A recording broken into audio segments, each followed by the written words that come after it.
Hello, hello. This is Bench Gamer, and I am really behind on my farming for Nilou, to be honest, because I've spent my time just playing Zenless Zone Zero and a whole bunch of other games, honestly. Mostly Arknights. I started a new account on Arknights because I just wanted to see how far I could get without... Well, I have so much more knowledge of how Arknights works now. Well, not really, but I am better at the game, so I just wanted to see what it would be... Oh shit, I'm dead. Okay, so maybe the amount of knowledge I have about Arknights is directly proportional to how much I suck at this game, but... Well, I've always sucked at this game. And now he's dead as well. Jesus Christ.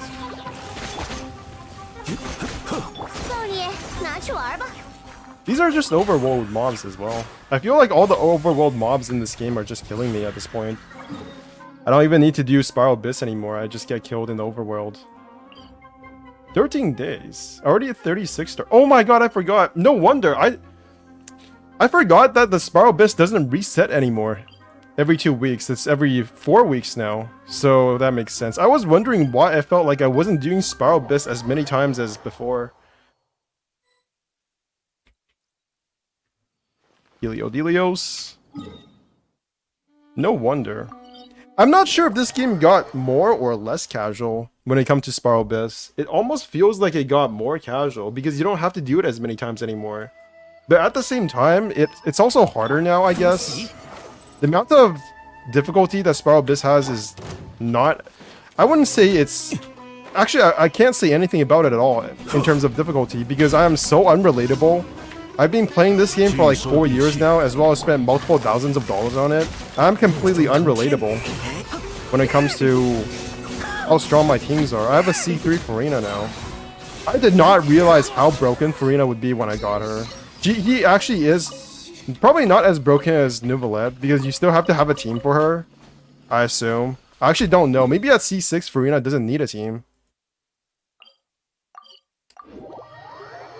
That'd be fun. I have not ever had a character in this game that I could just solo everything with. I've always needed to depend on elemental reactions for my teams. Even the strongest characters, I still could not do it. Prime contender to do that would probably be Yelan. But I just don't like Yelan enough to get multiple constellations for her, unfortunately.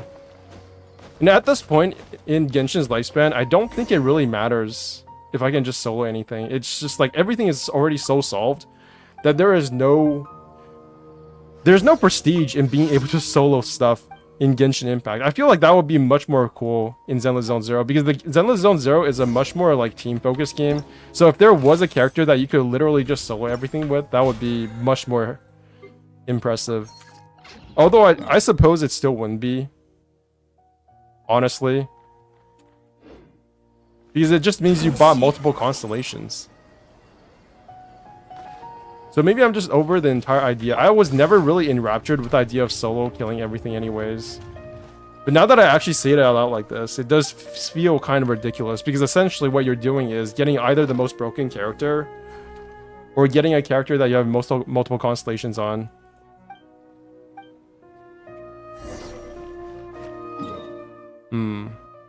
Back you go.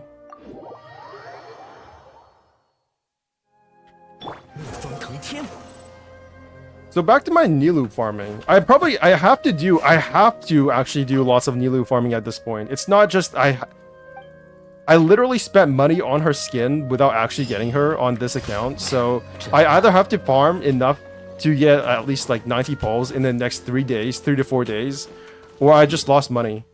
Because I don't know when the next rerun for Nilou is. So this is going to probably be the longest live streams I have ever done. Or else I'm just stupid.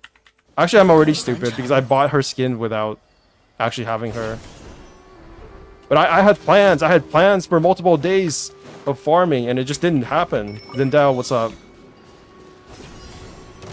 I feel like you watch me more now than you did when I actually regularly streamed.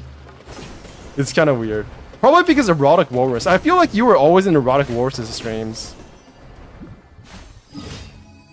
And honestly, I've been watching other people's streams, so that's why I haven't been streaming as much. I probably should have. I feel like I put pressure on myself to only play Genshin Impact while I'm streaming. And that's why I haven't been farming Nilou as much. I probably could have farmed more of Nilou's wishes if I had just not streamed. But it felt like I'm going to stream the live stream anyways for Zenless Zone Zero, so I might as well just do it while waiting for that. But the ideal smart thing would have just not bought her skin. But I don't know. I feel like this. I was saying that this would be a free-to-play account, but then somehow my mind warped it into a free-to-play account, but I can buy skins. so I don't know where that went. It's definitely not a free-to-play account anymore, but it's free-to-play when it comes to wishes. Just not free-to-play when it comes to actually spending money. He's already bought Kaching's skin, right? So it's a slippery slope that I already fell down on. Maybe I should just call this free-to-play plus.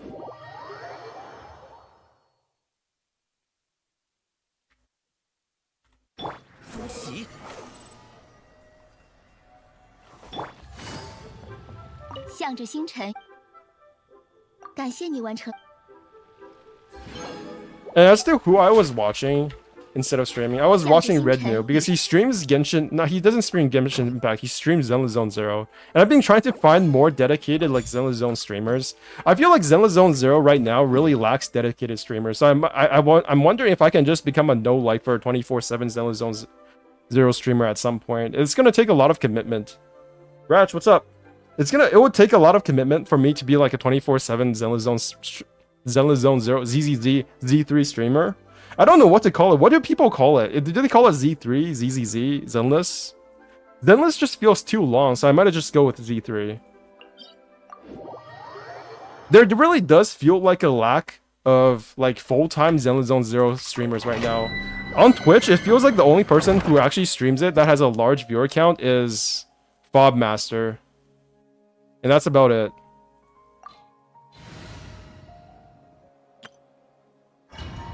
One thing I've started, I don't think ZZZ has enough content to know life though. I think it has as much content as all the 1.0 games, honestly. Something that I really need to get used to is my mouth getting dry when I'm talking, because I usually don't talk as much. Like, this is probably as much talking as I'm gonna do this entire week. Streaming is probably the most talking I have ever done in my entire life, outside of like school and shit. Because most of the time I really don't talk. I don't think I have ever talked as much as I have been streaming outside of school. After school, it's just like, nah, I'm done talking. I'm out of stuff to do. I don't know how people can stream it all day. Make another account, that's what they do. Like, the biggest barrier to me streaming is honestly just my mouth being dry. I'm not sure if it's just because I'm not used to it, or it's literally because that's just what happens when you talk so much. But I feel like after I talk for maybe like 5 to 10 minutes, I need to like drink a gulp of water, because otherwise my mouth just feels really dry. And eventually it turns into like coffee and shit.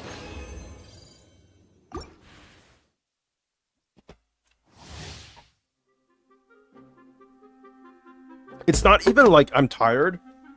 My body feels fine. It's my throat that feels like it's gonna die eventually.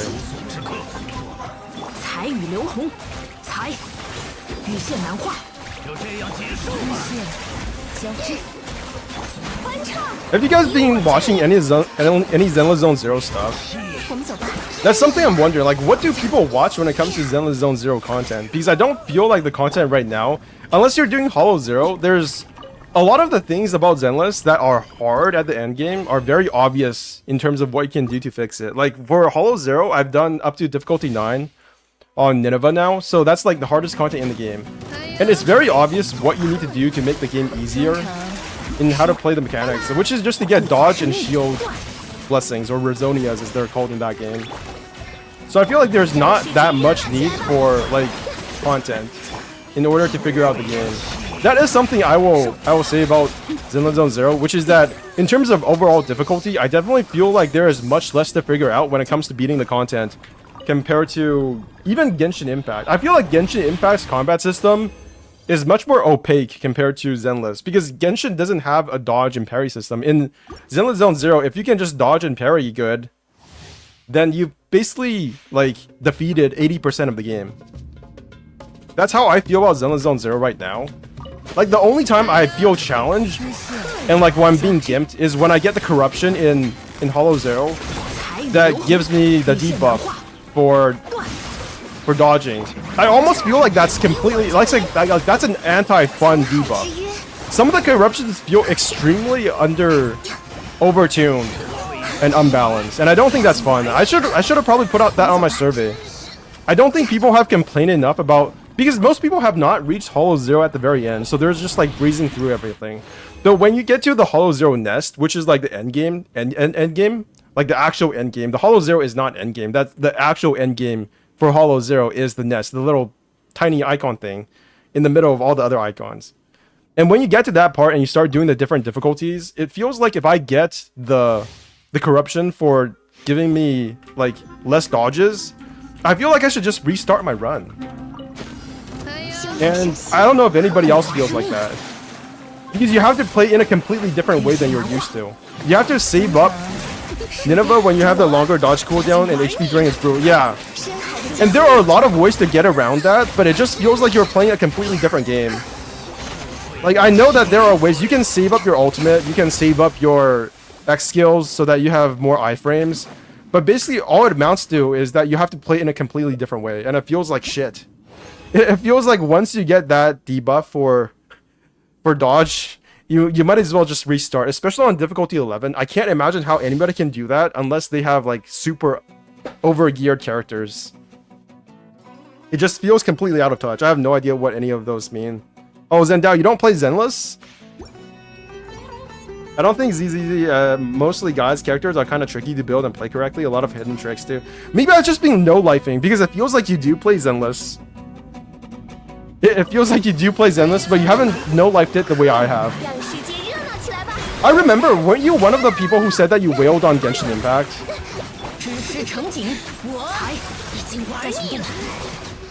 I actually feel like, for me right now, Genshin Impact is probably harder than Zenless Zone Zero. But I also feel like Wuthering Waves... So here's the thing about comparing Wuthering Waves and Zenless. I'm sure you guys have all, like, you've all heard about how Zenless is super easy and easier than Wuthering Waves. But I feel like the difficulty that Wuthering Waves and Zenless Zone Zero both offer are the exact same kind of difficulty, where it's very mechanically simple what you need to do to defeat the bosses. Like, you just have to dodge and parry better. Like, that's literally all you have to do. And there are a lot of little, like, micro things that you can optimize about your build. Like, you can do better combos to do a bit more damage. You can get better gear, get better artifacts, get better Rezonia. But it's just, mechanically speaking, dodging and parrying trump all of those. The base level of the game, the base mechanic of the game are so important that if you just master those little things, then there's no reason to care too much about the other stuff unless they put out harder content. And right now, that harder content doesn't exist. Yo, what's up, Buratica? Well, I'm just talking about how I don't agree that Zenless Zone Zero is an easy game. When it comes to the type of game that Zenless Zone Zero represents, I actually don't think it's that easy. Especially on Nineveh, there are things that you can do to artificially make it harder. You can go in under geared. You can get the worst Rezonia. You can on purpose get Rezonia that is not as good as other Rezonia. Obviously, the dodge and shield Rezonia give you way more survival. So if you don't get those, then your run will be much harder. Right? So it's scalable difficulty for the endgame of Zenless Zone Zero. But the game is designed so that you want to get the best Rezonia, which are the blessings, which are, you know, just... I'm sure you guys have played Simulated Universe. It's been a week. What happened to the live stream tomorrow? Oh, yeah. It's mostly just me being lazy, but I've been playing a lot of other games, mostly Zenless Zone Zero. Like today, before streaming, I just finished the main story for Honkai Star Rail. So basically, I'm lazy and I played other games. And also, I procrastinated. But right now, because of the live stream, I basically have to stream anyway, so I'm just here because of that.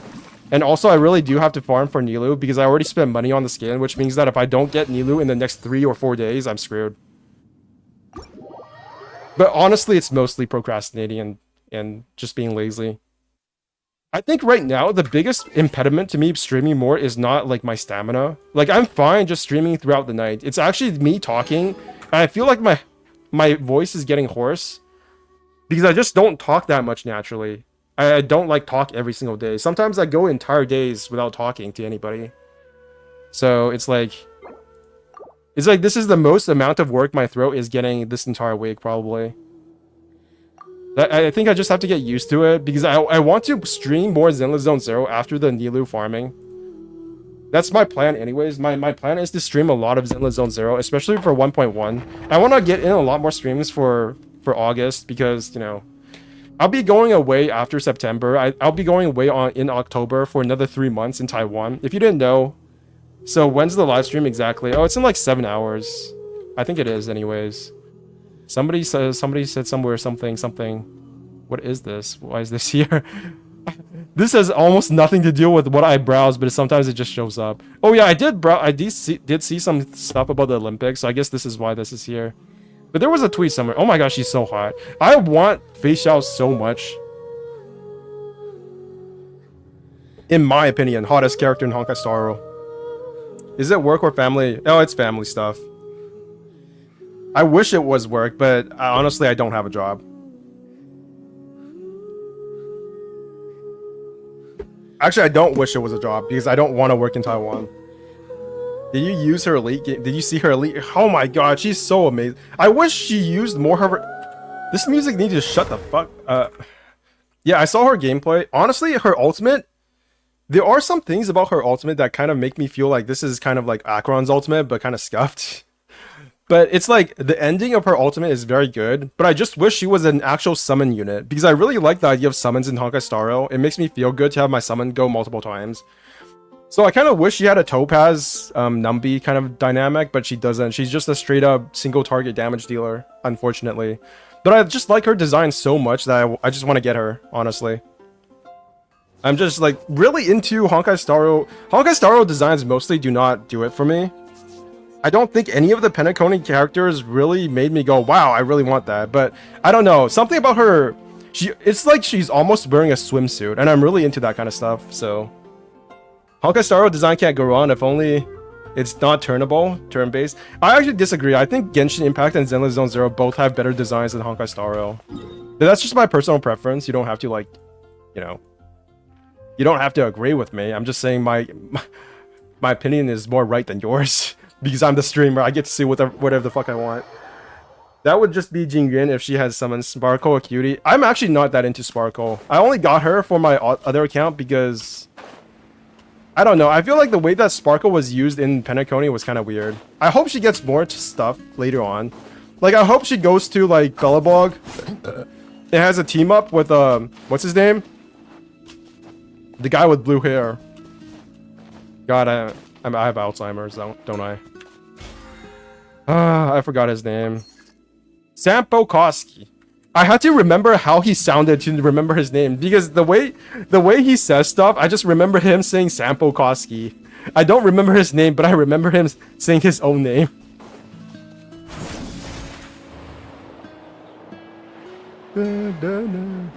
Oh my god, I really love what they've done for the... What's it called? The commission system, the daily system for Genshin Impact is so much better now. You basically just go exploring like once every single week. And then for the rest of the week, you can just, you know... You can just spend your resin. That's amazing. And it only took Wuthering Waves and Zenless Zone Zero to come out for them to add this system. Because they know that people are going to be playing other games. Like, let's be honest. Oh my god, I overshot myself. Shampoo Kowalski. My friend opinion is opposite. She liked every character in each season and tried to pull every character, while she pulls like 1 or 2 characters in Genshin for each nation. To be fair, I feel like Genshin has the most diverse in terms of designs. So I think it's fair to say that you only like 1 or 2 characters from each nation. For Fontaine, literally the only character I liked was Farina. I did not like Novelette because Novelette took away Kokomiya's role. So I was kind of pissed off about that. 走吧，时间紧迫。 So yeah. And for Natlan, I don't think I like any character at this point. To be perfectly honest, it's not like I actively went in there expecting to hate everybody. 就包的。 But realistically, if Mualani is not good, I don't know if I'm pulling for her. I might as well just save for the inevitable like Liu character because apparently not Shenhe's master, she's already out. But Madame Ping is apparently coming out. Sorry if that's a leak for you, but I don't know. I feel like everybody's already seen the leak. The next Liu character is Madame Ping, so I might as well just save for her. I feel like Mualani was the only character I was interested in for Natlan. I was interested in Yansan, but then they redesigned her to look like shit. So, badge. Yo, feel the same. Oh, my only hope is Bennett. What's the X Xiangling power creep from the Archon? I don't really even. Well, I wouldn't say I don't care about power creep, because obviously, if they do something extremely stupid and make the game just like power creep central, I probably will be incentivized to pull for more characters, but it would still feel bad. Honkai Star Rail is reaching that point way faster. Like, have you guys noticed the power creep in Honkai Star Rail? Dude, have you seen the leaks for the new boss?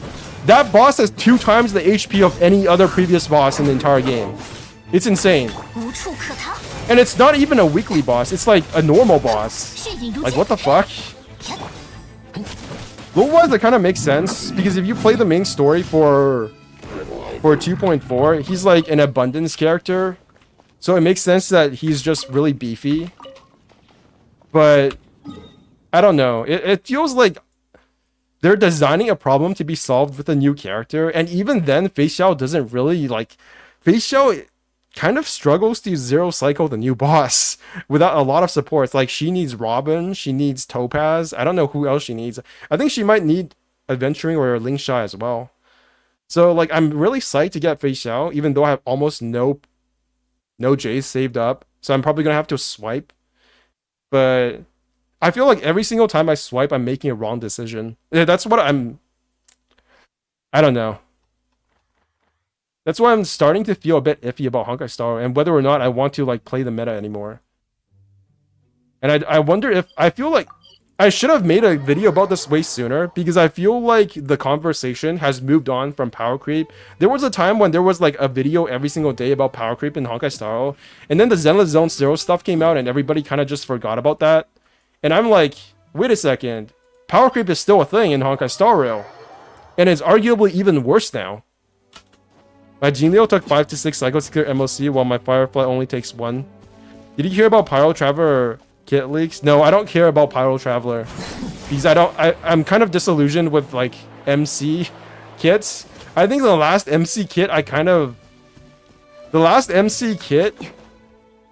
of entertained was Havoc Rover.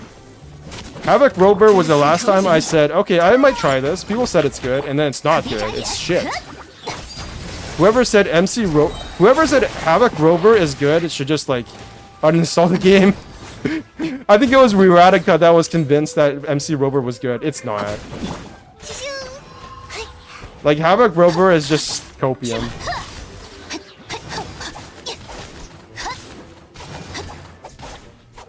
And just for... I've already talked about this, but just for Wuthering Waves in general, I don't hate the game. I really don't hate the game. I like the game more than a lot of people who like Zenless Zone Zero. I feel like one of the things I don't like about content creators for Zenless is that a lot of them say that they don't like Wuthering Waves. I feel like so many content creators for Zenless say they don't like Wuthering Waves that I feel incentivized to say I like Wuthering Waves at this point. It's like I have to be the contrarian, otherwise I don't feel good about something, about myself. So now that it's popular to hate on Wuthering Waves, I need to feel good about myself by saying Wuthering Waves is actually a good game now. Which it is. It's just that it's a good game I'm having trouble staying on top of. And I don't feel incentivized to farm for. Rover and Wuwa, not Genshin, yeah. Yeah, I'm talking about Wuwa. I thought there's no... Yeah, it's the same. Who said that to you? Yeah, I thought it was you. I remember it was you. Okay, I need a plan. Like, I need a plan to farm for stuff. Okay, so Dragon Spawn might be a bit too hardcore for me right now. I think I need to go farm somewhere else. I don't know what it is about Mondstadt, but getting 100% for Mondstadt maps is such a pain in the ass. Like, I go around all over the place on the map, and then it still stays at 55%. I've noticed that a lot of the new areas are much easier to get 100% on. But the early areas for Genshin Impact, even Liyue is kind of hard. Like, Dragon Spine and Mondstadt are literally, like, secret central. Everything here is just hidden. Like, I know there's an island here somewhere. Remember, guys, when finding the island all the way over here was, like, this big Omega lol? Holy shit, epic moment. And then now it's just like, oh, hidden stuff that doesn't really exist anymore. Genshin Impact doesn't really have hidden stuff anymore. Is this new account? Yeah, it is. What AR are you on this count? I think it's like 30. I'm capped at 35. I could probably go to like, yeah, it's like 7,000. I have 22,000. No, 220,000 XP saved up. Holy shit. So I could probably go to like level 40 right now if I wanted to, but I don't want to because it would make the game way too hard for me. That's the thing about early Genshin Impact. I literally did not understand how this game worked. I didn't understand how gacha games worked because the only gacha game I had ever played was Arknights. And I played Arknights very casually. I didn't understand how Arknights worked either. So I just leveled up everything at the moment that I could. And as a result, I just banged my head against... I had a harder time with playing Genshin than I do with Wuthering Waves, Honkai Star Rail, Zenless Zone Zero. All of these games are peanuts when it comes to difficulty compared to early Genshin Impact. Early Genshin Impact was legitimately harder than any of these new games. That's why I have such a hard time talking about difficulty. Because difficulty is a relative thing. Difficulty is not an absolute thing. Somebody could probably play Wuthering Waves better than they can Genshin Impact. I think that's actually me. Even now, after 4 years, I still don't know. I still feel like I don't really understand the elemental system. That's why I like Mono Team so much. Mono Hydro Team is so good because it's really strong. As well as I don't have to think. Like, there's no elemental reactions. It's just Unga Bunga. Yes, sorry guys, it's not actual F2P, it's F2P plus. It's me F2Ping while spending money on skins.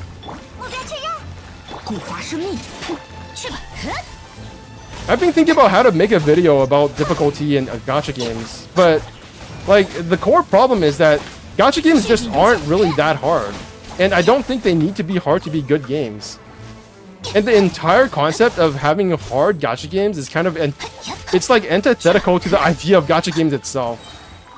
So it's by making that video and saying that that's the case, it's almost like saying that gacha games are not real games, which I don't think is the case.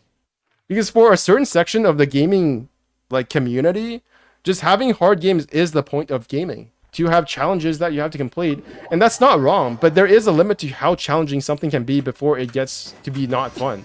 And I think difficulty 6 holograms is very close to what I would consider not fun. I definitely think my enjoyment of Wuthering Waves peaked at difficulty 4 holograms. Everything after that was just kind of like whatever. I found Buwa early game easier than Genshin 2, same. Buwa outside of holograms is not a hard game at all. I'm just gonna say it right there. It's everything in Wuthering Waves outside of holograms is about the same difficulty as Zenless Zone Zero. I think the bosses in Zenless Zone Zero for story mode are probably a little bit harder on challenge difficulty, which is not really challenging. It's challenging for people who have never played a fighting game, or I don't know why I'm talking about fighting games.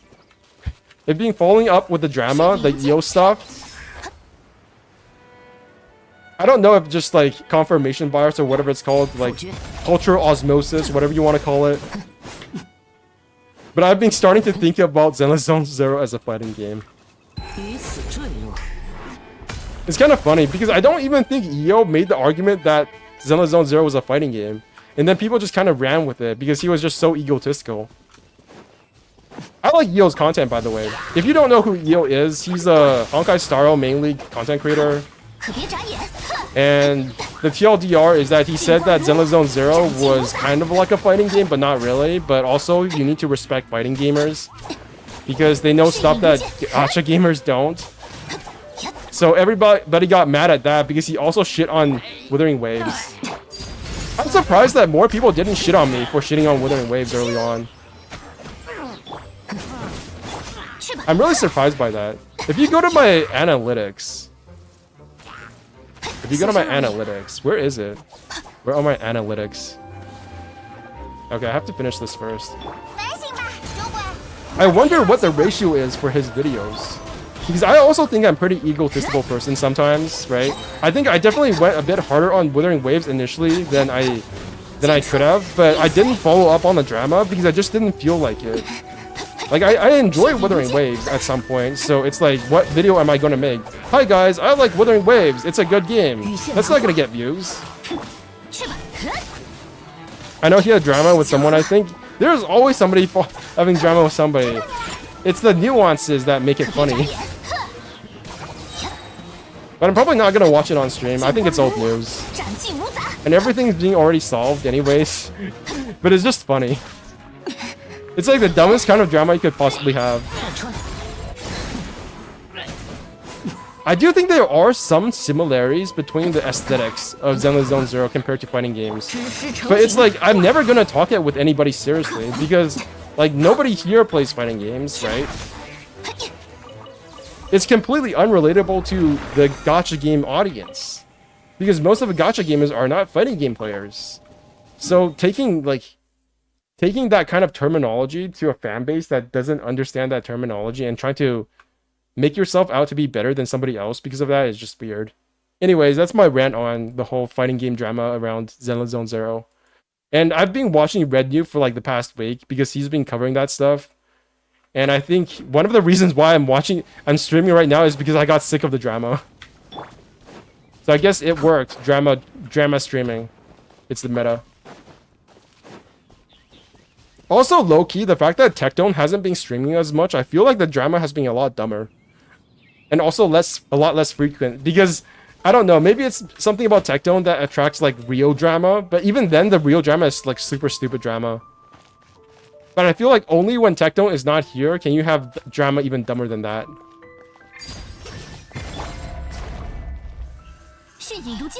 How much are you willing to continue Buwa? I feel like I want to stop because I'm kind of bored. It's kind of boring. ZZ is slice of life with the action combat sprinkled on top. That's true. That is absolutely true.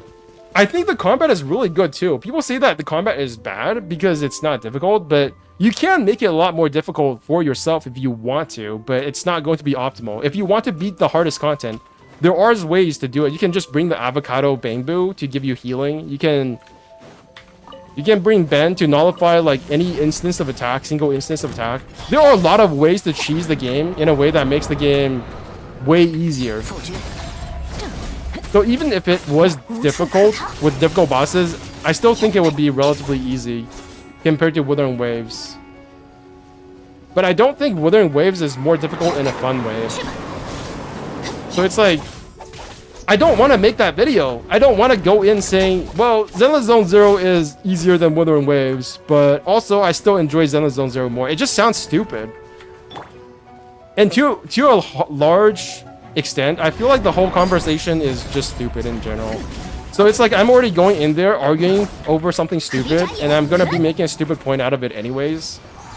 But if I don't make the video, then there's no content. And I don't know what to say. I kind of want to make a video about the Neo Genshin community. Have you guys heard about the Neo Genshin community? It's another saying that Io brought up. Io kind of described Wuthering Waves community as the Neo Genshin community, and it was something bad because everybody defends Wuthering Waves so much. What is Neo? Neo is new. It just means new. Like the new thing. And what Io said was that the Wuthering Waves was the Neo Genshin community because its people, its players protected Wuthering Waves so much and defended so much, and basically the whole bunch of Hoyo Shills, but instead of being called Hoyo Shills, they're Kurobots. I kind of agree with Io there. Yeah, I kind of agree with him too. I think that there are a lot of similarities between how Wuthering Waves players defends its game versus people who like Genshin also defend Genshin Impact. But that's just any game. And the thing you have to understand about the modern gacha industry is that every single game is a Neo Genshin community, right? Wuthering Waves community is an ex-Genshin community. Zenless Zone Zero's community is an ex-Genshin community. Honkai Star's community is an ex-Genshin community. So what is the difference here? I think the difference is that Wuthering Waves feels like it needs to prove something. And that was something that I think Genshin players kind of felt the need to do as well. Because Genshin Impact was like the new kid on the block, right? It was the first of its kind. And then there were a lot of people saying, oh, it's just a gacha game. Or, you know, oh, it's not as good as these previous gacha games. It's not as generous or whatever dumb shit that they said. So there's all sorts of weird defensiveness going on. But Wuthering Waves actually is an underdog, right? Because Wuthering Waves does not come from an established IP. It's not an established company. There are a lot of good things about Wuthering Waves. And it does feel like shit when somebody talks shit about your game. And I don't think Wuthering Waves deserves that at this point. Which is why I'm not making more videos shitting on the game. I already did shit on it a little bit by saying I preferred Zenless Zone Zero. Even then, I think I kind of shit on it. So I just don't want to. I don't want to make more videos about negative shit. And I think that is one of the reasons, besides me being lazy, that I'm not making more videos. Because I feel like I just get into the trap of making all of these videos that are just shitting on games. To be honest. Have you guys noticed that more of my recent videos have been kind of positive? Like, all of these... My 3 recent videos, which is actually over the span of 4 weeks, so it's not like I'm making any videos. They're all just praising Zenless Zone Zero. So maybe I'm a Hoyo shill, and I've converted my negative energy into Hoyo shill behavior. But I really do like being more positive about video games in general. And I think there needs to be more positivity now that, you know, I have a theory right now. Have you guys watched MTash's video about Zenless Zone Zero? Genshin, HSR, ZZZ are part of the same status quo. While Wuwa is a third-party challenger, some people want to go against the status quo. Yeah, I think that is fun. Being the underdog is fun. Zenless Zone Zero is not an underdog. It was for like all of 2 minutes when it first came out, and then everybody was like, oh my god, it's gonna fail because nobody's streaming it, and all this other stuff. And I have some stuff to say about that too, but the short gist of it is that, yeah, it's still making a lot of money. It's still a Hoyoverse game. It still has brand awareness. It still has all the marketing that Hoyoverse is putting into it. So it's not an underdog. It would be an upset if it didn't do as well as it did. Bench positivity brings toxic negativity. Positivity, blah, blah, blah. Negativity brings toxic positivity, blah, blah, according to Tectone LOL. Yeah. It's not... I just don't like feeling negative about... I don't like talking about negative stuff all the time. It's really that simple. It's not just me not liking being negative. It's not about negative or positive. It's about me feeling good. And I don't feel good talking about negative stuff all the time. I don't want to be that guy who shits on Wuthering Waves 24/7. Which is hard because I found that being a content creator, you kind of just need to shit on things. Like, if you go look at MTash videos, like, what are his most recent videos? It feels like he's just... Drama. This drama makes me sad. Yoon Lee is the most skippable character in HSR history. Zenless Zone Zero made $100 million in 1 month, and I was right again. The Wuthering Waves conspiracy was real. Was Zenless Zone Zero a failure? I feel like all of these are either like on the edge of negative, or like baiting people into thinking that you're being negative. Except for maybe this one. And again, conspiracy, 122,000 views. It's like, I don't know, man. I don't think I'm built for content creation. I just don't want to be like clickbaiting all the time. As long-term 1.0 Clara player who has used her basically every MOC, I had to grab Yoon Lee. Yoon Lee is so weird. I find the idea of just building a better version of another character for 1.0, it feels weird to me, man. I don't think that has ever happened in Genshin Impact. I will say this. I feel like one of the reasons why Genshin Impact has had relatively little amount of power creep is that the game designers for Genshin Impact literally did not understand how Genshin Impact worked when it first came out, and that's why Xiangling and Bennett were so strong, because they made them too strong and they couldn't make them unstrong again. Make it real different with a big coalition. Yo, Tromaxer. Your name is Trollmax. I always get that confused because I'm like, would somebody name themselves Trollmaxer? Like, that sounds very deliberately like a troll. 迅影如剑， And then I get confused because I feel like I'm not saying your name right. It's really cool how every single stream I basically have the same people. Well, not really. Ideally, I will be expanding my viewership. But it is cool that I'm always seeing the same faces over and over again. 迅影如剑， Go short name? Nice.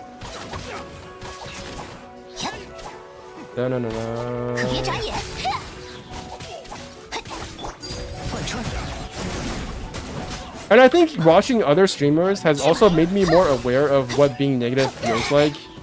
Being on the other end of it, as someone who likes the games that are being shit on. Like, I still like Genshin Impact after all this time.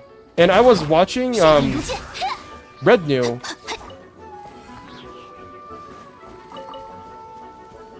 I was watching Red New, and he doesn't like Genshin Impact, right?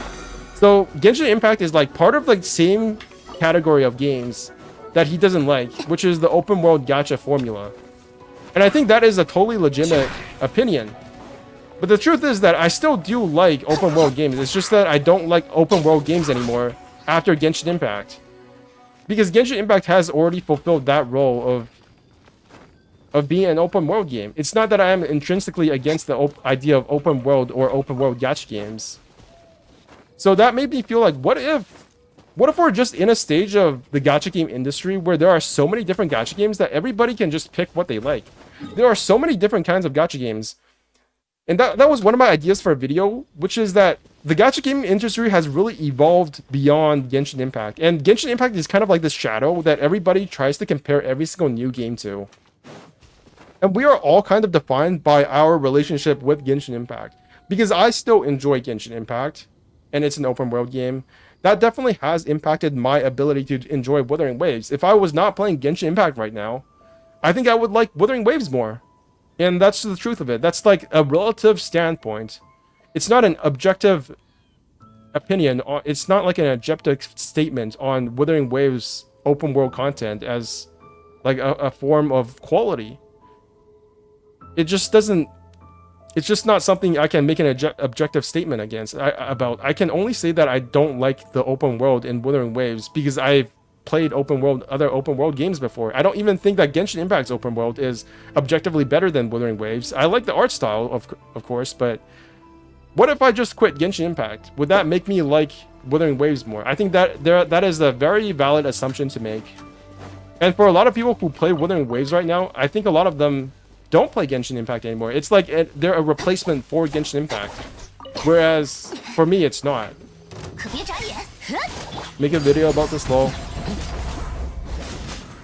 And there are a lot of other little things as well. About... Okay, so...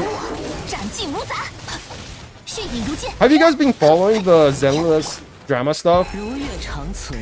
Like all the things about the views, how many views Zenless Zone Zero is getting on Twitch, how much money it's making, whether or not it's affiliate or not. So there's this whole... I feel like I have to explain all of this drama to people who just don't pay attention to it.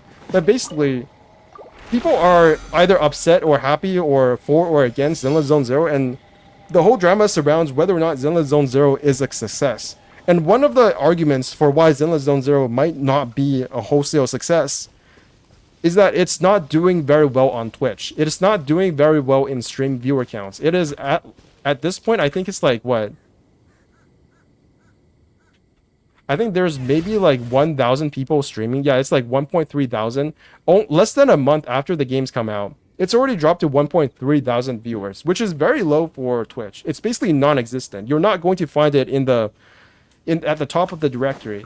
And compared to Honkai Star Rail and Genshin Impact, that's a pretty major departure, right? Zenless Zone Zero is objectively not as successful, whether in its revenue as well as in its viewer counts, compared to Genshin and Honkai Star Rail. I don't think the gacha market can expand that much more. Yes, I think that is one of the things I'm thinking as well.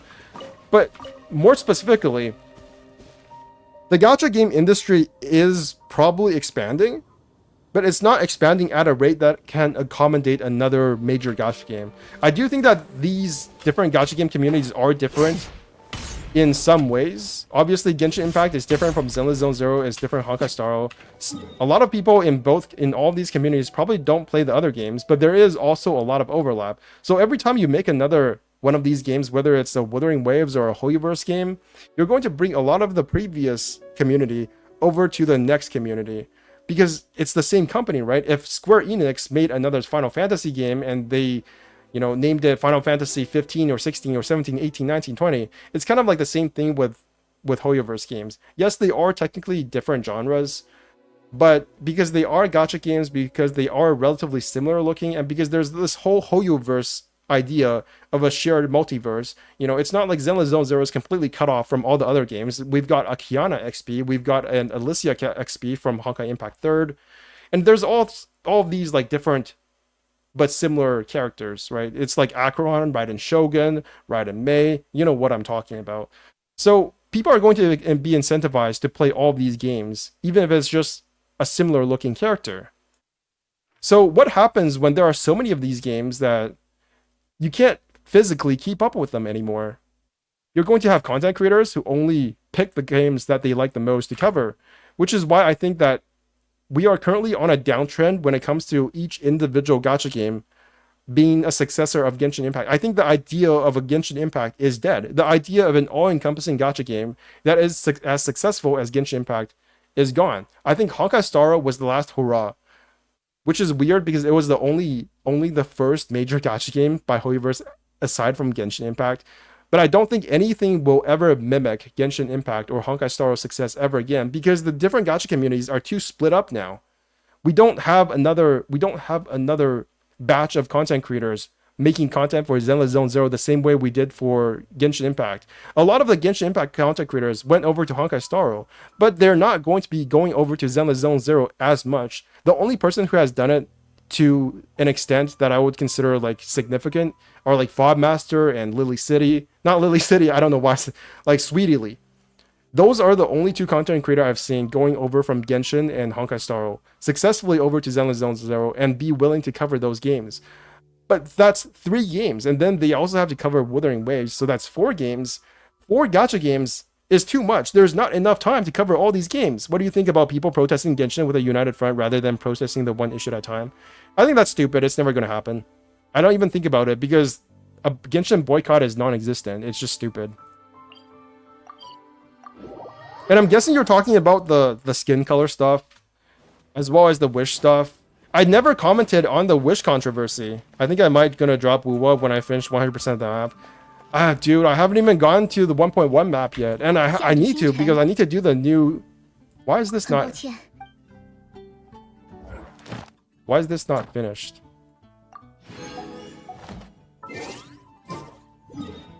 So the long story of it is that there are too many gacha games, and they're all very similar in quality. I don't think Zenless Zone Zero is worse in quality compared to Honkai Star Rail or Genshin Impact. I definitely think there are some things that Zenless Zone Zero does better, but because of the TV system, because it's not an open world, because of the combat and the relative ease of the difficulty, it's not going to attract a crowd that is going to be as hype about it as Wuthering Waves. But Wuthering Waves is also not doing that great. It is doing good, but it's not doing fantastically. Chun-Li's banner did not make the waves that people thought it would. Wuthering Waves is not a game for gacha gamers. I've always said this, but Wuthering Waves feels like it was a game that was split between being a hardcore game with the holograms versus being a casual game, because the rest of the game outside of the holograms is just too easy. It is literally as easy, if not more easy, than Zenless Zone Zero's main story. So there's nothing more for me to do in that game besides farm stuff for holograms, and that's not a very compelling experience. And now I'm stuck between like dropping Wuthering Waves versus me wanting to cover more of Zenless Zone Zero. But I feel like a lot of the narrative around Zenless Zone Zero is whether or not it's going to be successful, and I just don't really care about that kind of drama. I don't really care about covering like how much revenue it's making. And yeah, it just feels like I want to play video games. And all of this stuff outside of just playing video games is not very compelling to me anymore, which is a bad thing because a lot of the content I make previously was about covering this stuff. You know, oh my god, Wuthering Waves, is it a Genshin killer or not? Or, oh my god, Zenless Zone Zero is actually a good game. And then I was thinking maybe I'll make a video about the difficulty, but I can't be asked to do it, man. It's hard. Wars said it could have been done when Genshin was the gacha game. Tectone could unite all crowd and protest. Yo, Giselle Brett, what's up? Isn't ZZZ livestream today? Yes, that is why my title for this livestream is called ZZZ 1.1 livestream waiting room. Because it's going to be on in around 6 hours, I believe. I think it's at 4:30 my time tomorrow. Yeah, Walrus said that. Well, Walrus said a lot of things, like Chi-Chi would be an energy driver or some shit. So, yeah. I don't think Tectone could have united anybody because Tectone has his own community, and his community is honestly, I think Tectone's community is shit. I don't know about him as a person. Like, I said I was a Tectone hater, but more accurately, I'm a hater of his community. And I'm a hater of, like, the kind of persona he has cultivated. I don't hate him as a person because they're, like, two different things. But I can absolutely say that I've subscribed and unsubscribed to Tectone about 8 times already, at least. Because every time I see drama stuff on his channel, I'm just like, oh, dude.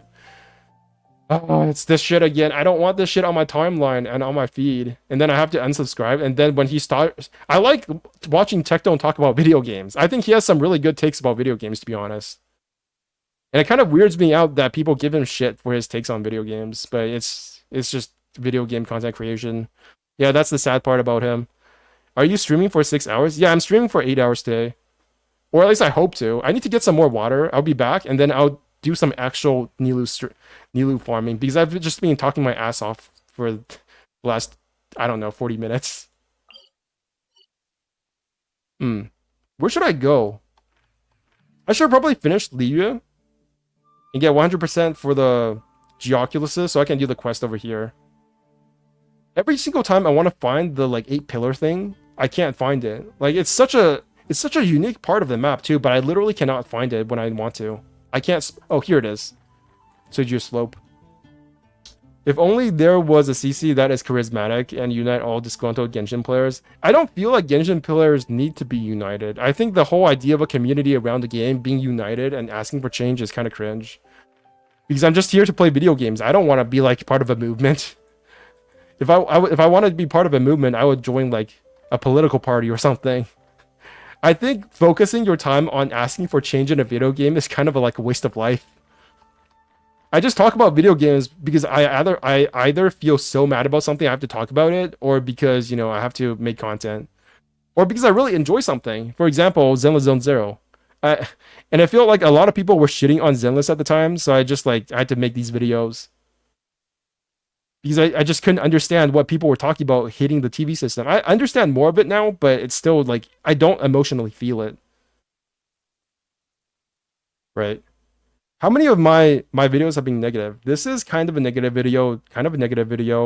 This is something I was frustrated about, the story leaks, too much Honkai. This was just a musings video. A lot of people downvoted this video. What's the Streamer here. What's the ratio for this video? Yeah, the ratio was not great. 72% likes, 19 dislikes. It's whatever. I was watching the Vulcan podcast with Gacha Smack, and I think it was with EO as well. And Gacha Smack, that he noticed when he switched from covering Wuthering Waves to Zenless Zone Zero, his ratio of likes to dislikes went down from like 98% to like 95%, and he was to like 89%, I think. And then he felt like that was something off. But I just can't. I found that so hilarious because my usual videos are just that ratio and worse at best. I don't think any of my videos have ever had 98% likes. Except for the ones that don't get a lot of views. For example, this was just a lore video, so this only got 30 likes, which was 100%. Another 100% also a lore video, like 20 likes, not a lot of views. But basically anything I have ever covered, I have never ever gotten 98% likes. Once it got more than a few thousand views. I don't know too. That war was dropped to tell us about stuff from China. Is there someone who has Tectone level of charisma but is from China? That's the question. You can't do anything if you're not from China. I don't agree. I think you can do stuff if you're outside of China. It's just that your ability to make stuff happen is a lot less direct. That one time when Asmund go watch your video, yeah. Okay, here's something that is not completely positive about Asmongold watching my video. I noticed that after he watched my video, my ratio of male to female viewers went from like 30% female to 2% female. So basically after Asmongold watched my video, practically my entire viewer base became guys. So make of that what you will. I mean, it's not a bad thing. Like, more viewers is good, but I'm just saying, the moment that that Asmongold watched my video, I immediately went to my I immediately went to my audience page, and then all of it just became guys.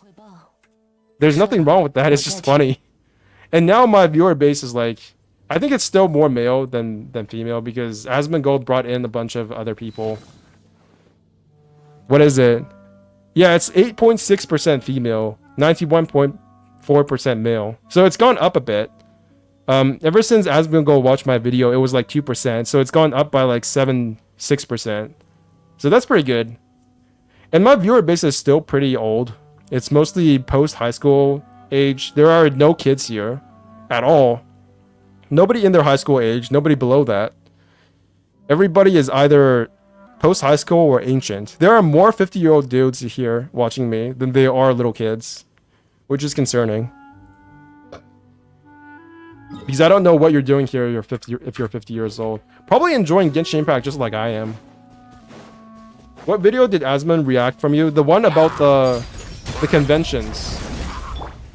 I was so surprised too. I actually thought it was a troll account. Because the way I noticed Asmongold watching my video wasn't actually from Twitch or YouTube or anything. I woke up, checked my YouTube channel, and I saw at the top of the list of people who had subscribed to me, it was Asmongold. Like, you guys see this, right? Recent subscribers, you can see this. Last 90 days, you can see the people who subscribed to me. And at the top of this was Asmongold. And I was like, at first I thought about it for a second, I was like, no way. Okay, so what is the possibility of him watching my videos? There's like a 0.01% possibility. He either did it as a react video or because there's no way he would watch this on his own, right?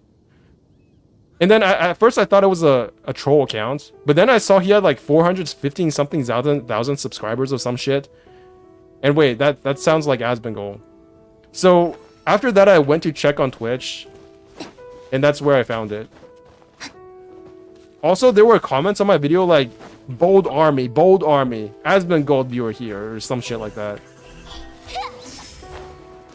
It actually did not benefit my views that much, to be honest. Because I don't think my content really interested people who watch Asmongold. When I went to Twitch, there were actually quite a few comments just like being negative about me. And I was like, oh shit, is this the end for me? Am I gonna be too cringe to continue making content in the future? Am I gonna be too embarrassed from now on?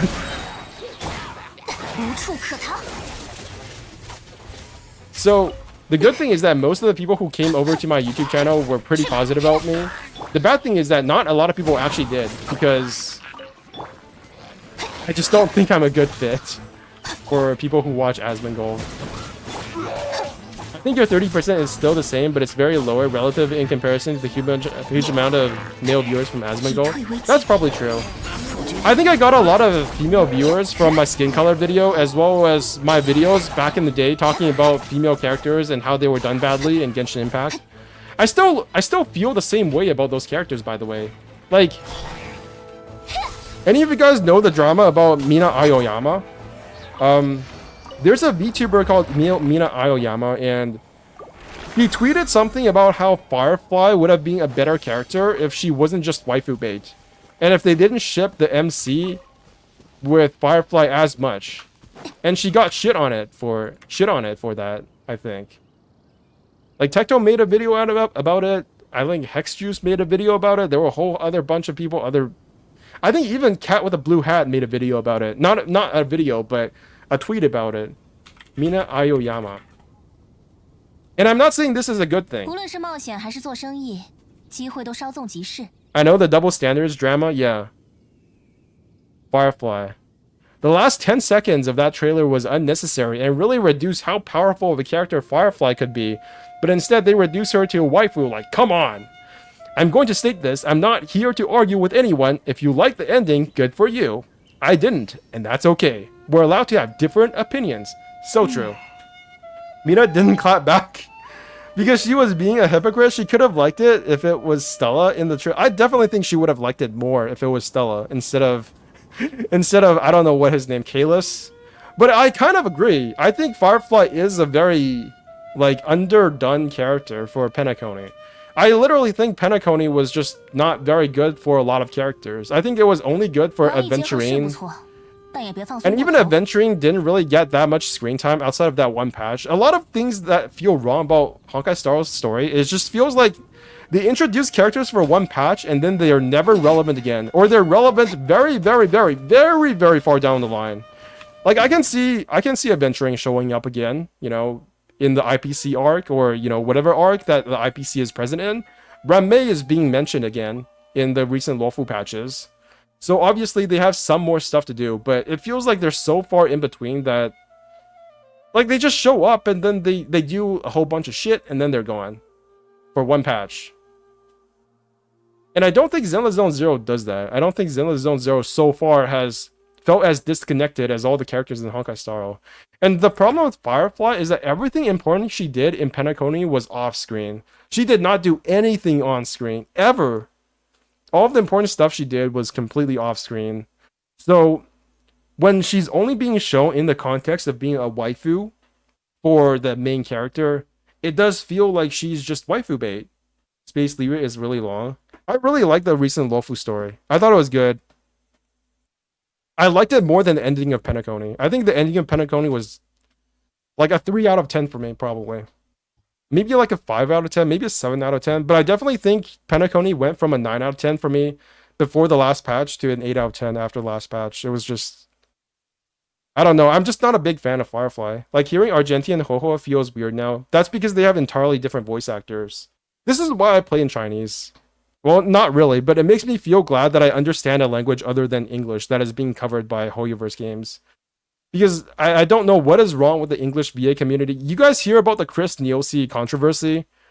The voice actor for one of the new characters in Honkai Star Rail is apparently like a self-admitted sexual abuser or something. I don't know if that's true. I'm not an expert on it. I heard he was the voice actor for Byleth at one point. And I'm a huge fan of Fire Emblem Three Houses, so it's like, okay, he's somehow connected, but it just feels like, and then Sunday's voice actor went over to Reddit to talk about this shit and support Chris Nielsen, who is the self-admitted sexual abuser, who is also the voice actor of one of the new characters in Honkai Star Rail. And then he alerted the people over on Reddit about the controversy, even though nobody on Reddit cared in the first place. So then eventually Chris Nielsen publicly resigned from his role, but he already did the voice recording for the new character, so whenever the new character is talking in the new patch, that's still him. So it just feels super weird. It feels like the English voice acting community is just so full of drama. Why is the Western side of the like gacha game industry just so full of bullshit all the time? I feel like the English video community continues having issues constantly. I'm glad that JP, because they already had all that drama. I wonder if this is because the voice acting community in the Western side of things is just younger. It's much younger, it's much less professional. It feels like it's not really that much of an industry as it is just like, I don't know, it feels like a hangout club or something. It constantly feels like both the content creator, it feels like the voice acting community and the content creator community on the Western side of things are much more connected to each other as well. than like the Eastern side of things. Like they're all buddies with each other. You constantly hear about Mina Aoyama talking with this voice actor, that voice actor, and Tecton also knows voice actors because they're all like VTubers and content creators. They're all part of the same group. So maybe because the content creator side of things is so full of drama, then that kind of rubs off on the English side of things. The English voice actors, I mean.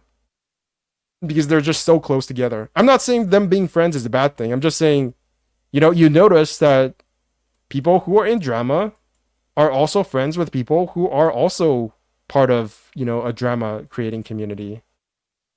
More protest and drama.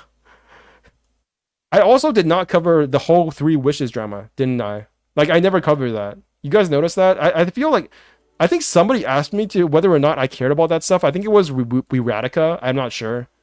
Maybe it was, maybe it wasn't. But I know somebody asked me to talk about it.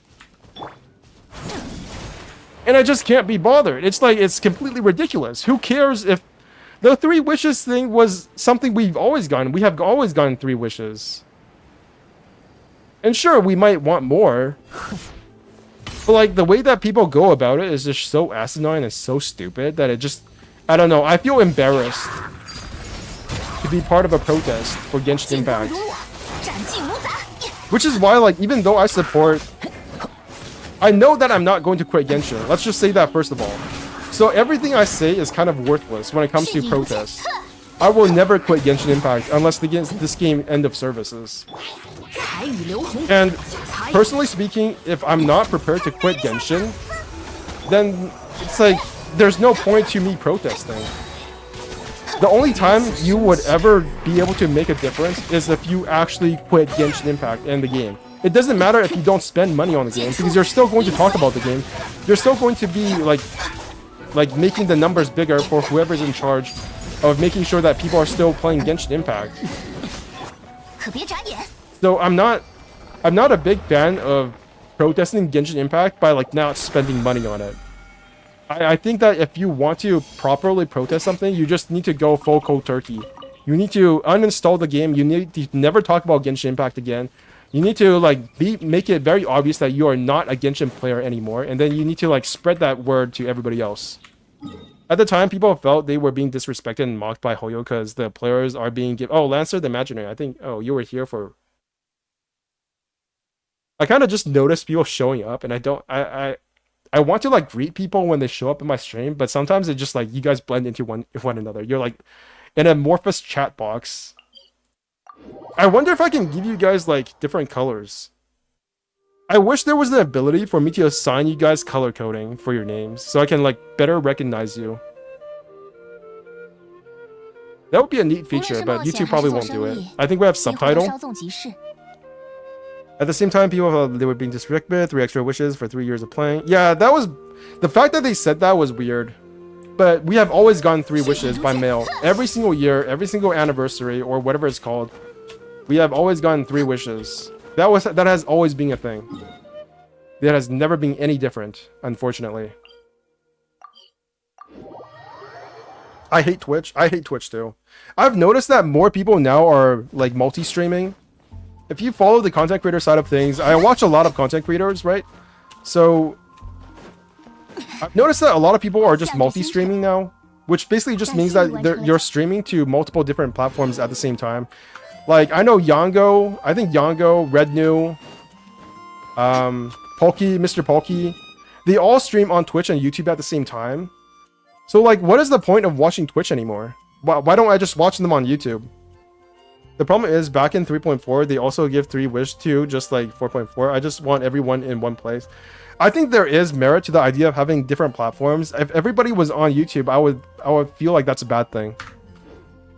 I don't want everybody to have one platform. I want the platforms to like compete with each other in a good way. But unfortunately, I don't like Twitch culture. I don't like Twitch emotes.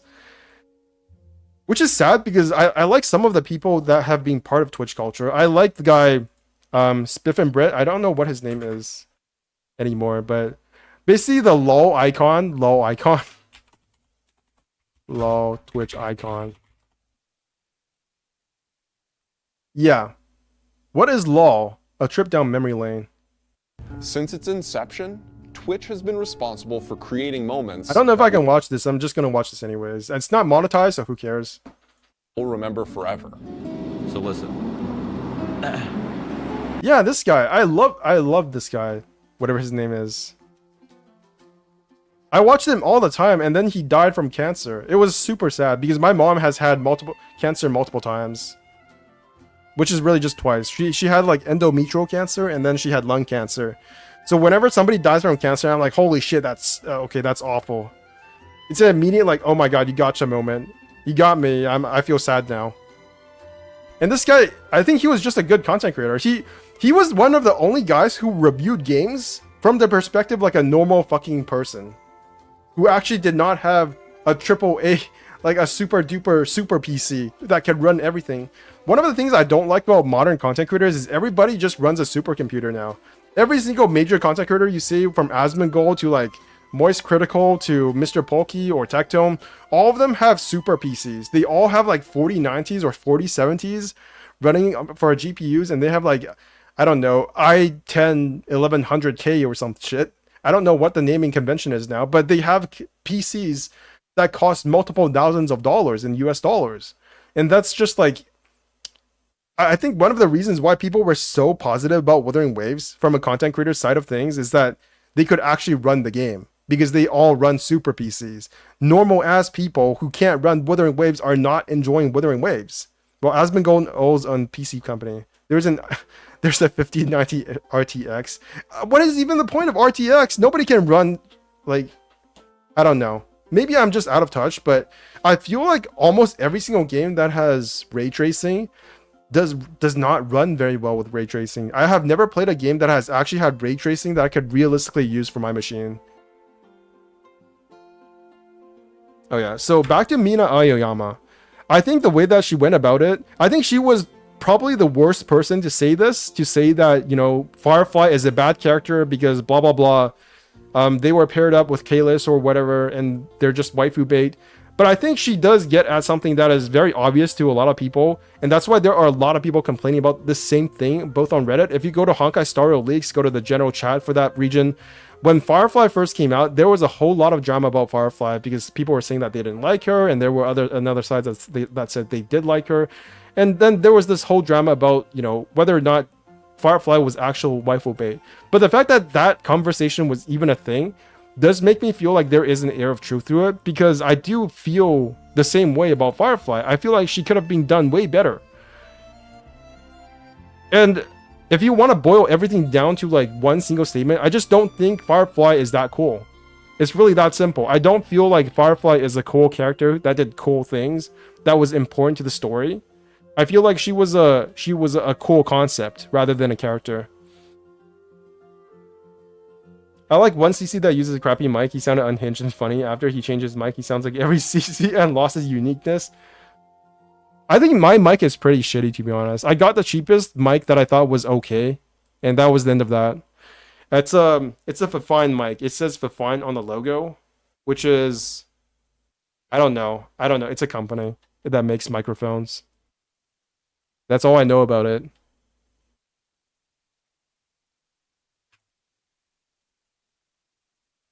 Damn. Back to Nilou farming. Okay, I need to go get some water and be back from more Nilou farming. Proper farming this time. I'm gonna go to a dragon spine and then finish that place up. Gonna get the Skyfrost nail into the sky. You know, all the usual shit that people did 4 years ago. I'll be back.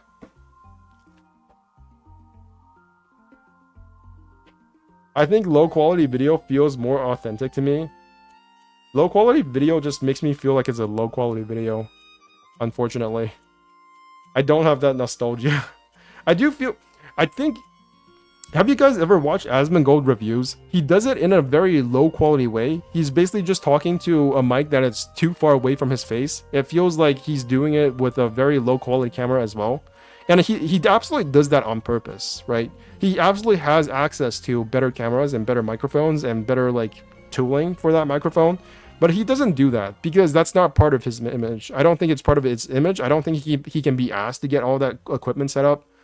So there is an attraction to low quality videos. It's just that for me, I don't think that's for me. I think I'm just low quality because I'm low quality. When you put it like that, it sounds super funny, Lamau. Yeah. It's the same for Charlie as well. I don't know. I feel like his videos are actually pretty high quality, and he probably has a pretty good camera. Okay, I'm gonna go get some water because my voice is super hoarse now.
I don't know him. I don't watch his video. Anyone think Charlie video high quality in terms of production? Have you guys ever heard the advice to streamers to make your content good before investing in a lot of equipment? You guys ever heard of that advice? I've always felt like that advice was low-key just an insult because the assumption is that your content is just not good and that you shouldn't be investing in better equipment because your content sucks. I've always felt like that was the case more so than it was an actual advice. It's like, okay, guys, before you become a content creator, make sure you're actually interesting and people want to watch you. Remember that. Before you spend $10,000 on equipment, you gotta have an audience first. And I'm just like, oh, no fucking shit. Right? I always found that kind of funny. Okay, now back to Dragon Spine. I like the Jeff Krusty PC. I've always liked the Jeff streams. I don't know why.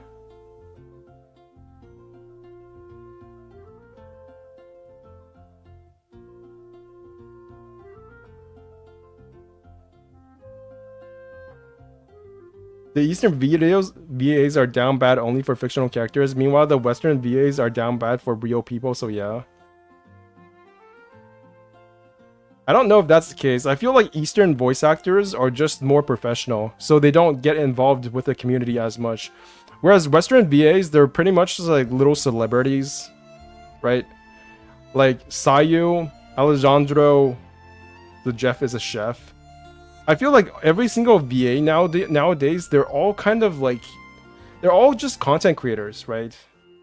Like, every single VA I know is a content creator. That's how I know them. Like Malo Jang, whatever her name is, Alejandro Sayab, they're all content creators. And then I've even seen the person who voice acts for the Owl on Honkai Star Rail streams. He's also a content creator now. So it's almost like they're making a second job and making sure that if they don't continue to be voice actors, they can still continue on as a content creator, if that makes any sense. Because there's all this shit about AI now taking over like the voice acting industry, and there's all sorts of like protests and negotiations going on between like whether or not a company can use the AI voice for a voice actor. And it kind of feels bad, but maybe they're seeing the writing on the wall. And transitioning over to a content creator is probably more of a safe bet than continuing to believe that you're going to be a voice actor forever.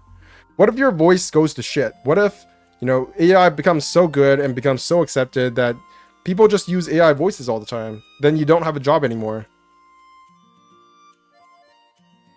Okay. What is the quest I can do that is in Dragon Spine?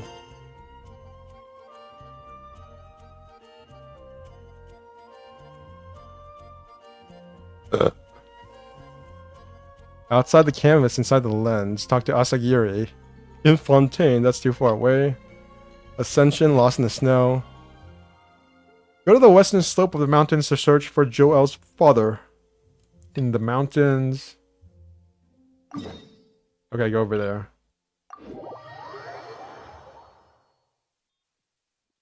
The quest list holy. 继续前进吧。这种程度的 Look, aside from being a free-to-play account, this is also the account where I don't do anything. Okay, I have to destroy this thing. 滚出来！ Right, I need to get the red stuff.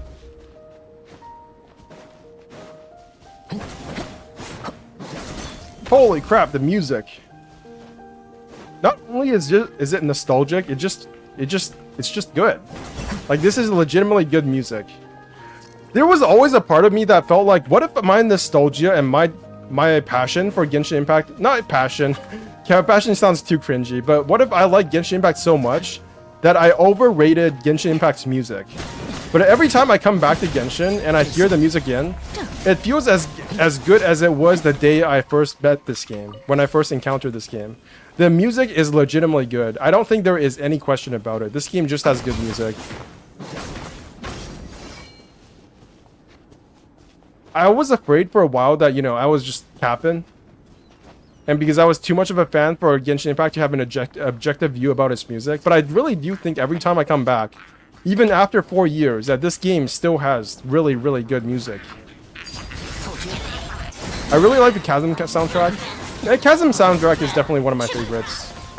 I think I like the above ground Chasm music more than below ground. The below ground felt kind of a tiny bit too aggressive. I feel like all the music that sounds a bit too aggressive for me is not my favorite. Because I like calm atmospheres. I like melancholy. 可别眨眼。 Like, I like Enkanomiya's music as well, but its battle music feels a bit too aggressive for me. I like Tsurumi Island OST a lot. Tsurumi Island was awesome, except for actually exploring the place. It was kind of it was kind of awful for me. I didn't like the fog mechanics too much. Again, it felt too aggressive. There were too many wolves, and I didn't have a good like anti-wolf character at that point. I didn't have my mono hydro team. So my John Lee was kind of just sitting there feeling bad about himself. Nice. Frost-bearing tree awakening. I couldn't read that. It was too fast. Okay. Nice. I never finished this tree, I think. Not even once. I don't think I finished this tree on my main account. There are still things in Dragon Spine I don't have there. Wolves are annoying, that's true. They did hire the top musicians and orchestra for Genshin, so it feels so grand. Meanwhile, other games just sound like the typical music you hear in your local radio. I think all of the Hoyoverse games' music is actually pretty good. Even Honkai Impact 3rd, whenever I go watch Honkai Impact 3rd trailers, they always amaze me. They are very good. I would say Zenless Zone Zero's music is as good as Genshin Impact right now. It just feels different. It's like a more modern feel. It has this like jazzy retro feel. Whereas Genshin Impact is more like traditional orchestra. Okay, I got that. Continue upwards to investigate. Okie doke.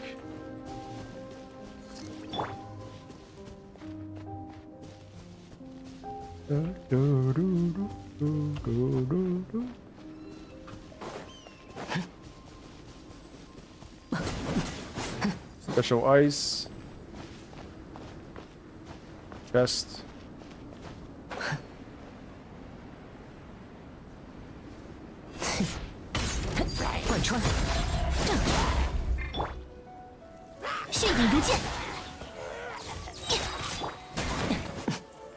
It would be interesting to finally reach like a new area in Genshin Impact, because one of the attractions of playing Genshin Impact over again is to just see if I feel the same way, right? To see whether or not it's just nostalgia, or whether or not like the new places are as good as the old ones with a new roster of characters. Because again, one of the reasons why I don't enjoy Genshin as much on my other account or as much in general anymore is because I've already solved the game, right? I already have the best team. I already have the strongest exploration. But what does it feel like to not have that in modern Genshin? Is it still as annoying, or if it feels completely different?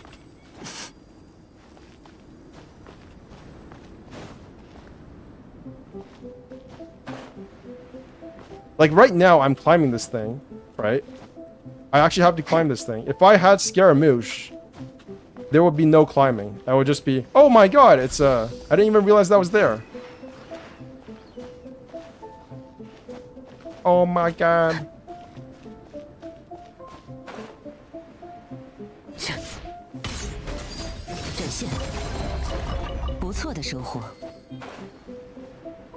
One of the criticisms I have heard about Genshin Impact's exploration, which is true for all gacha games, all open world gacha games, which I think is legitimate, is the idea that open world gacha games can never be as good as traditional open world games because the exploration does not reward you as much as other exploration games.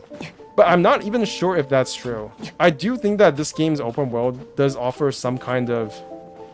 It does offer something over an open world like Zelda Breath of the Wild. I went back to Breath of the Wild after playing Genshin Impact, and it actually didn't feel as good as I remembered. And a large part of that definitely has to do with the graphics, to be honest. I don't even think it's the open world. I think it's the fact that Zelda Breath of the Wild and Tears of the Kingdom, they just don't feel like modern games. They feel too old because they don't run on 60 FPS. And I don't think there's anything they can do about that unless they switch to a Switch 2. But that's another issue other than open world design. I will do anything for primos. Yeah. I do think the argument that you don't get anything other than primos or leveling mats is legitimate. I do think that at some point, once you have leveled up all your characters, it does become monotonous because once you've leveled up all your characters, then what are you doing for exploration other than getting primo gems to pull for new characters that you level up again? There is not a lot of moments in Genshin Impact or other open world gachas where you're like, oh, here is a really cool sword I found out in the wild. That happens very little in this game. And one of the things that did frustrate me about Genshin Impact when I was playing Inazuma was during the Kazuha quest, when he got his super duper like soul possessing sword, and it was just a shitty like 4-star sword that wasn't even a good 4-star. And it was actually a 5-star sword, but it was not a good 5-star sword. It was worse than a 4-star. That shit made me sad. And I do think that there should be more leeway to make like moments where you actually advance your characters through exploration, besides just getting primo gems and leveling mats. Sigils for the local tree. In my opinion, the one thing that makes me mad about open world aspect of Genshin or even WoW too is there's so little tree or forest. That's true. I think the only time you ever see forest in this game is like in Sumeru, and it's not even that big of a forest. It's like there's a tree over here or a tree over there. But for the most part, it doesn't feel like you're in a very thick forest. It feels like you're in like a very small forest.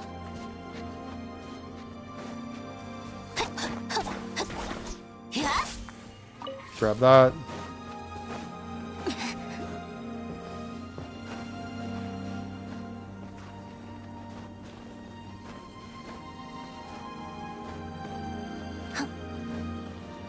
This sunlight is so beautiful. I do think that Genshin Impact does feel like a more cohesive world than Wuthering Waves. Not to shit on it, but like look at this sunlight. Look at how this blends in with the cold, icy atmosphere.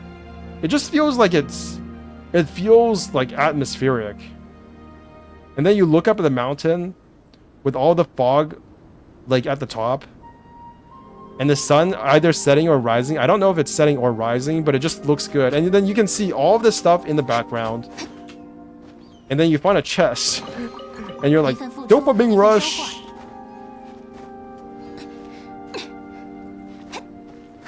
I don't think I've felt this way in Wuthering Waves even once.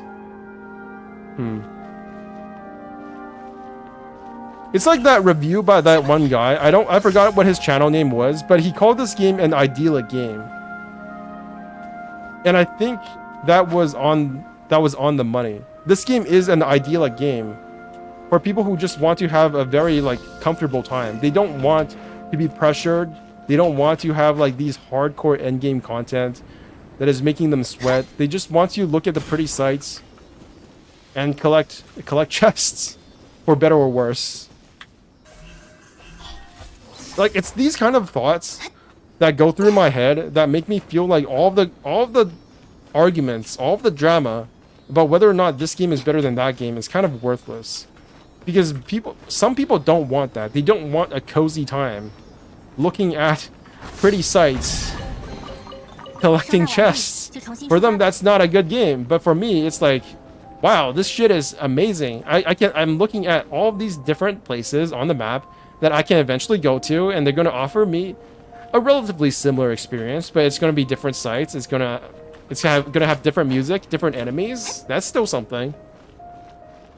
Do you think the perception on Genshin and Weibo wouldn't be so toxic if content creators weren't creating drama? Oh, absolutely. I feel like if the content creators were, if Tectone had been like a different person, because for better or worse, Tectone is like one of the biggest. I think overall Tectone has been more positive for the gacha community than bad. If I'm gonna be honest, I feel like Tectone is actually a net benefit to the Genshin community and to the gacha community in general, rather than a negative. But there is also a lot of negativity, and I'm not saying negativity about him. I'm saying just like overall negativity that has been created as a result of him, and drama related to him, and the atmosphere that has created for other content creators. And it definitely wouldn't be as bad if there weren't content creators that have followed in his footsteps. But I still feel like it's overall not that big of a deal.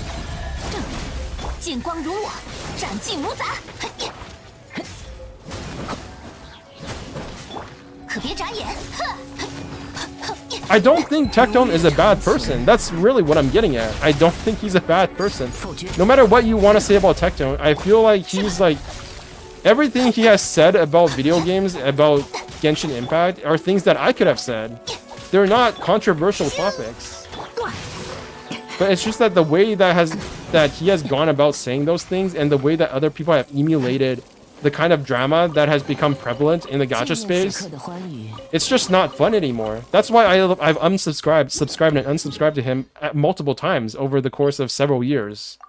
It's not because I dislike his content, it's because, well, I do dislike his drama content after a certain point. Even I like the drama. I've made videos covering drama.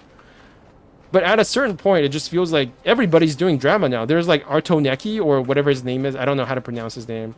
Like, there's all these other, like, Hex Juice, I think, is sometimes a drama channel.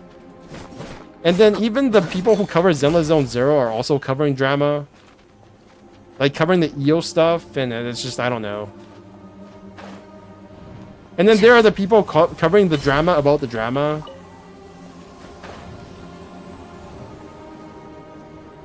And of course, it's going to blend into the Wuthering Waves versus Zenless Zone Zero content, because that's what gets views. What else more is there to say? It gets views. My most viewed video is a video talking shit about Genshin Impact. Right? That's a thing. My most viewed videos, 141,000 views. My first video to cross 100,000 views. The worst map expansion in Genshin Impact. Sumeru fanboys crying. Genshin Impact is dead. This one.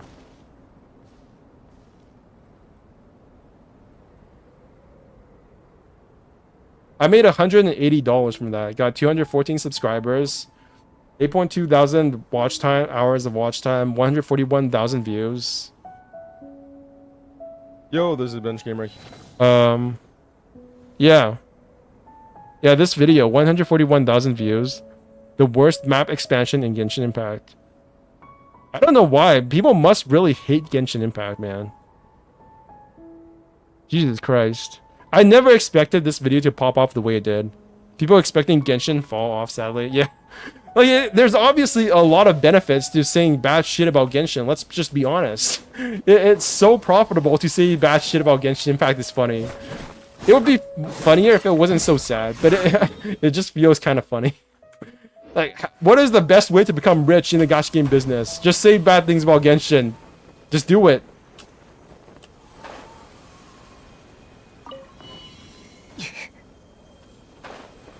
That's a very solid business plan right there.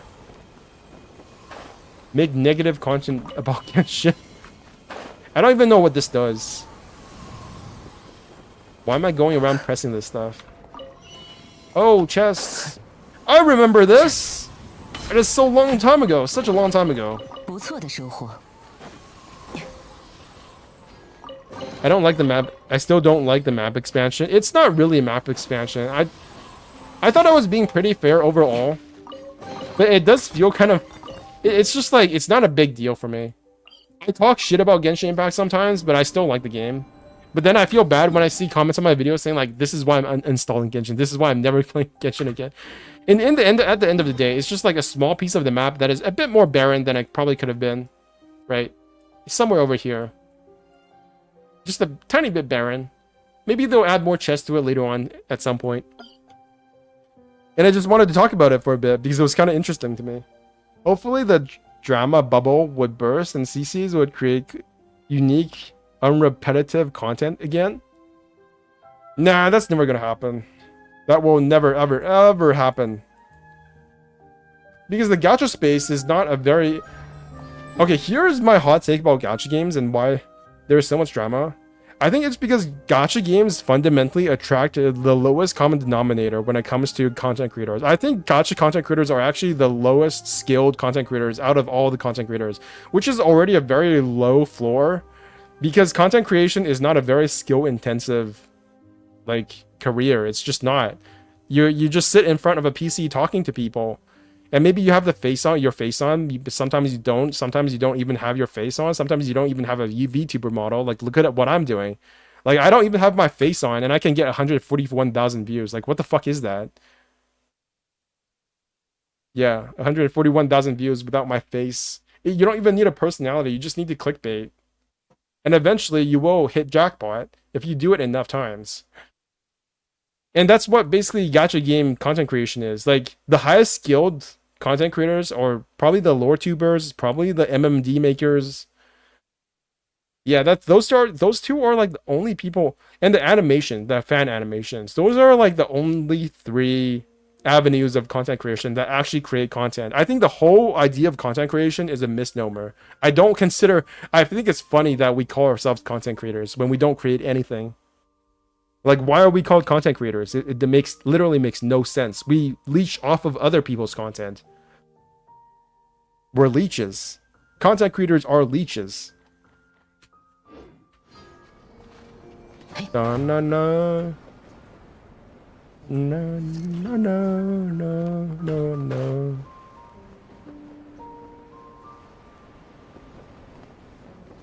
Even a charismatic person is still a charismatic leash. I think the charismatic people, video editing skills, and deep understanding of the algorithm have a high chance. But a deep understanding of the algorithm is not a deep understanding of what makes like good content that will actually benefit the community. My biggest problem with Tectone is that he knows that there will never be a united stand to make the games better. He either like really just does not like Genshin Impact, or he has no intention of making Genshin Impact a better game. Nor do I. I just complain about stuff, but I never have the expectation that it'll ever change anything. So it's all like just kind of shouting into the air, right? There's no point complaining about Genshin Impact because there's very little chance of it ever changing. And if it does change, it's not going to be because of the players. It's going to be because Wuthering Waves came out, or Zenless Zone Zero came out, or you know, Honkai Star Rail came out. It's going to be because of factors that you can't control. That's why Genshin Impact will ultimately change. Because of things that are outside of our control. Not because you complain about it online for 24 hours. Like, that's stupid. It's just not ever going to be a thing. We're not that important. Twitch streamers are not that important. none of us are that important to Hoyoverse. Irrelevancy of the content, or because Chinese player complain. The Chinese players complained by trying to sue Hoyoverse. That's how you get things to change, by trying to sue Hoyoverse. It's not because they complained, it's because they were going to do monetary damage to Hoyoverse in a meaningful manner. That's not really the same thing as just complaining. That's like complaining Pro Max or complaining Plus. That's like super Karen behavior. That's like what you do when you have no life. I mean, all the more power to them, but I'm not gonna go out of my way to sue Hoyoverse. That's too much. That's too much work for a video game. If I think a normal person behavior is to just not play the game that you've been screwed up, that you've been screwed with. Like if they change Nivelette's attack animations to make him weaker, I would just outright quit the game. If I was a Nivelette main, I would feel so bad I would just quit the game. Not sue Hoyoverse, but I think suing Hoyoverse is funnier. I'm just not. I'm not dedicated to one game enough to be that. I don't know. What do you call it? That anal? That... Anal is probably not the word. Yeah, complaining Pro Max. Complaining Plus. Complaining involved.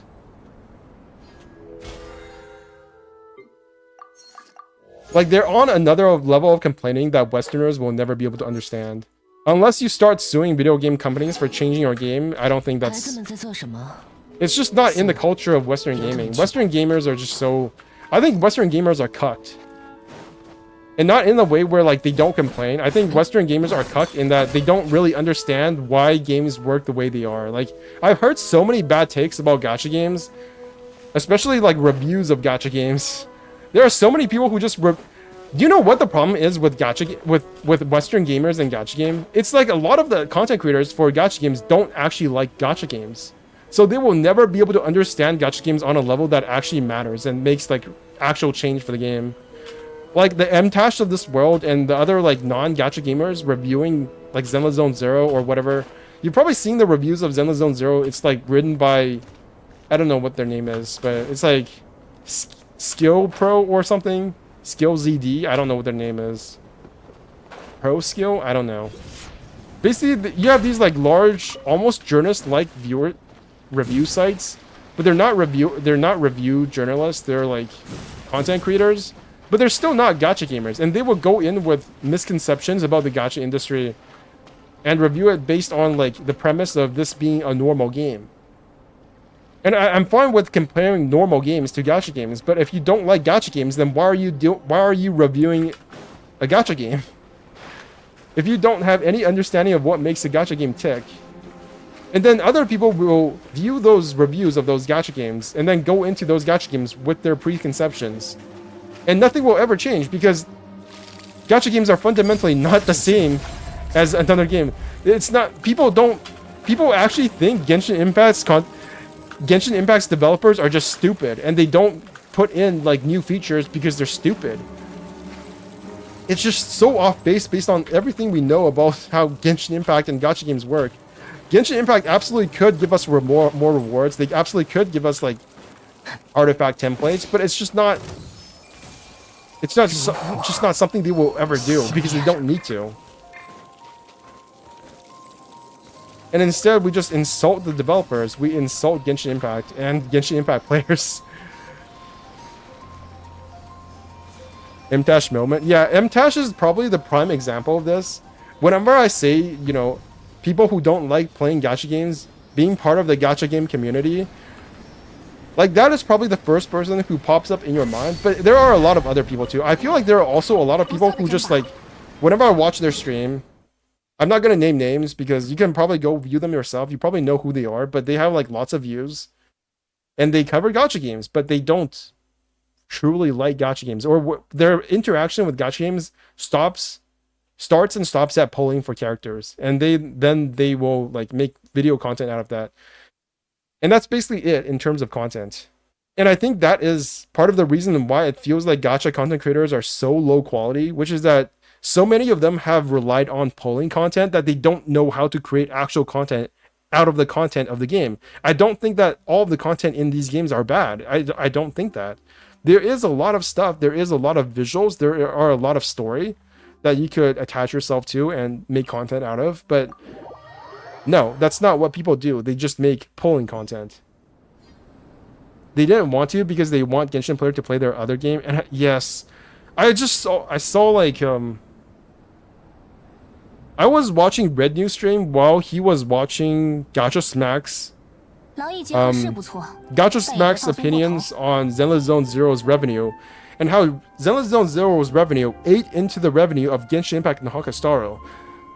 But what Red News said, and what I agree with to an extent, is that Zenless Zone Zero, Honkai Star Rail, and Genshin Impact are all being rotated by Hoyoverse. They are all in a rotation because Hoyoverse knows that they have a large overlapping player base. Even if they don't have a large overlapping player base, they absolutely do have a significant player base who plays all their games. At least the most dedicated portion of that player base, it exists. 耽误太多 So what 时 they 间 do is that they 事情 will 可就做不完了。 absolutely schedule a banner and the content of all three of their main titles now, Zenless Zone Zero, Honkai Star Rail, Genshin Impact, to have off banners. When Acheron was being released, Chiori was being released in Genshin Impact. When Arlecchino was being released, then you have like Jade or whoever, or you have a less popular character in one of your other games. That's why none of the main games for Hoyoverse, none of them ever has a 2.0 or 3.0 or a 0.0 patch at the same time as another game. Because they will eat into each other's revenue. It's just that simple. Because the gacha game industry is not big enough right now to have all of these discrete communities that don't overlap with each other. I'm playing Arc Knights at the same time as I'm playing Wuthering Waves, at the same time as I'm playing Genshin Impact and Zenless Zone Zero. All these games I'm playing at the exact same time. And I'm not spending the same amount of money on all of them, but I do spend money on some of them. And that ultimately does eat into my ability to spend on as much on any single one game. And I think it absolutely makes sense for them to just have off banners so that, you know, 无论是冒险 that 还 you 是做 spend your 生意 money more 机会都 consistently, 稍纵 if 即 not 逝。 all of it at the same time. It creates a more consistent flow of revenue, and that is ultimately still a win for Hoyoverse. And I find it so weird that people don't mention this. It's like, have you not seen the schedule for yeah, am I supposed to be showing this? Like, I have a schedule for here, right? You got like, okay, so ZZZ 1.1 live stream, and then you have like 1.1. Every 2 weeks, there is a new patch.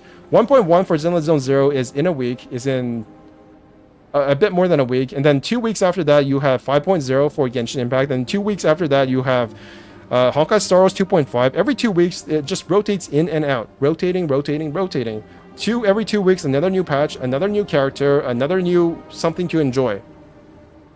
Hoyo wins no matter what. I wouldn't say they're infallible, right? But the core argument, I think, for Gacha Smack, if you go watch Gacha Smack's video on Zenless Zone Zero, is that because they're not expanding their player base and that they're not making as much money potentially as they were in the previous months, then that is a loss. But I don't think that's true. I think there are going to be natural limits to how much money you can make based off of one game. If they had just put all their resources into making Genshin Impact a better game, as much as that would have delighted me, they wouldn't be making as much money now. That's just the truth. There's no amount of content or additions you can make to Genshin Impact to make it make literally double the amount of money as it did. Like, there are months now where they make $200 million. 100 million for Genshin Impact, 100 million for Honkai Star Rail. $200 million in a month is insane. And they would never be able to do that if they just had one game. So making Honkai Star Rail was an absolute win. And making Zenless Zone Zero, now that Honkai Star Rail, let's face it, is dying down again after 2.0's main story is done. They're going into more sleeper patches. So, you know, what if you're not playing Genshin Impact anymore? What if you don't want to spend on another game besides Honkai Star Rail that is a Hoyoverse game? What if you don't want to go back to Genshin Impact after Honkai Star Rail? What game are you supposed to play? Zenless Zone Zero. That's why kind of weird when people say the Hoyo dev fault because of this and that, and removing the fact that Hoyo as a company want you to say that their newer game are better. Yes, and it's not even like I'm lying. I do think Zenless Zone Zero is better in a lot of ways compared to the previous games. I'm not lying. I legitimately believe that Zenless Zone Zero has improved in a lot of key ways, especially in storytelling. but it is part of a marketing tactic to make you spend more consistently and to also increase their player base. Because they are doing that. Even if there is an overlap in player base, they are expanding it. I just don't know how much, or if it's covering their loss in player base. There are going to be people who just never want to play a gacha game again after Genshin Impact. But there are going to be people like me who are like, oh, hell yes, I love Genshin Impact. I want more of this. And then I went over to play Honkai Star Rail, and I like Honkai Star Rail, so why don't I play Zenless Zone Zero as well? And then there will also be people who just never liked Honkai Star Rail or Genshin Impact, and they're going to be going over to Zenless Zone Zero. And by chance, maybe they'll also discover Honkai Star Rail and Genshin. It's not like there's no like hard limit to what is a success and what is a failure, unless we absolutely know the numbers for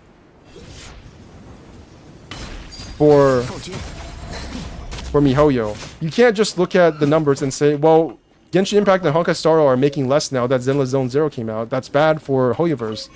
That's not the case, because no matter what, though, that amount of money would have gone down anyways, because we're in sleeper patches. Nobody cares about Emily as much as I love Genshin Impact.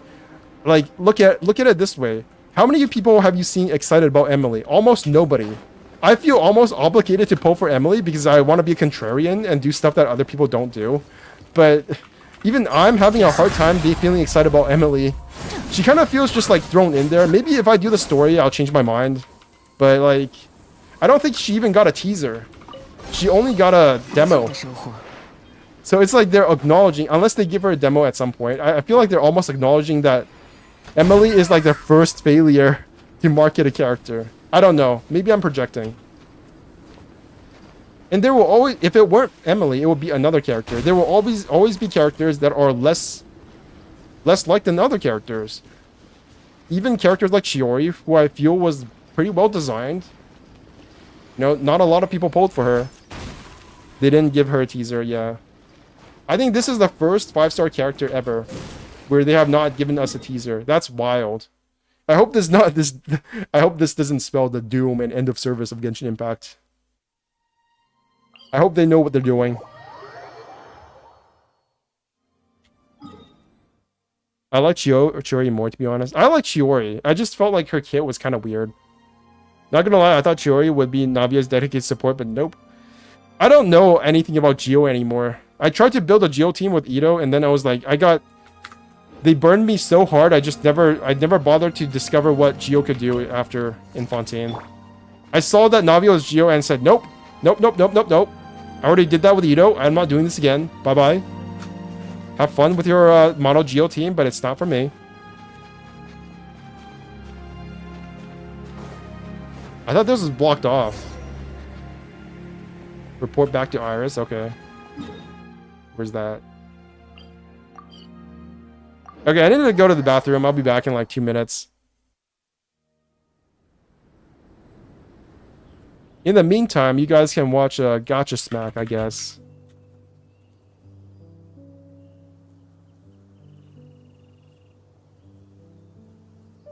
Zenless Zone Zero made a 100 million, but here's the problem. In the next video, this is why Wuthering Waves is my favorite gacha game. Ladies and gentlemen, and welcome back to another video by yours truly. It is that time of the month. Sensory Tower released the revenue for the month of July, which is also Zenless Zone Zero's debut launch, and the numbers might appear to be quite shocking to a lot of people who look at them as a first impression of just, you know, taking a gander. I have some interesting thoughts on this situation. I think the numbers do tell a quite interesting story, and you might be surprised with what I point out based off of what I'm seeing in front of me. But I can already imagine the comment section, right? You got the Kudo shields, you got the Hoyo shields. Wuthering Waves, look at it. It didn't even get in the top 5. It's not a part of the big 4. It's a big failure. It's a big flop. And then you got the Hoyo cucks, bro. They're like, See, you guys, you were doom posting Zenless Zone Zero, and look at it now. It's number 1. it's so freaking obvious. It's so easy to predict what people are gonna say. I'll tell you right now, this This video will probably get over 1,000 comments. I'll tell you that right now. It'll probably land between 30 to 40,000 views, but it'll get over 1,000 comments, which is a lot of comments for that kind of volume. Anyways, without further ado, I want to look at the main topic here, and then I want to also take a gander at some of the other games that I feel have been moving up or moving down. Let's get into it. Before we go any further, I just want you guys to know I do not have a hat in this race, and I do not care who's number 1, who's number 2, who's number 3. I merely like to look at the metrics and information presented in front of me with a rational and objective sense of mind. So know that whatever I say has no vitriol feelings attached to it. It's just merely commenting on what I see in front of me. I know y'all might think you don't have to say that, Smack, but there's some weird motherfuckers in this community who really take this shit to heart, believe it or not. That said, a lot of people might be thinking Zenless Zone Zero absolutely crushed it. In fact, let's go to the combined revenue so we can see. I do want to talk about a couple of talking points here, but combined revenue wise, Zenless Zone Zero made pretty much $100 million in 1 month. A lot of people were like, oh my God, that's insane, right? People are looking at Wuthering Waves, seeing 46 million drop down to 29 million and thinking, oh, it's falling off. It's not doing good. I know some of y'all are mature adults and you understand that 30 million in 1 month is far from that, but some people actually think it's falling off. I want to give my thoughts on what I see before me. Here's some factuals, guys. If we go and take a look at the months before, let's look at March, okay? In March, Honkai Star Rail between China and global made $150 million, pretty much roughly. Genshin Impact made another $68 million, right? So we take that 150 plus 68, that's over $200 million in the month of March. In the month of February, 90 million from Honkai March 8th. I like it when he does the Emanator joke. What's the joke? Star Rail, and then Genshin Impact plus these two combined is looking at pretty much 90 million as well.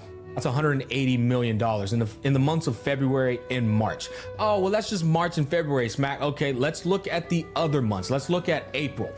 In the month of April, Genshin Impact made 82 million China, and then But what was the patch for April? Let's go see. Genshin Impact versions. What was April? April was Arlecchino. April was Arlecchino.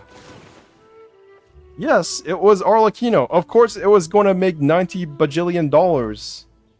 You're not going to be... Genshin Impact is not going to be able to make $80 million back to back.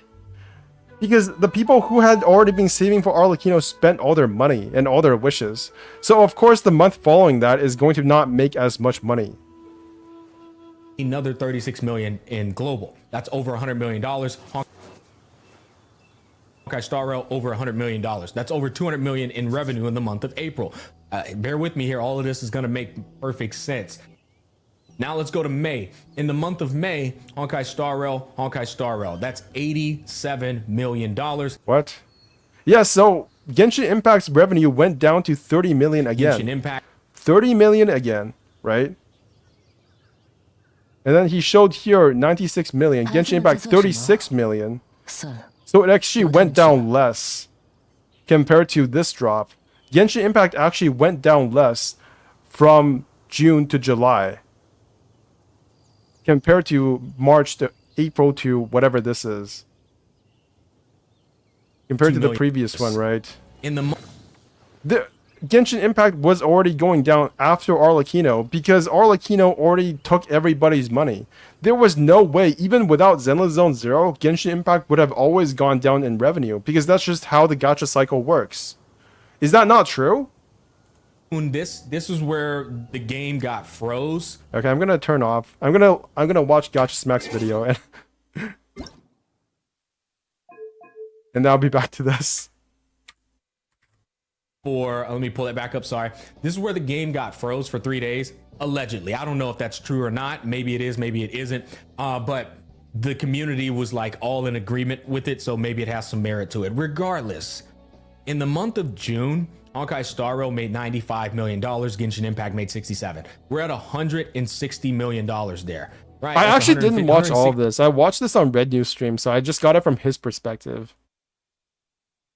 This is a long video, 17 minutes. Month of June. We got a lot of time. There's like gonna be another like 6 to 7 hours of this until I get to the live stream. So we're gonna be here for a while. If we're gonna watch all of this, then I don't know. I'm not gonna be playing Genshin the entire time. Actually, I probably will be, but June. in between that, this is where I gotta take a rest. Froze for. Let me pull it back up. Sorry. This is where the game got froze for 3 days. Allegedly, I don't know if that's true or not. Maybe it is. Maybe it isn't. But the community was like all in agreement with it, so maybe it has some merit to it. Regardless, in the month of June. Okay, he's taking too long on board. Back to Genshin. That's too much talking for me. I can't bear to hear another voice of another person. That took way too long. He wasn't getting to the point. Which is a sad thing to say because I also feel like I take way too long to get to my point. But when I hear somebody else do it, I'm like, wait a second, that's no bueno. I don't like this. That reminds me, he's talking about the same shit for like another, I don't know. 17-minute video. Oh my god.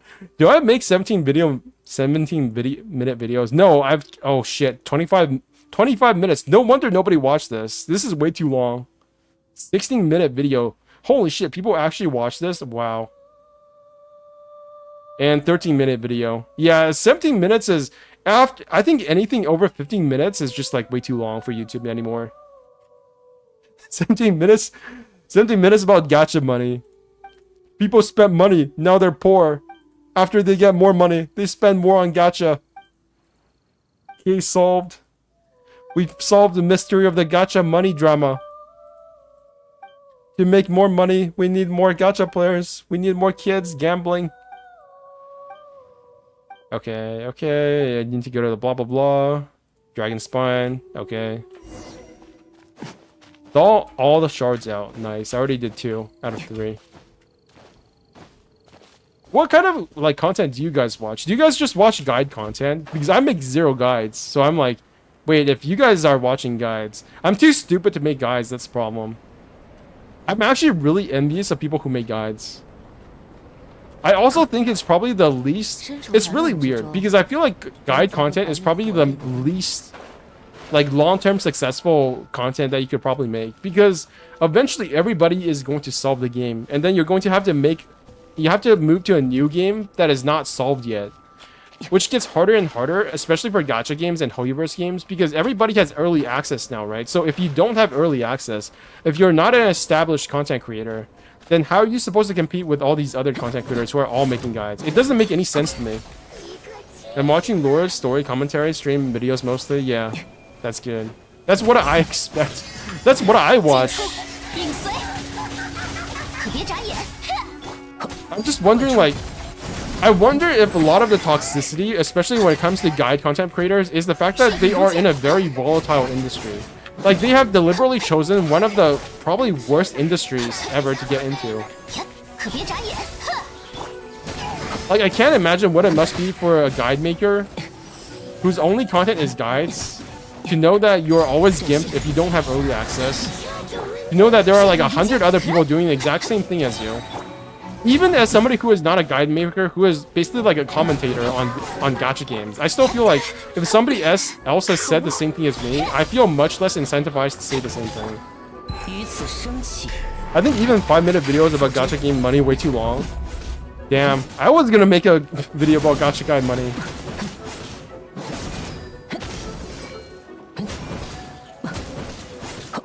I think MTash video is unironically probably the best take so far. Even though he's a person who doesn't like gacha games, his videos are probably just around the right length for me. Which is probably why I watch them more than anybody else's. Other than the fact that MTash is just a really charismatic person. Like, no matter what you want to say about his views on gacha games, I feel like he is probably the most capable of just becoming a commentator, reactor Andy. He just doesn't want to do it for some reason. I think it doesn't give him the dopamine that he wants or something. I don't know. I've only like watched bits and pieces of MTash. I don't watch him religiously. I probably watch maybe like, if I put all together all the time I watch MTash, it would probably be like 2 days. Boring topic for me. Well, he used to make Destiny 2 guide videos. One video guide video is enough, but story react video can be watched multiple times. Yeah, I was just watching what's his name? Murder of Birds. I think I don't know why I feel like it's calling him Murder of Mystery. Basically, I was watching Murder of Birds stream Honkai Star Rail, and it was entertaining. I wonder, like, if they have a stock, if they just rotate through a stock, they have stock reactions. I do feel like one of the things that kind of pisses me off about content reactors is that they constantly say the same things over and over again. It's like, wow, amazing. Oh, that's so epic.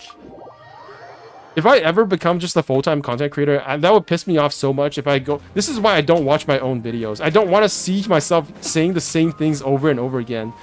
And I don't know if it's on purpose or not. I feel like there must be some content creators who just do it on purpose. But there are also content creators who probably don't have like a stock option of things to say when certain things happen on stream. And then they just say the same things over and over again because that's just what they say.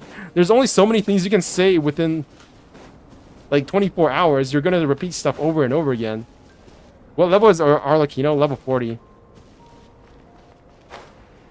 It's an unconscious thing. Yeah, I feel guilty for thinking that it's like they have pre-prepared sayings. Because I know that I also say things unconsciously multiple times. It's just what happens when you talk about the same things over and over again. Murder of Birds a bit unique, weird for me. He's very lore savvy, but he doesn't make theory videos like Ashikai. I think that's a good thing.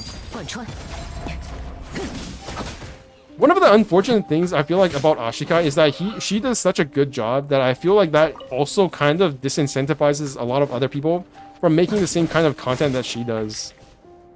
And I feel like because of that, some other content creators I feel like have gone with the tactic of making less quality videos in preference for more content. Because Ashikai doesn't upload very often. She uploads very high quality videos, but she doesn't actually upload very often. So I feel like the other content creators just make more videos. It's like this as like this other way of making more videos. I don't know. I don't know if that makes any sense. Chilled Aster theory never came true. What theory? He said he didn't used to make theory content like Ash did.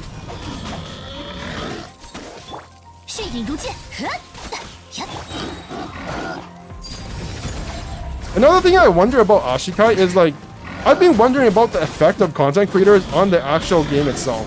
So, oh my god, I'm dead. I wonder how many people would be as informed about Genshin history and Genshin lore if it weren't for Ashikai. Like, how many of the assumptions we have about Genshin Impact is literally just spawned from Ashikai? Like, if Ashikai did not exist, like, would we have a completely different meta for what we know about Genshin lore? And how many people actually just discovered Genshin lore organically versus watching a video by Ashikai? I don't know if that makes any sense, but it's something I've been wondering about. A music theory YouTuber, Adam Neely, says repetition legitimizes. Really? There will always be people who will be doing lore video only. Some lore videos feel like they're reading off of Wikipedia. We do need that kind of content though. I appreciate the lore videos that read off of Wikipedia because I don't want to read Wikipedia.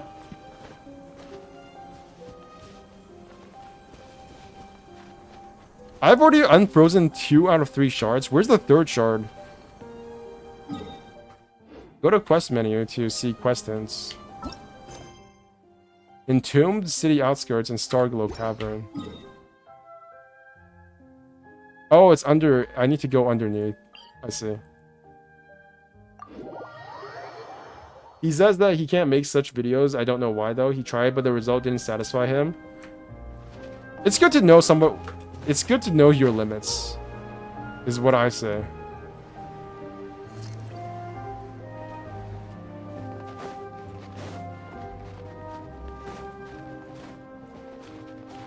I don't think there's anything wrong with knowing like what you can or cannot do. I feel like Ashikai really raised the bar for lore videos to an extent that like if you don't make something as good as Ashikai, you're kind of just like you either have to have a completely new theory or you just don't make the same video as Ashikai.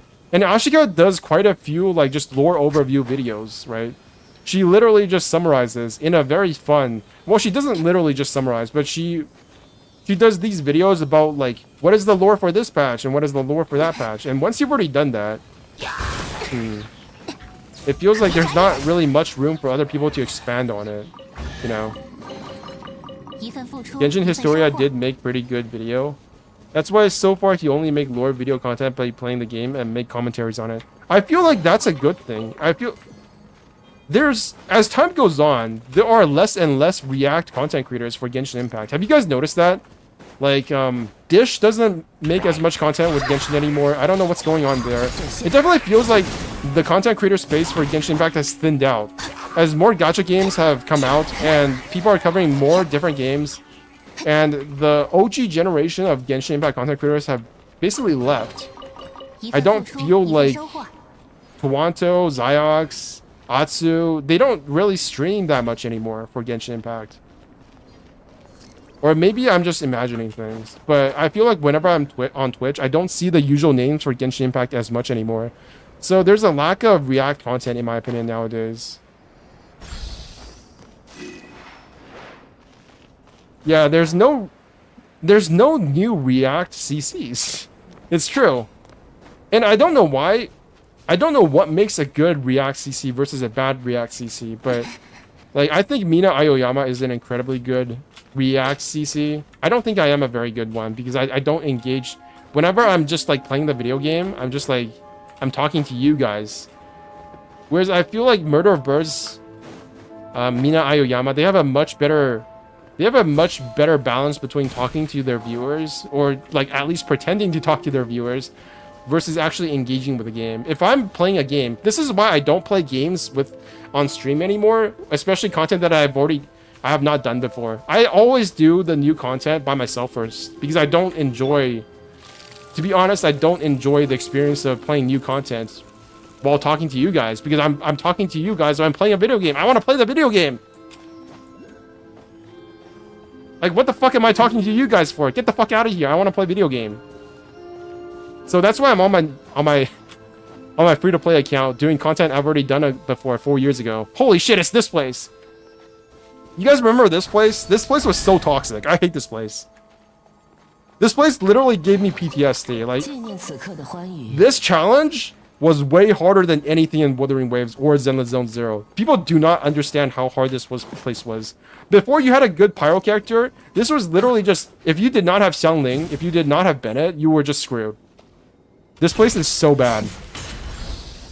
Okay, but with the power of Arlecchino, it should be doable. Ouch, I'm frozen.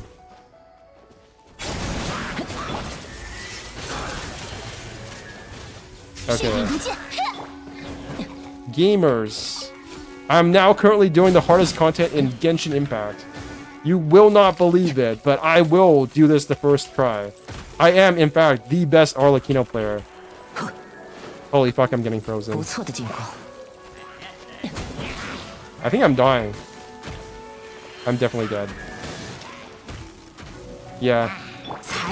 Yeah, this was really frustrating when I did the first time.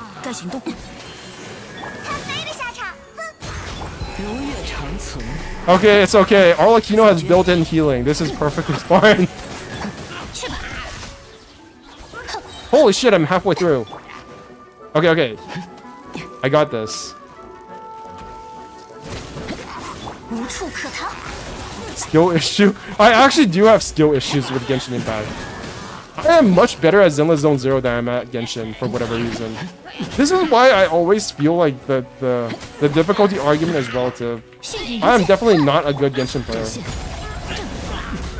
Spiral Abyss is still hard for me. Wait, I'm done. Wait, I'm not done. 97 seconds left. Oh my god! Oh my god, oh my god, oh my god. It's okay. I got some melt on. I'm still frozen. I can dodge now. I've learned how to dodge in the 4 years of playing Genshin. This is perfectly fine. Fuck. I'm dying. I'm fucked. 大意了。没躲开，去吧，呀哒，剑光如我，斩 Dude, I remember doing this. Without Arlecchino, this would be impossible right now. It's actually that simple. 我听见 And now I don't have Arlecchino. 孩子们的歌声。 I also don't think I had Kaching at that point. Wow. Yeah. Genshin Impact definitely has gotten a lot easier with the more options you have now as like a gamer. The amount of character options you have now is insane. Like there is an answer to everything. Before, back in 1.1, 1.0, like it was literally Xiangling. It was Xiangling, and Bennett.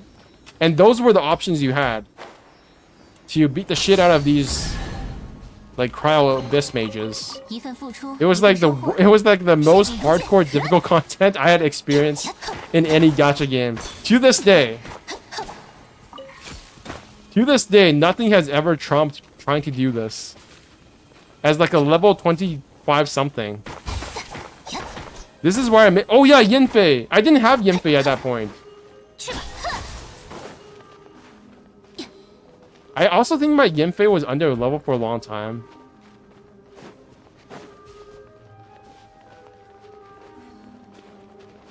It kind of sucks that Genshin Impact released all these characters I was really hyped for in the past, but now nobody really talks about them anymore because there's just like so many better options. And frankly, the power creep is true. Like there is power creep. Most of the time, it's not power creeping 5 stars, but there definitely is 5-star over 4-star power creep. Nobody talks about Hazel. Nobody talks about Yanfei. These characters are all kind of useless in their like meta. Like remember when people used to use Yanfei for her shield? Like imagine using a shield character now when you can just now you have characters that heal and shield at the same time. 才，知识成景， Honkai Starro does something kind of weird though. It's not really weird, but the amount of power creep in Honkai Starro makes it so that the new characters are always better, unfortunately.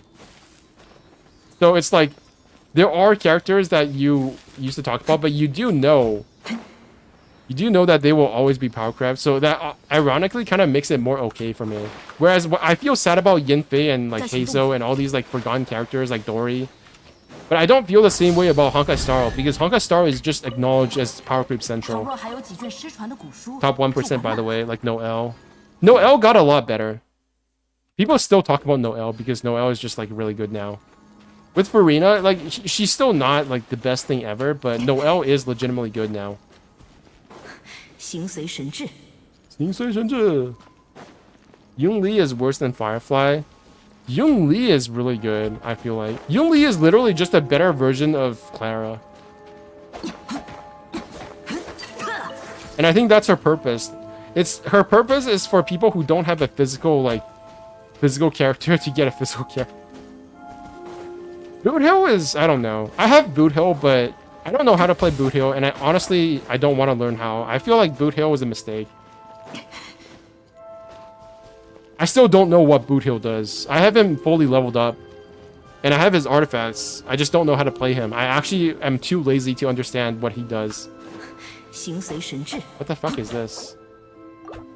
贯穿。 He breaks things. Another thing I really feel odd about Honkai Starro is that they move through the meta so fast, and they introduce enemies that are obviously like suited to one. Have you guys seen the new enemy, the new Borison enemy, the wolf guys for the Law Fu in Honkai Starro, and the new wolf boss? For those of you Leak enjoyers, the new wolf boss is like 2.7 million HP. It's insane.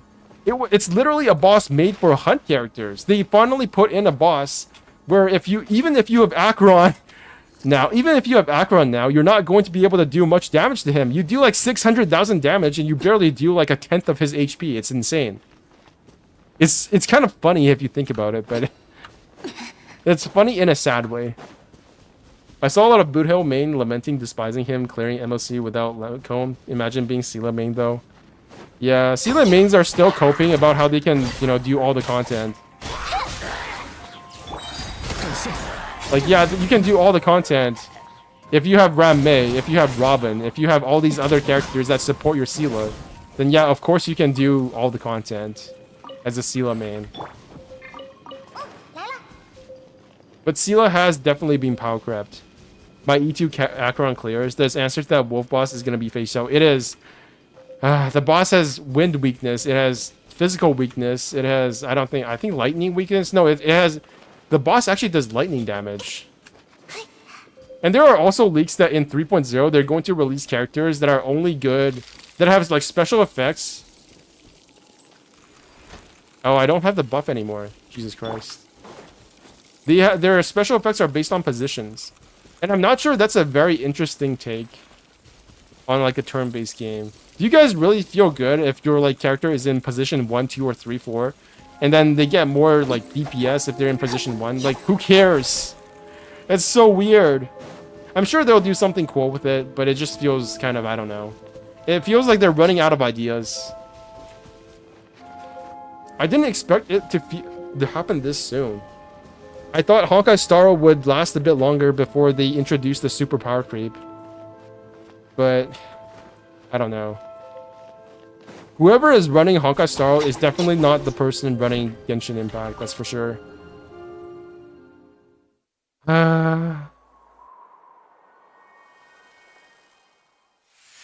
I thought they would have... Oh, Luke Mileto, hello, what's up? I didn't notice you there. How long have you been here? You've been here for a long time. I thought Genshin would be a more universal experience across Hoyoverse games than it was. But it turns out Genshin Impact was just the exception. Maybe like an exception because they didn't know what they were doing, but it definitely is the exception. I don't like the position thing too because I can only place the support characters in the last spot. Oh, right.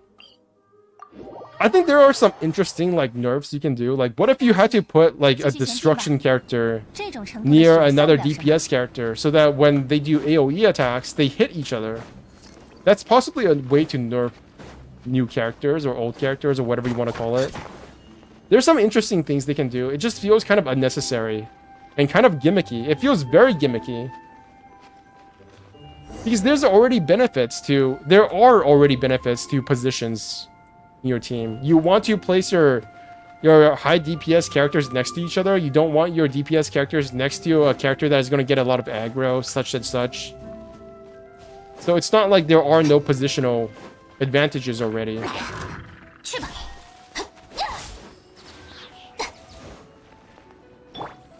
Okay, you gotta fall off. Typical.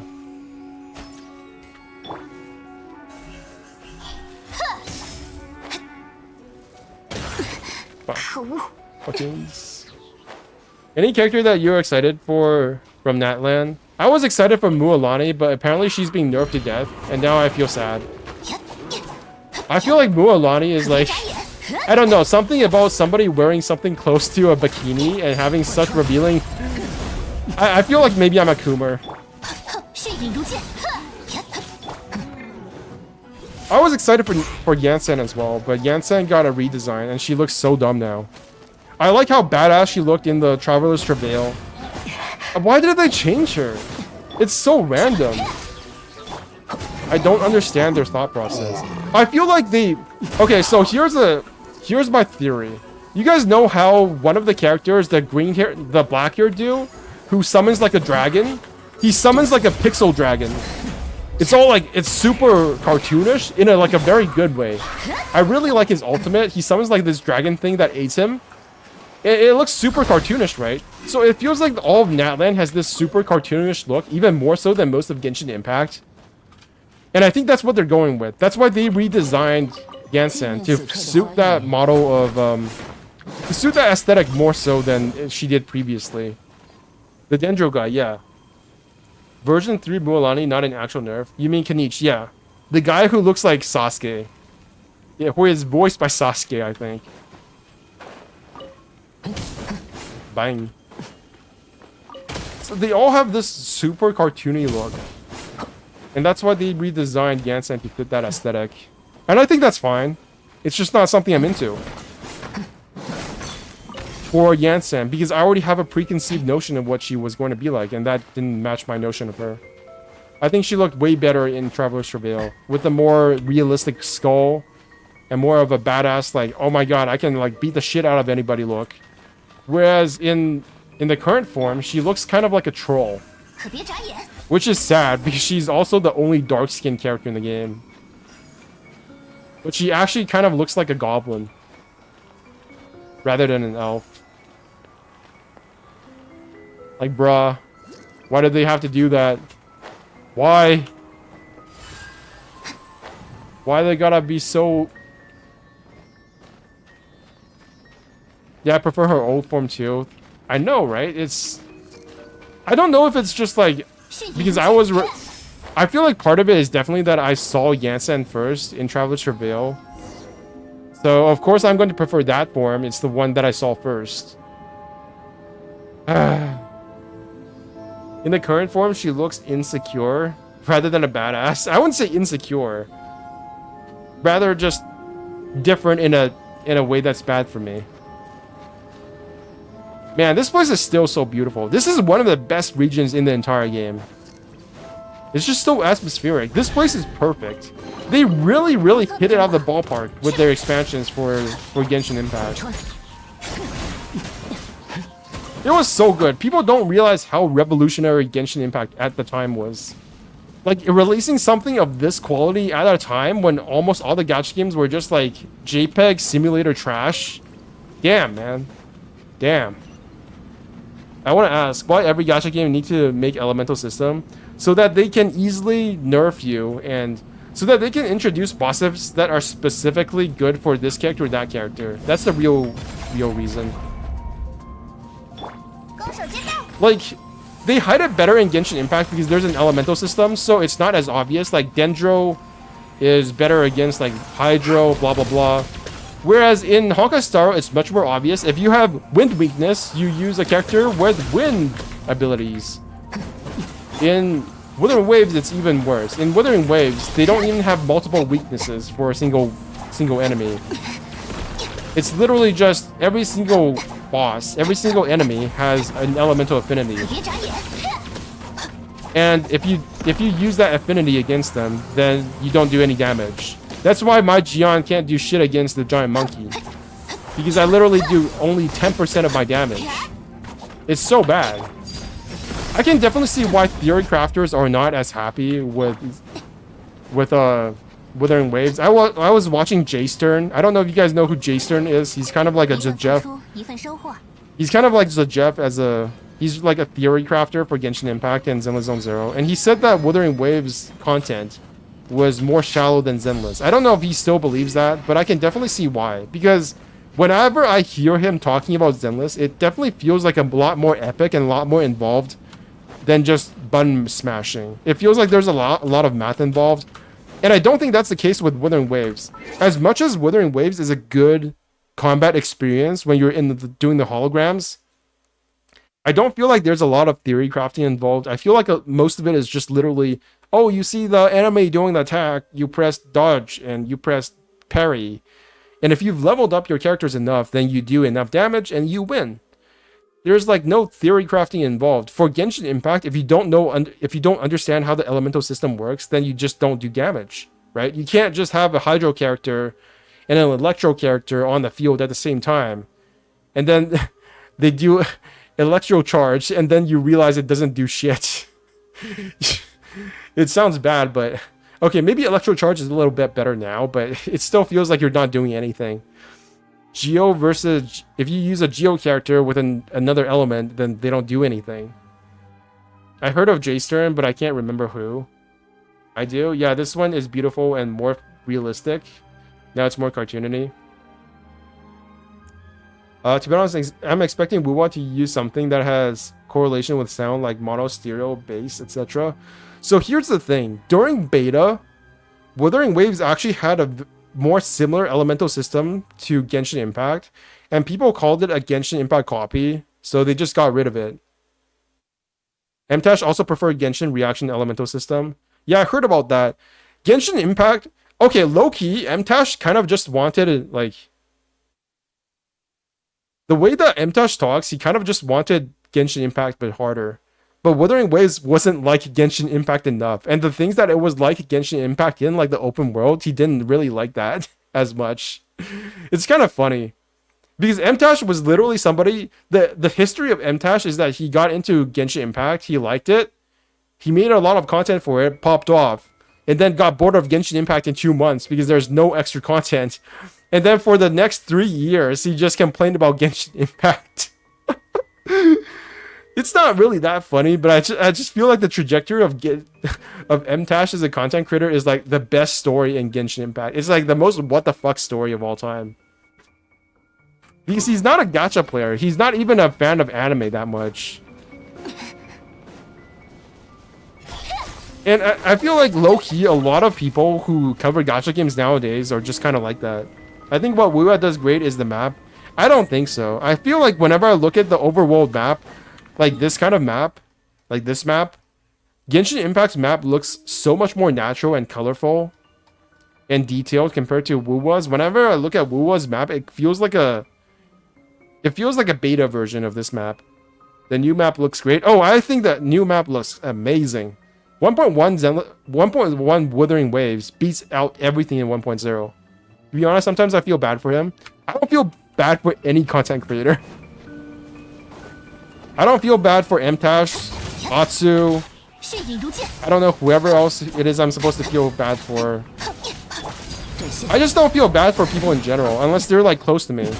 Like these people are just like, they're content creators. What am I supposed to feel bad for? They are probably millionaires. They've made bank and then they just don't, and then they don't care about the game anymore. It sounds so bad to say, but I feel like part of the reason why the OG generation of Genshin content creators, the Dishes, the Zioxes, the Tuantos, the Atsus, all of these people, they don't stream as much anymore. Do you guys want to know why? It's because they have money. It's literally just because they have money now. They don't have to stream as much. Their job is done. They're kind of like in semi-retirement. Like, isn't that just so obviously the case? Like, sure, maybe some of them would have wanted to continue content creation or whatever. Atsu obviously had like a lot of drama going on involved, and then he like took a break or some shit. But like, it's obvious that people were less interested in the game as time went on. And it would be naive to think that some of it didn't have to do with money. Are you a millionaire as well since you're also a CC? No, because I don't do this for a living. My money does not come from this. My money comes from my mom. And from the government. Because I live with my mom and she makes the food and she pays the rent. She basically like... I basically live with my mom, so I don't have to pay for anything that has to do with my living arrangements. If I didn't, I would have to get a real job. He made $180, huh? Yeah. I made $180, guys. I'm rich.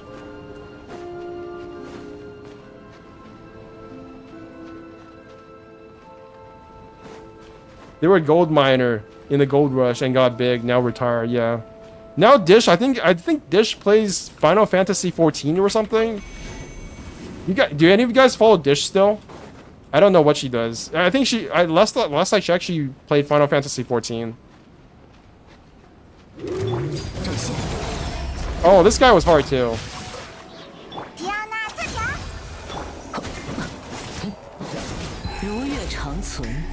I don't know how many times I tried this boss. It's got to be like 3 or 4 times. Brax also plays that game too. Was Brax one of the OG like content creators for Genshin? I don't think he was. I think he came in during like Inazuma or something.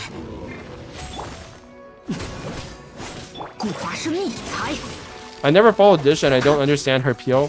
Her appeal is that she has a nice voice and she doesn't yell very loud. She's not very rambunctious. She doesn't like make herself to be like a big personality. She's comfy. She's like, she talks in a relatively low voice. So it's like, she is good for people who don't want to be around Ziox all the time.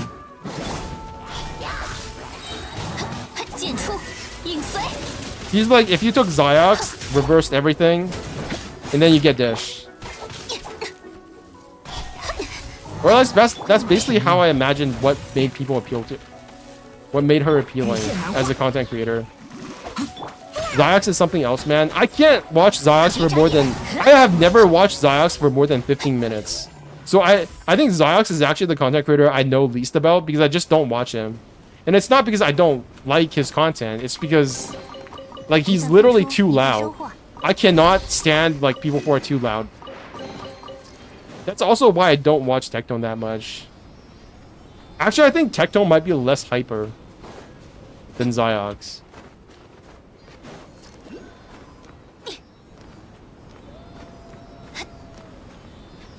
And ultimately, you don't know any of these people, right?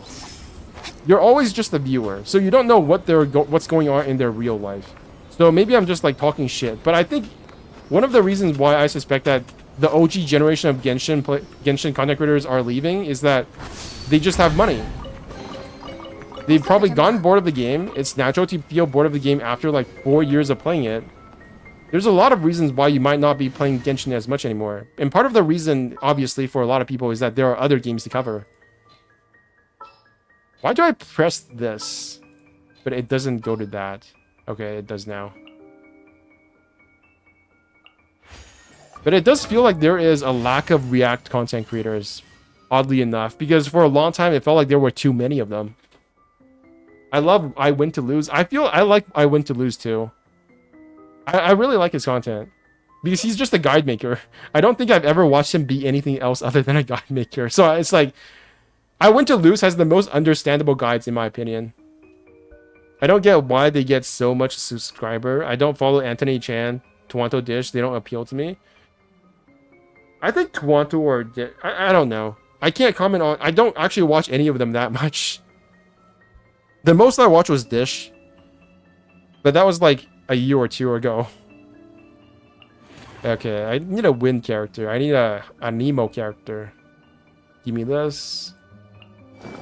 下午茶时间到了。 What's up? I like his voice and he's funny. His guide is great. That's the thing. I feel like all the guides are almost equal in quality. That's why I say that guide making must be like the most toxic.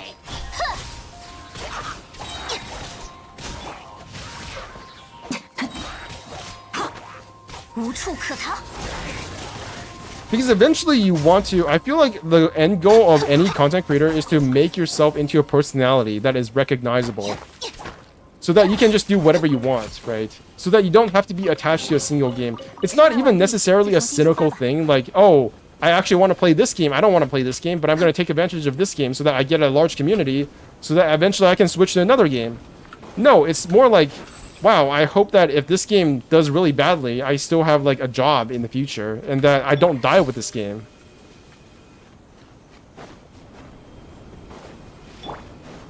Obviously, that's not very likely to happen to Genshin Impact, but it does feel like once you get bored of Genshin, it does feel like some of the content creators, whenever I watch them, like they'll say one or a thing here or there, and it feels like they just don't really like the game that much anymore. And I think it should be okay to just say that. It should be okay to just say that you don't like Genshin Impact, but it's not, because they'll lose all their subscribers and money. So they just keep like stringing their viewers along while they play other games. And hopefully they'll get a viewer base that also hates Genshin. You'll have a viewer base entirely full of ex-Genshin players that hate Genshin now, that you can bring along with you to your other adventures in other games. He isolated and does not do drama. I want to lose. I feel like a lot of people do that. Like, isn't Moga also like that? I don't know. I feel like a lot of people... Who else is isolated from drama? There are a lot of them, actually. It's just that they don't get their names out that much because they don't do drama. So you never really associate them with anything other than just their content. Okay, I need the fire.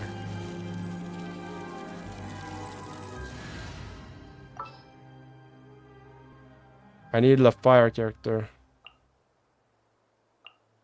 Okay, not that, not that. Yes, maybe that. Murder of Birds? Yeah, Murder of Birds too. Okay, we can fire this up. He's dead. 接受这样的命运。 How do I? Oh shit! Wait, why did that go down? Is it because of the fire? Oh, it is. I thought regular fire. Oh, I'm burning. I thought regular fire couldn't do that.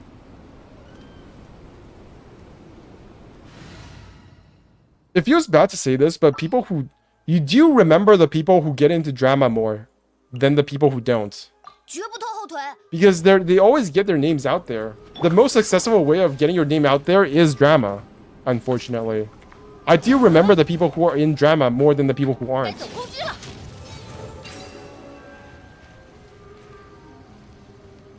I thought of him as off-brand Jeff.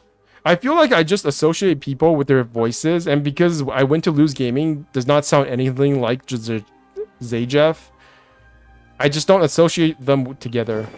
你带路吧。 And all the guides are kind of interchangeable, so it doesn't really matter to me.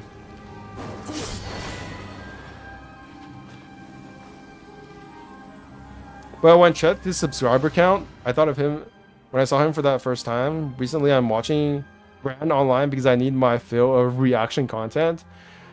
Didn't Brand reacted to my content? Worst map.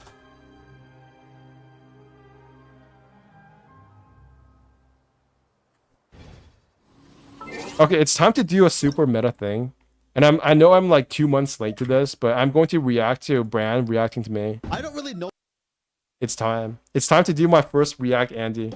too much about this because, I mean, I saw the map expansion for Sumeru. It's just a Bida Harbor, but it looked kind of doo-doo. Like, it was literally just this little bit of an area, I think, with nothing in it, basically. And this video is called the worst map expansion in Genshin That's Impact. me. Sumeru's That's me, fanboys guys. It's crying. me. But why? I'm Why are famous. they crying? What is this video? Yo, This is Bench Gamer here. So in the It recent sounds patch for so Genshin bad. Fuck. 4.7, I can't and stand this. 4.6, I don't want to watch this anymore. Okay, I'm going to take a deep breath and then I can go on. Gotta prepare myself before I listen to more of myself. Okay, I think I'm okay now. they finally added the inaccessible area to the north of Sumeru, and this has Yes. been the subject of some contention from what I've read on Reddit. This is because of the fact that there is really nothing there, and the landmass that they added it's is empty. actually rather sizable.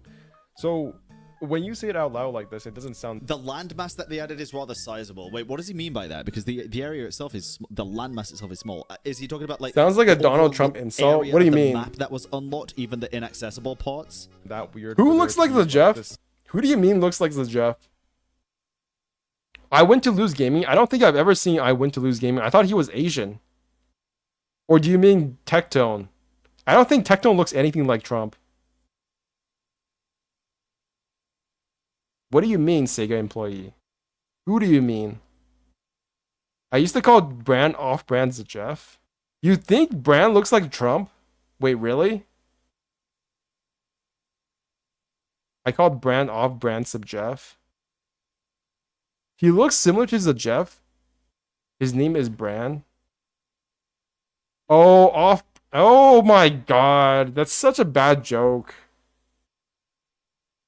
Dude. Off-brand's Jeff? Jesus Christ.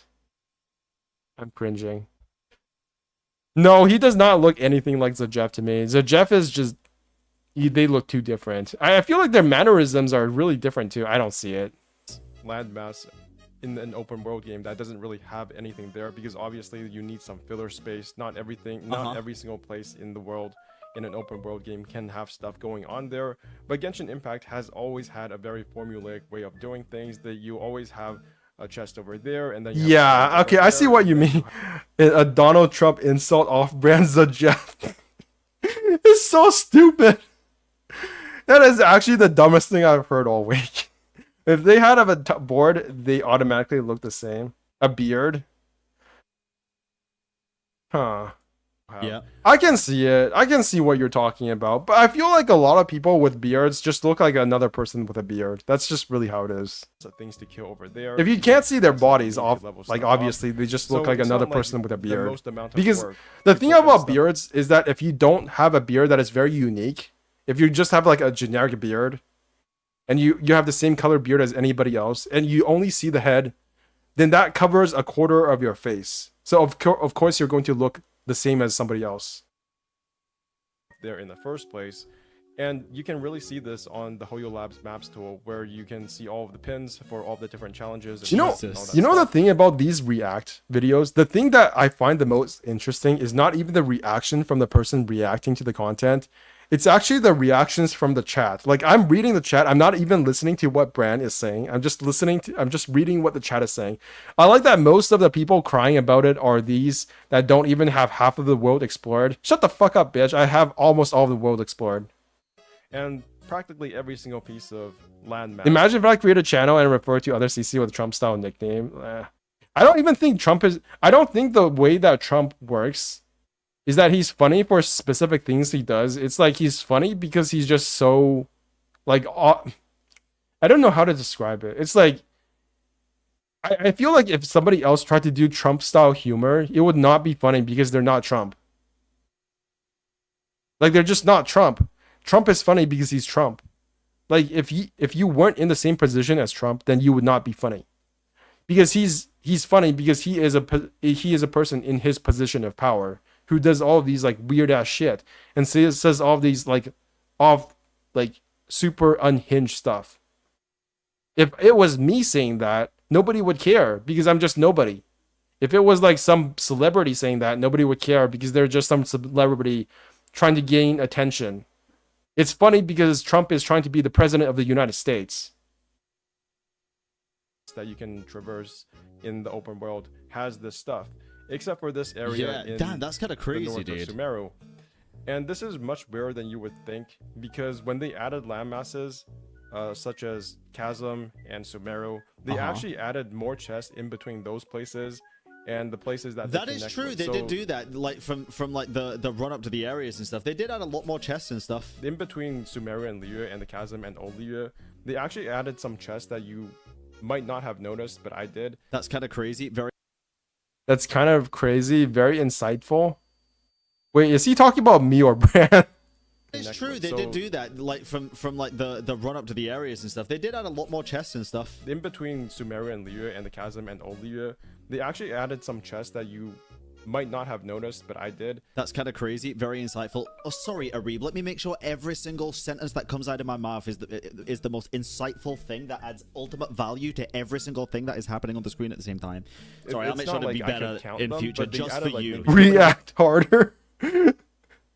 See, I feel like if you're not a good reactor, you do get criticism. I don't think Brand is a bad reactor. I just feel like no matter what you say, you're always going to be repeating yourself. And if you're not a good reactor, if you haven't cultivated your community to just like vibe with your reactions, then you ultimately get a chat user base that is like, what the fuck are you doing? Stop reacting so much. Why are you... Your reactions suck. React harder, bitch. You're a bad content creator. Why are we watching you? And then it just becomes the chat making fun of you instead, which is also content, but it's just really funny to me because your reaction itself becomes like the chat is reacting to you, reacting to somebody else, reacting to something else. It's just like the React content meta is just so ridiculous. React harder, bench. You gotta react harder to this person reacting to you. Then they can react to you as well. React harder. I feel like that might be an emote. Somebody should make an emote about react harder. React harder? Oh, fucking hell! Oh my god, you fucking wanderer! 6, 7, 8 chests. What do you want from me? In between those places, so that they don't feel just empty dead man's land. Your reaction was bad. 7 out of 10. Sorry, come again. True. You gotta react harder next time. That is essentially what this new That's kind of crazy. place is in the north of Sumeru, and it looks really conspicuous because it's extremely large. It's like half the size of Mondstadt. It's really conspicuous because it's extremely large. It's like half the size of Mondstadt. Is that how you actually pronounce Mondstadt? Because I've heard so many people pronounce it Mondstadt. Is that not how you pronounce? I didn't play this game in English, remember? So I never internalized the pronunciation of any of the words in Genshin Impact. So I always just pronounced it the way that I thought it would be pronounced in German.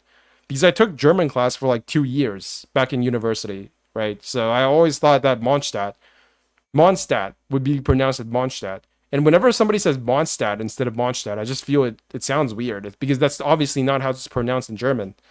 And it is a German word. It is based on German. Just call it mustard? No, that's... No. Just no. Pronunciation was on point. Don't you fucking backpedal now, motherfucker. German, yes. Finally, somebody... My 2 years of German education has finally culminated in my ability to pronounce a single word in Genshin Impact correctly as it was meant to be pronounced. Thank God. I think a lot of the Thank God my tuition, all of the money I spent on university was worth it. It was all for this one moment for me playing Genshin Impact. backlash. Yo, what's up, I wouldn't Rohit Band? necessarily call it backlash. It's just some people complaining on the internet, but it does feel kind of weird to have just this like gigantic landmass. On Mondo the... in Japanese. It's called Mondo in Chinese as well. It's actually really similar. I don't know, the way that they... Nah, I'm not gonna comment on it. But it's just really funny how they shortened the English words, or I guess German in this case, to like Japanese or Chinese, and it's like 2 syllables, whereas in the original one it's like 3 syllables or 4 syllables. Chinese and Japanese are just so much denser. I feel like a lot of the times, when I first started playing Genshin Impact, and I noticed that it was a very verbose, and everybody was complaining about the yapping all the time. My first reaction to that was, what if it was just a translation issue? What if they actually translated it over from Chinese, which is a much denser language? There are a lot less syllables over to English. And, you know, it got lost in translation. And then I actually played the Chinese version, and then I realized, no, it's actually just a lot of yapping. This is the same in Chinese as well. They just write a whole bunch of bullshit. And, nope, they don't have an editor. No, that's just how the game is. It's not a translation issue. They just yap a lot. bot that has nothing there. It is weird. It's weird when you see that the rest of it has so much stuff. Like, I genuinely didn't realize there was that much stuff in the game, but I mean, it does make sense when you think about it.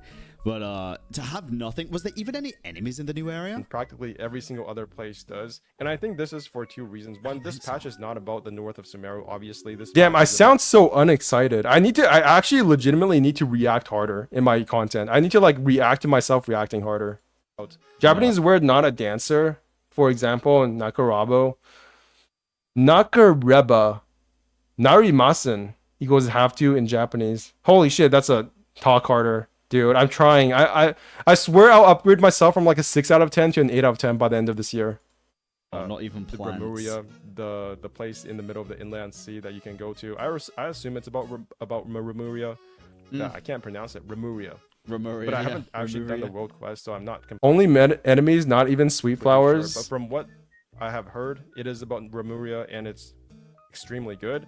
So it's not like they didn't add anything to this patch. It's not like this is the big... New players entering the area would be most confused, I think. Do you guys think they would be confused if they entered the Dead Man's Land that they added with the Fontaine?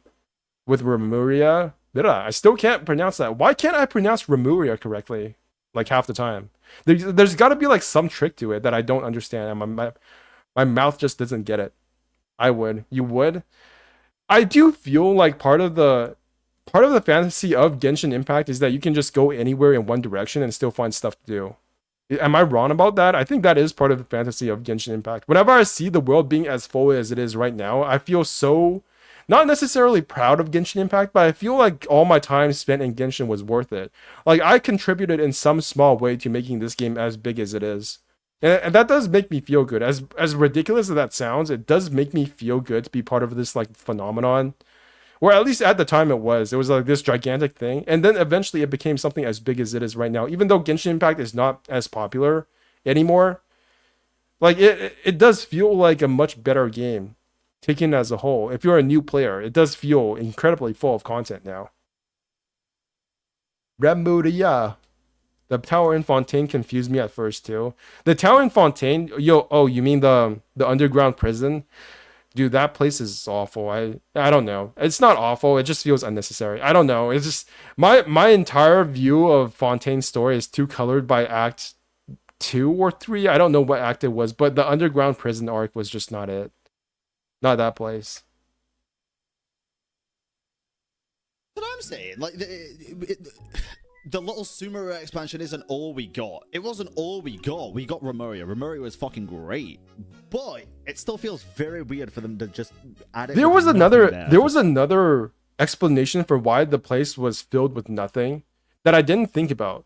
Somebody mentioned, I think in one of the comments in my video, that they artificially limited the number of chests and content in the new area because they didn't want to give us more primo gems, and they had a certain limit of primo gems that they could give, and that quota had already been filled by Remuria. So they didn't want to give us more primo gems, so the whole new place was empty.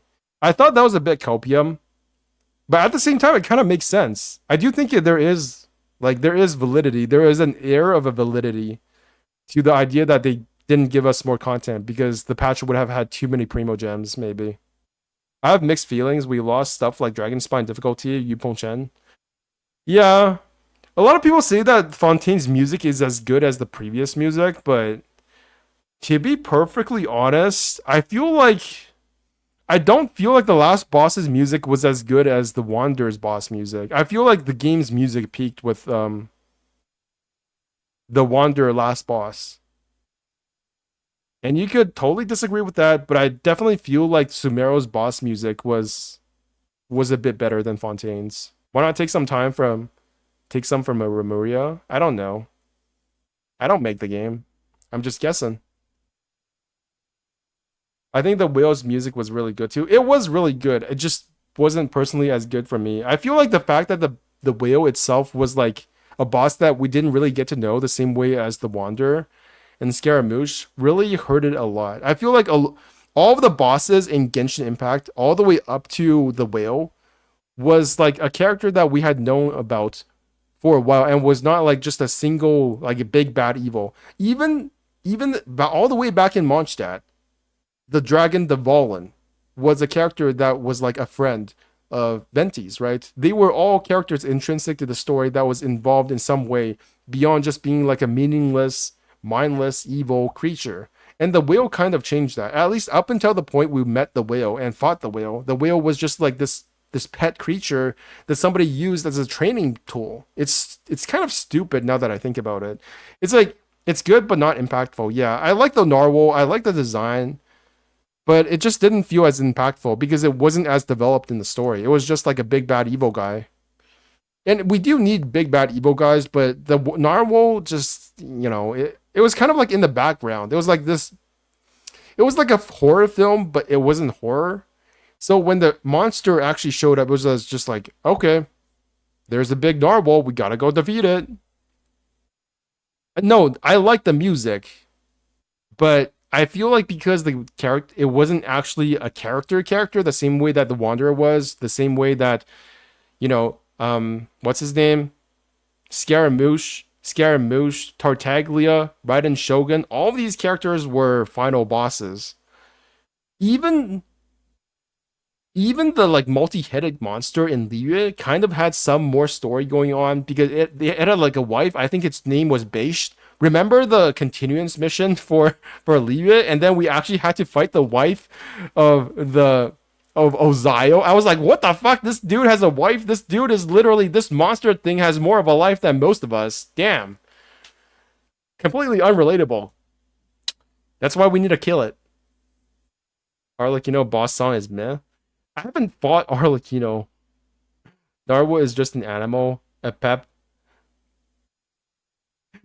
It was so funny at the time when the Shinho quest came out. I was like, wait a second, this guy has a wife, and it's like just a fucking eel in the ocean. Why does this guy have a wife? Why does this thing have a wife more than all the characters in this game? None of the other characters in this game have a wife. Why is it only this thing? We've never met another character with a wife, have we? Like, what are other characters that are married in this game? I'm trying to think of a character that is actually married in this game. I can't think of any. They're like nobody who is actually married. Alice? We don't see the husband. We don't know the husband. We've never heard of the husband. We know that she had a kid, I guess. That thing has a human form, I think. I don't know. It just felt weird. Anyways, let's keep going. Sumeru, of all time. It's just that when they added Remuria, they also added this northern place in Sumeru. Yes. And the problem is that when Sumeru initially came out in 3.0, we got in the entire forest part of the map in one patch. And every single patch after that was just desert, desert, desert, desert, desert. And a lot of people got burnt out on Genshin Impact's exploration during that time because we just don't like kinda seeing did. the same thing all the time, right? One desert patch is okay, 2 desert patches is kind of okay as well, but then 3 desert patches in a row. Beto is Ningon's maybe a wife. bit I too much. wish. Yeah, I didn't And get so burnt a lot out, but I definitely got bored of the desert very quickly. of people were suspecting that they were saving. Yeah, I've heard of people, like, I think I watched Ashika's live stream at one point and she said that she liked the desert. And I like the desert too when I'm actually doing the desert content. When I'm actually like going through the desert and exploring, I'm having a great time because like I'm engaged with the content and I'm like actually playing the game. But when I look at the desert, I just don't feel any motivation to go through it. And I think that's one of the weaknesses of Genshin's content, which is that so much of it is based on aesthetics that if you are not interested in the aesthetics of the game, then you're just not really interested in the game at all. And that's the problem with the desert. It's just like, it's literally a desert. There's not a lot that is interesting to see in a desert besides just sand. It's like one color palette, unfortunately. And it's really sad to say that because it makes the game feel more shallow. Like, yes, I like the gameplay. I like actually going through the exploration. I actually streamed myself doing the Sealy content, right? The Sealy quest with the giant tree. I thought that was great. But then, like, I still go around looking at the desert and it still doesn't look interesting to me. I don't like desert overworld, but I love desert underground. Same. Because most of the content is underground. That's why it looks so interesting, because all of the content is underground. I feel like if we got, you guys know those TikToks or whatever, those YouTube shorts of people pouring like molten metal underground inside of an ant, like an ant cavern or like an ant cavern cave, whatever you want to call it, like an ant nest. And then you take the entire metal structure away from that, and then you see the entire structure of the underground area, and it looks so epic. It's like, oh my god, they give out all these other tunnels. It's like an entire civilization of ants. It's so cool. It's got like 100 bajillion views because everybody loves ants. That's what it feels like it should look like in the desert, but we don't ever see that because it's all underground, and we can't see like the 3D structure of the underground area. I feel like if we could actually see the 3D structure underground, it would look a lot more cool. But I don't think that's ever happening. Holy shit, I got 9 viewers. What's up, guys? All 9 of you guys. There's Saga, Employee, Giselle Bread, Lancer Imaginary, Radica, Trollmaxer. Holy shit, that's 5 of you guys. Rohit Pant, 6. There's at least 3 other guys who are not talking, I think. Okay, let's keep going. Sand and Temple. I still don't understand what that mechanic was. You guys know that place where you guys, sup, I'm just lurking. Zendao, nice to see you. You were here at the beginning. I'm like counting my viewers being like, yes, that guy checked in. He's important. That guy is important. I will remember that person. And then as soon as the stream ends, I'm like, who the fuck are these people? I don't remember any of you guys. Another patch for Sumeru at some point, and that this would either be in the south of Sumeru or the north of Sumeru. And now that we have the north of Sumeru added, it doesn't seem like that's the case. In fact, it seems like it's the most, like, this is the place in all of the open world that has the least amount of content so far. And unlike the places in between Liyue and Sumeru, they don't seem to have added all that much there. There is one waypoint that you can go to called Beta Port. And Desert isn't boring, but it's boring because there's no underground indicator before, which sucks so much. Yeah, that's what I was saying essentially. But I would much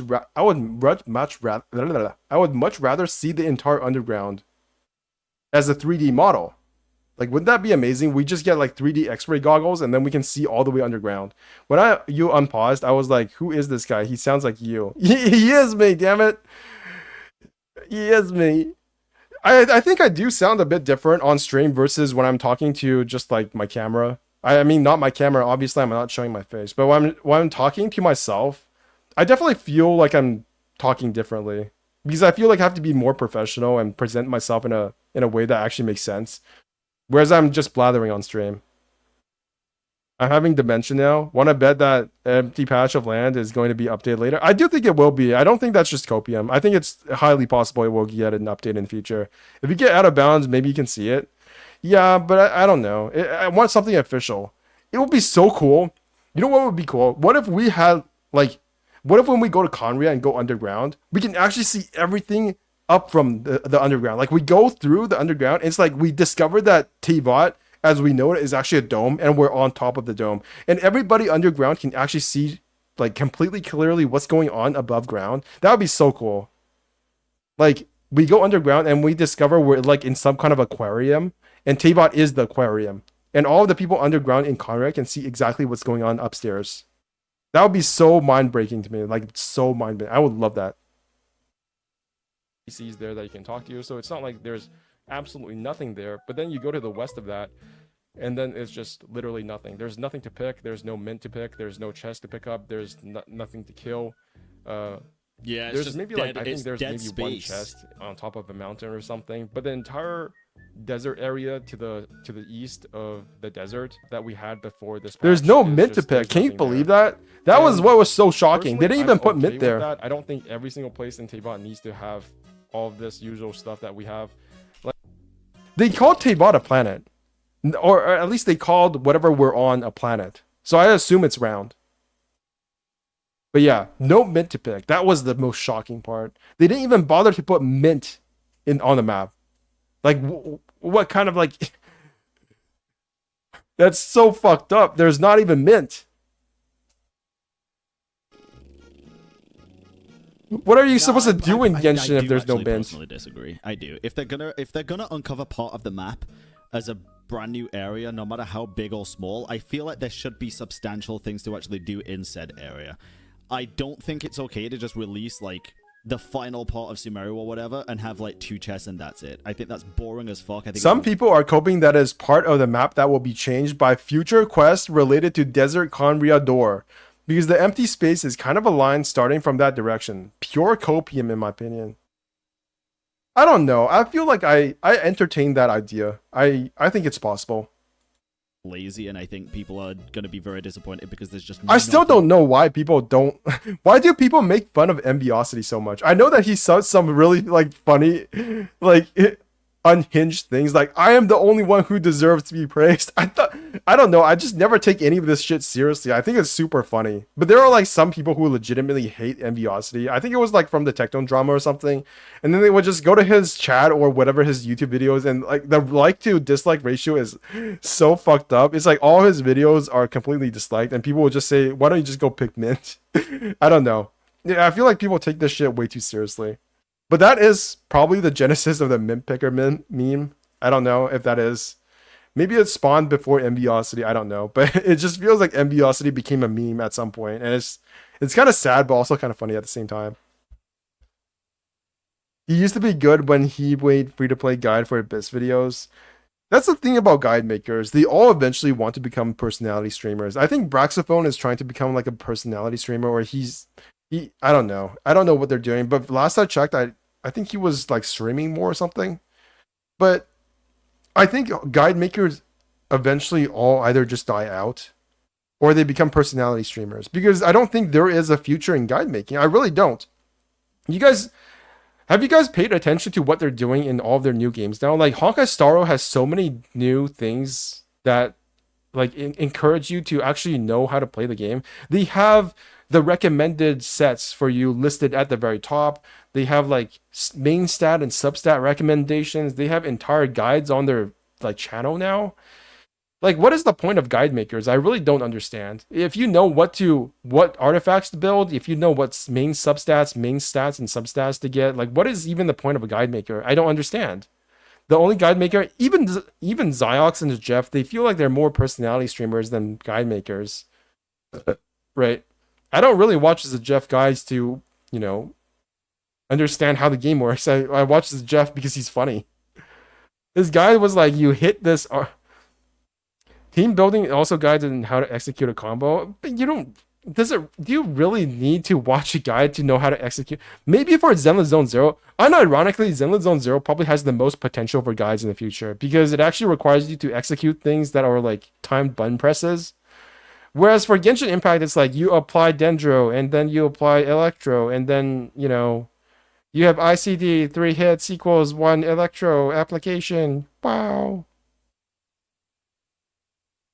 I think Zenless Zone Zero actually has a pretty bright content, like guide making content creator future ahead of itself.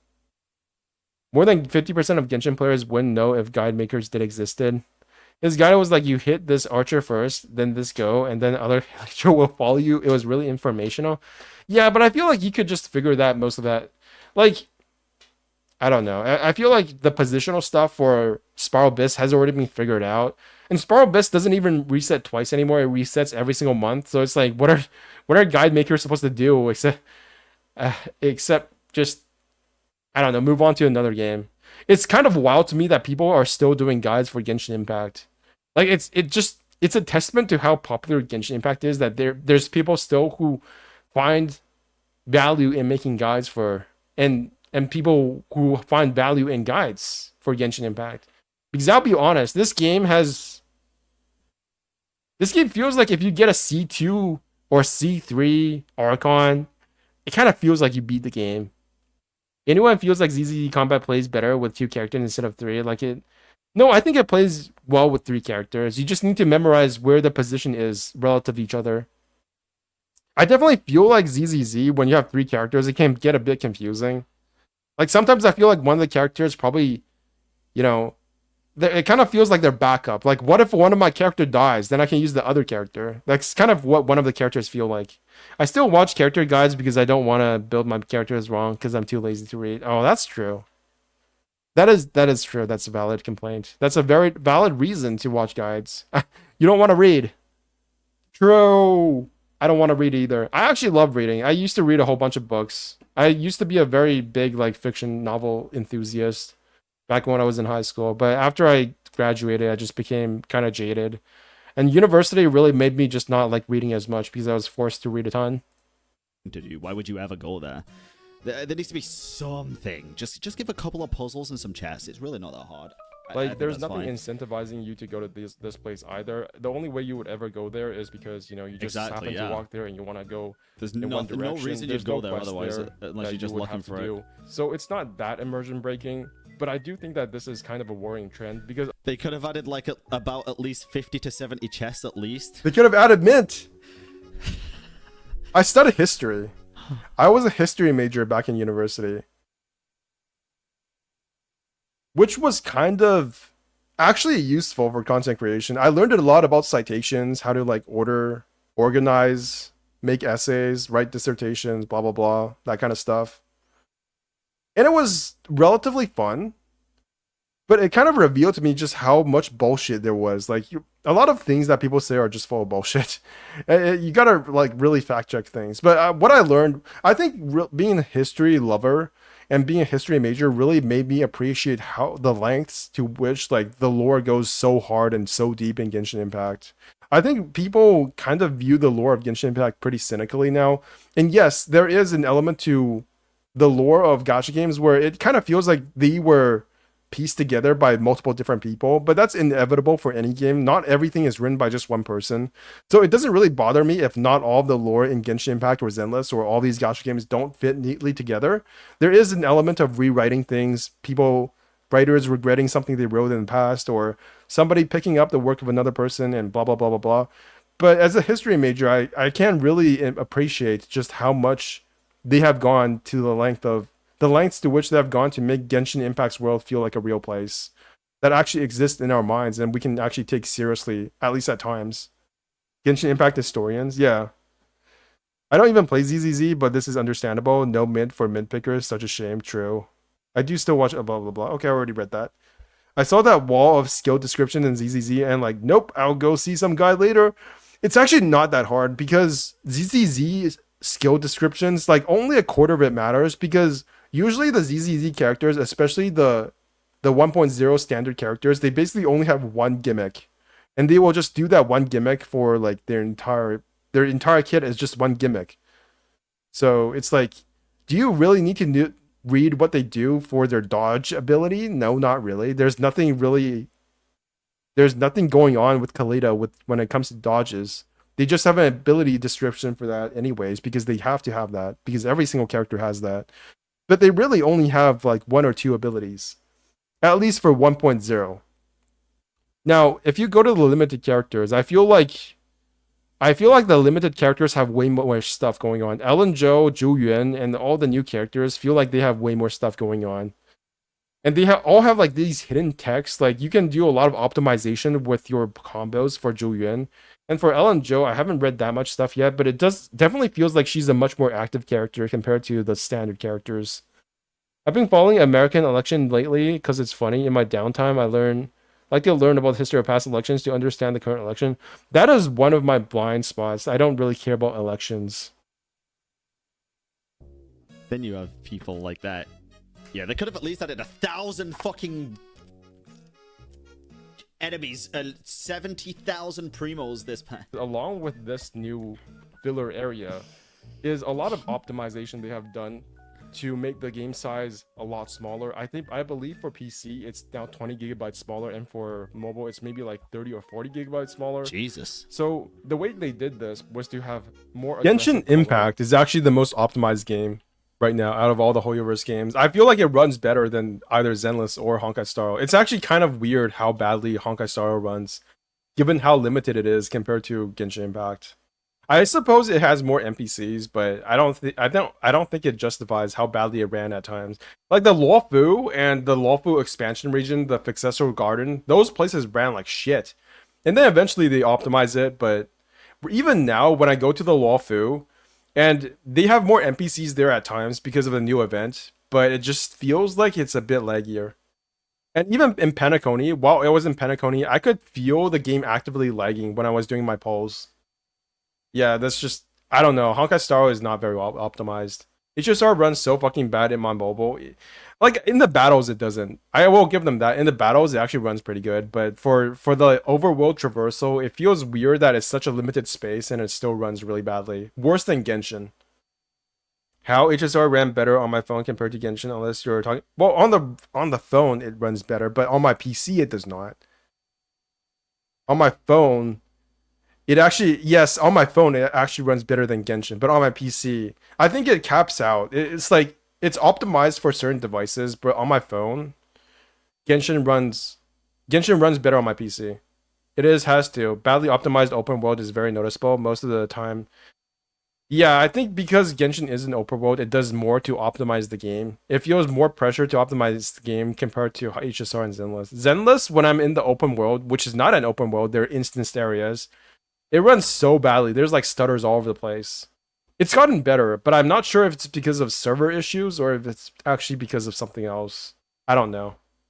On my phone, the overworld is laggier than in combat. It's always laggier than in combat. The combat is probably the most optimized part of the game. And that's true for both Zenless and Honkai Star Rail and Genshin Impact. The combat is always more optimized than the open world. The open world, the world traversal in any gacha game is the most laggy part. Because that's where the graphics are the most intensive. Objects in the distance.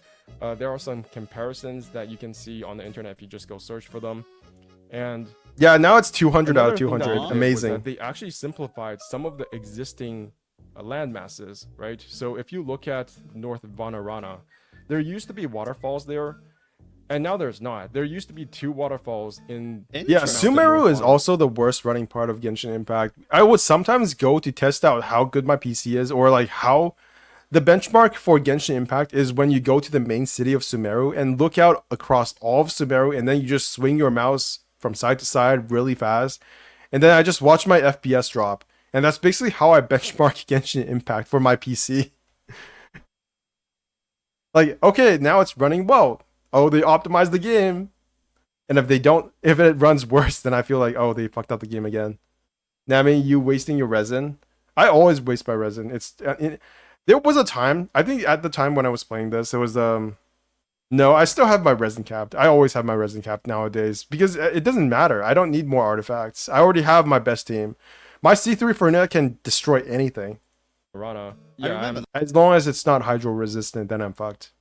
Looking at the comparison video right here, right now. Oh, God. And there used to be multiple waterfalls, actually. And now there is no waterfalls. There was... It looked so much prettier before. Wait, what happened? To reduce storage? I was kind of wrong. There is one waterfall here. And I think, now that I think about it, the old version didn't really make a lot of sense because there's no source for the water. So I'm not sure if this was an optimization or if I'm just capping here, because it's like there's a waterfall going all the way up here, but where's the water coming from? There's nothing connecting to it. So it's like it doesn't physically make any sense, to be honest. So maybe they changed it because it was just so stupid. Like, why is there a waterfall there? Where is the water coming from? Where is the mountain for the water? Lake maybe? Oh, there is still a lake and there's still a waterfall, but it's just like much smaller. Mualani, Sitalali, Okay. Who are you thinking of pulling in Natlan? I was thinking about pulling for a Mualani, but now they've nerfed her. So I might just not pull for anybody in Natlan. I know this is super cap because I know I'm going to pull for somebody because I have like addiction to pulling. And as soon as I see that there's a character that is vaguely like attractive, I will probably pull for them. Just like I did for another copy of Hoho because I'm having trouble doing the current Memory of Chaos. So anytime that there is hype for a character, I will probably pull for them. But ideally, I want to save and probably get Madam Ping, which is so far down the line that like I'm not even thinking about it right now. But to be honest, nothing in Natlan character-wise excites me. I'm more excited for the world building. I'm more excited for like the creatures that we're gonna meet, and just like the more exploration we're going to do. I'm excited for that stuff. But the characters, they're just kind of okay. Chaska, Yansan.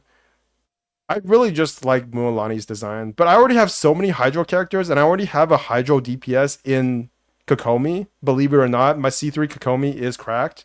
She has her signature weapon. There's almost no way that Mualani will be better than her in a Farina team, unfortunately. It's pretty sad. I've already gotten to the point in Genshin Impact where I don't need to pull for characters. I want Sitlali. Yeah, I want Sitlali as well, but she's a 4-star. And there's only so many 4-stars I can have sitting in my account doing nothing before I feel like, why am I even pulling for these characters? They just made her do 1 extra attack and surf longer. Lali is 4-star? Yeah, she is. I really like purple-haired female characters in anime games. Just anime in general. I think it's because of Eureka 7. If you guys ever heard of that show, that show had a purple-haired girl. I think it was like, I don't know what her name was. And then there was also like a blue-haired girl. And those were two like the main protagonists and antagonists of that show. And I was just like so attracted to that design that I just really like bubblegum-haired female characters now. It's a good thing. I don't know what her name is. Eureka 7. Eureka 7. Yeah, I kind of like girls who look like this. And then she turned out to be an alien. Yeah, I like this kind of design. Eureka 7. These two are like the characters I like. I like this kind of design, and I like this kind of design. And I think that's where my preference for these designs come from. That was just Eureka 7. For that, but it sucks if they're gonna do this to like make areas look worse, to be honest. I don't know. Unless is this She's not a just for 5-star. mobile, or do they also do it on PC? I would rather they switch Chaska to a 4-star and then make Sitlali a 5-star. I wonder if Genshin is going to do well in Natlan. I feel like some of the Natlan designs, first you have the skin color stuff, which I don't think is going to be a big deal sales-wise. But I just feel like they've done the 2 Archon schematic. You guys know what I'm talking about. Every single region after Liyue, we've got Raiden Shogun, and then we've got her sister, and then we got I forgot her name. Nahida, but I forgot Nahida, and then her twin, Ruka Devada, and then now we've got in Fontaine, we have Farina, and then we've got another version of herself. It's just like, and then we also have leaks now, obviously, that the Pyro Archon is not actually the Pyro Archon, it's somebody else. So I don't know. It feels like they're treading a lot of the same grounds as before. And then we've also got the characters which some people have mixed feelings on, myself included. It just feels like, I hope Natlan does well. I really hope Natlan does well, but I just don't feel the duality thing, it's being done a lot. I just hope that they don't disappoint people, because they've already disappointed the people who thought they were going to get like brown skin characters. And no matter what you think about that like whole topic, my perspective has always been that you want people who play your games to be happy. And if people who want brown skin characters are not happy, then that's not a good thing. So if they don't like your game, and then the people who also like used to like your game don't like the character designs intrinsically as well, regardless of whether or not they're brown skinned or not. And then there's also like the story, which is like up in the air. There's rumors that the person who wrote the Lawfu story is handling Natland, so that's a bit concerning. So I just don't know. I don't know what's going to happen in Natland. I really like the aesthetics of the region, but I have my reservations. Is this just for mobile? If it's just for mobile, that makes perfect sense. If they do this for PC too, that kind of fucking sucks. I don't know. PC too? Yeah, that sucks. I don't like that. I understand why, don't get me wrong, but now what if they do it for like the desert in future and get rid of a lot of... I would like them to make all native Snezhnaya to have dark skin compared to Natland. Why? So far, I like the landscape, the music. Sounds better than Fontaine and the vibrant digital thing. That makes no sense to me. Because obviously, like, they want brown skin characters in Natland because it's based on regions with brown skin people. If they made, like, the Snezhnayans dark skin, that would be super weird. I just feel like they should have gone with the path of least resistance. But obviously, they don't. I don't know what the Chinese player base thinks. So maybe if they made the characters brown skin, then a larger portion of their player base would stop polling for the characters. Who knows? I don't know what they know about. I don't know what they know. So they probably know way more than I know. So they probably are doing the correct thing monetary wise. I think the dynamics of politics in America also contribute with these duality, in my opinion, because out of nowhere, some people who didn't play Genshin are also talking about it. So Hoyo can troll those people even more. Lol. They shouldn't be trolling anybody. I don't even think the idea of like Hoyoverse trolling anybody is a thing.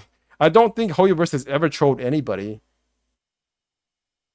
Black skin bad, white skin good.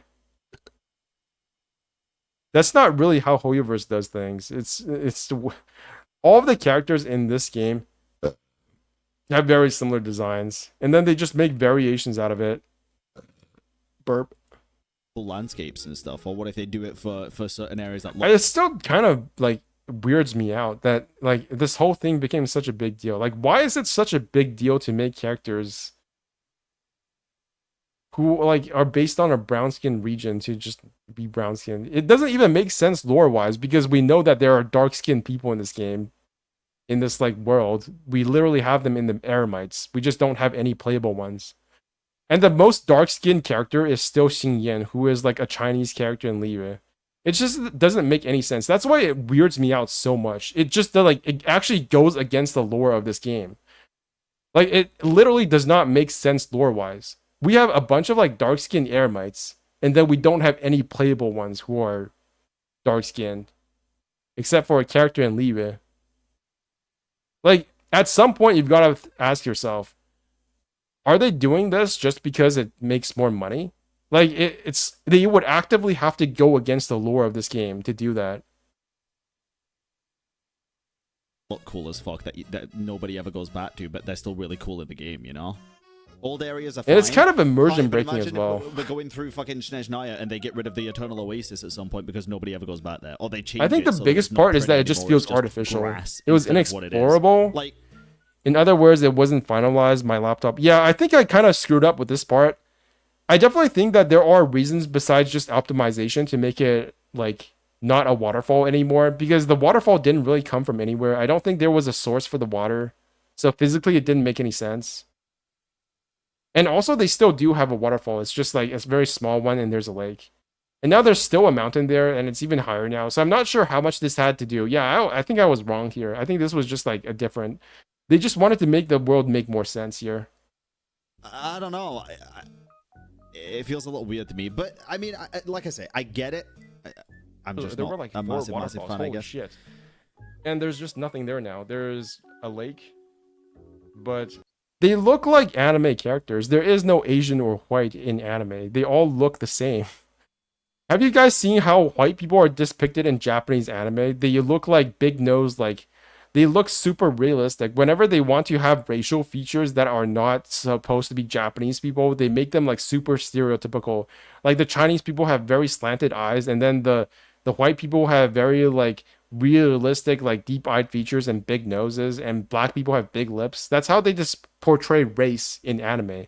Whenever the main characters are not of another, are like the default race, they're Japanese people. Whenever they look like a typical anime character, they're just whatever race the people who made the game is or the anime is. I assume they cut this out because it's just too graphically intensive. I've been on Chinese forums and they say that anime characters look Chinese more than they look white. It's not really that complicated. You guys make this out to be like, oh, there are super specific features that look white or Asian or blah, blah, blah. No, it's just whoever made the thing that is like the main character, they think that they look like them. Japanese school life anime characters never look like Japanese people. They do look like Japanese people because that's how they think what Japanese people look like. Want to flatten the area a bit.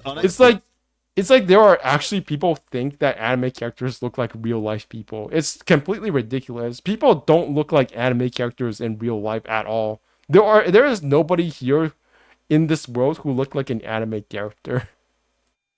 Explorable? Oh, this was unexplorable? That makes it a lot better, to be fair. I still find it weird because, like, I don't know, you're looking at the area like, that looks so pretty, can't wait to explore that, and then you fucking get this. I don't know.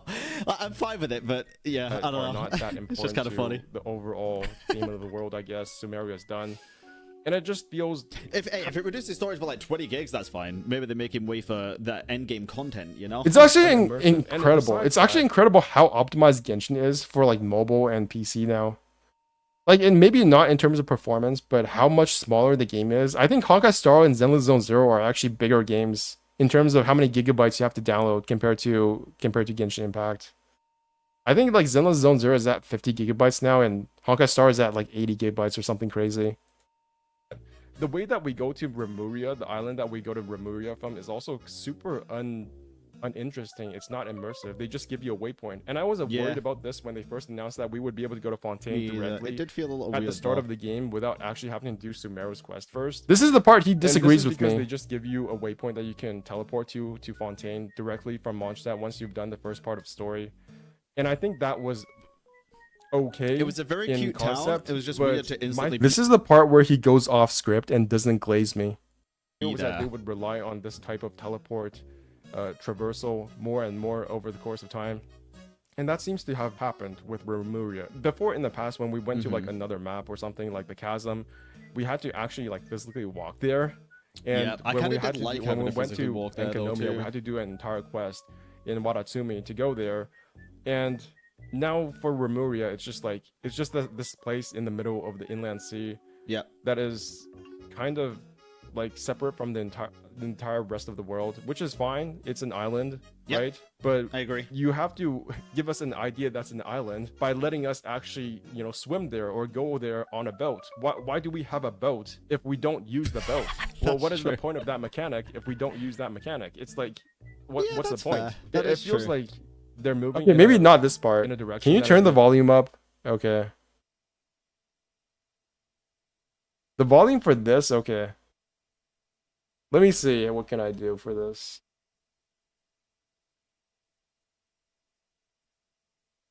Anybody else have volume troubles? Let me see. What can I do for this?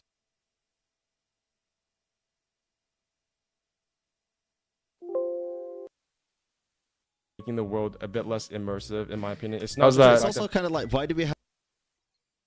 Fine to me. Okay, it's Giselle Brett. Can you guys hear the volume now? Have a teapot. Can you guys hear Bran speaking? I'm okay. Have a fucking sleep. How's that? In the north that better for you? It's not just that we were expecting some sort of forest experience. Wait, do you mean the video volume or my volume? Because I can adjust like multiple things. Well, actually not really, but I feel like I can. I can try. Which volume? Are you talking about my volume or the video volume or the video volume? Okay, let me see. Yeah. Okay, I can turn it up a little bit.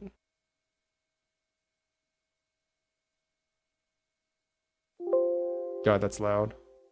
Wait a second. What if I do this? Yeah. Expansion at some. Okay, let's just turn this up for now. one point and we didn't get it. It's that the whole world of Tabletop feels like it's being trivialized a bit, and I don't like that feeling, because one of the core concepts of Genshin Impact is that we have this persistent open world, right? That it is immersive, that it feels like it's a real place. And slowly, bit by bit, it feels like that is becoming less the case. I definitely and get I think that. that is important to point out, because there are very few things about Genshin Impact that is keeping older players around. True. One of them is the fact that this game is very beautiful, that it has an immersive world, that it has deep lore. And if you cheapen that, then This is an overreaction, seriously? Saying you want more than 3 chests and 1 puzzle. Who said it was an overreaction? Bro, this is an overreaction, seriously. It's weird they had the teleport point auto open when there is already a teleport across from it, not that far away. We can use the boat mechanic to traverse the sea to get chests in the past, but now we barely see it. That's true. I mean, that's what I'm complaining about, right? It just feels like older things in this game don't matter as much anymore. And I think this doesn't just apply to the open world, it also applies to combat. Like, who uses supercharge or electrocharge or whatever it's called? Who uses the elemental reaction electrocharge anymore? I don't think anybody does. And the combat has become much more stale because you just use, like, Hyper Bloom, right? That was the meta for a long time. I still think it's the meta. I still think that is what the go-to way to make combat easy. So it feels like this game has been solved.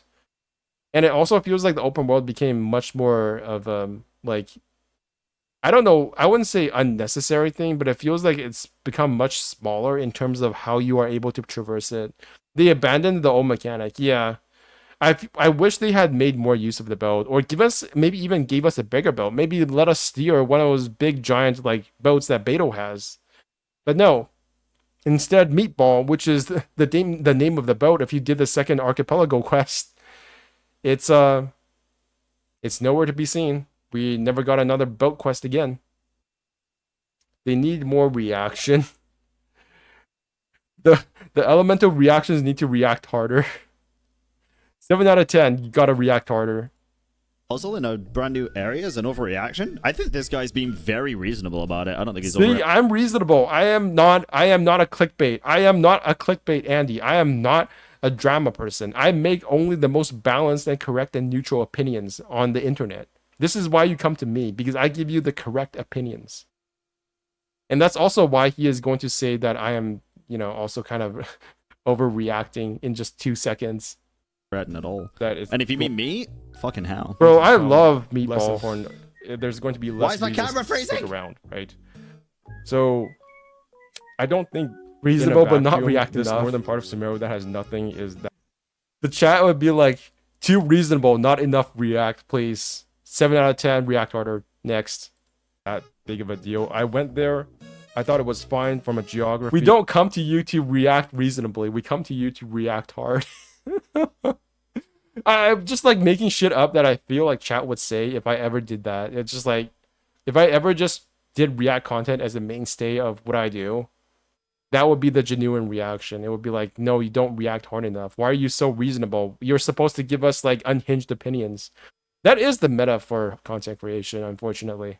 It is all react hard. No reasonableness at all. The geological standpoint, it looks like it's on par with original Mondstadt, which is not like the most beautiful, most like perfect place of all time in terms of design, but it's serviceable. It had the atmosphere of the beginning place that you go to in every single open world game, so it was fine.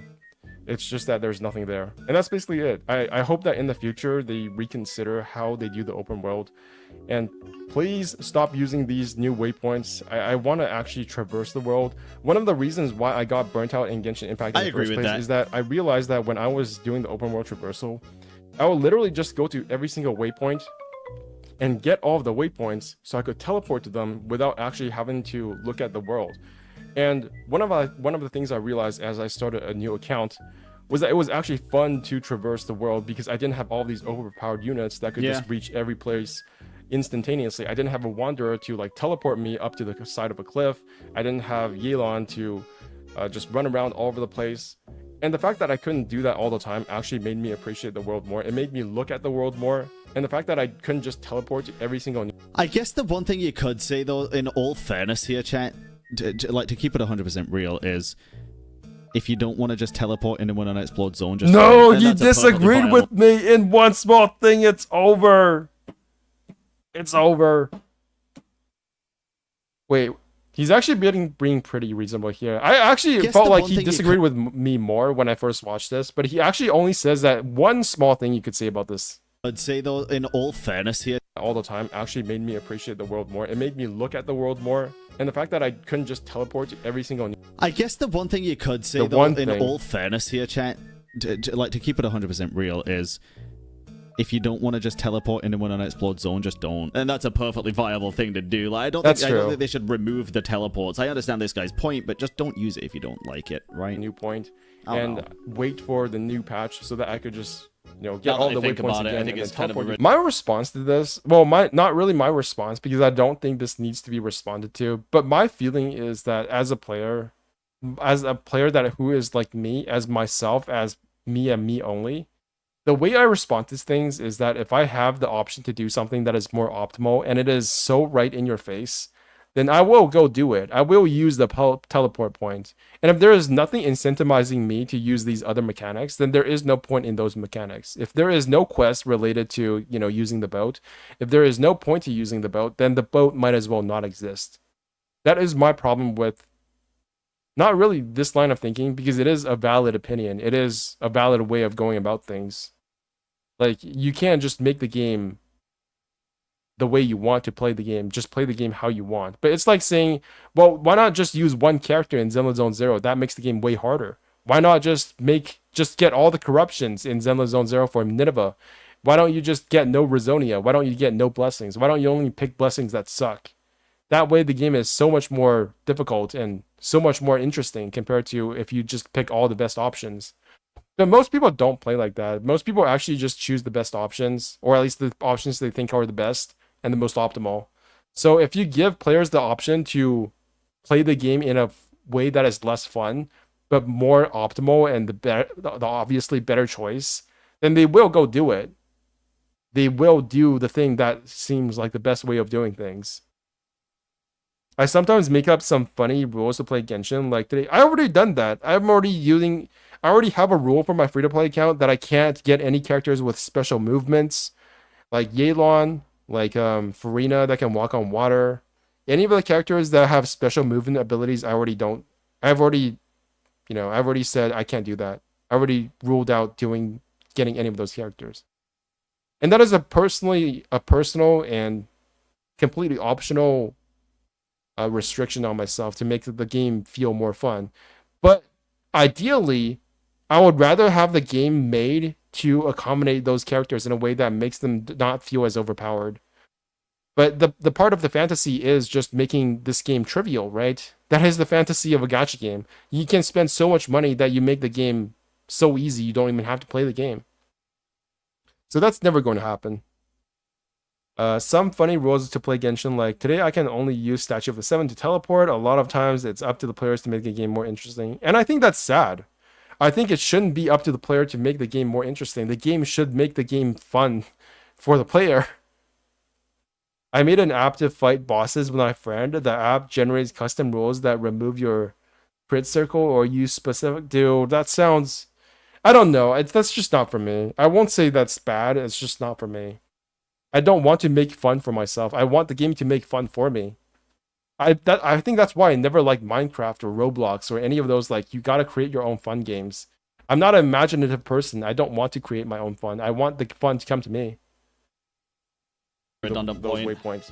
It made the world more fun. It made the world This is more for the first time real. experience, I think. I know, but this is the point, though. A lot of people don't give a shit about it, right? So a lot of people who just want to get the quest done will happily just teleport there. If you don't want to teleport there, then don't. I don't know. I feel like that's also one of my frustrations with like gacha gamers, which is that I feel like a lot of gacha gamers don't even want to play the game. Every time I feel like every time I hear somebody complain about the world of Genshin Impact being too big or it's too much work to get Primo Gems in Genshin, even as somebody who has already fucked myself by buying a Nilou skin for a Nilou that I don't have, So now I have to explore the world for primo gems so that I can get Nilou.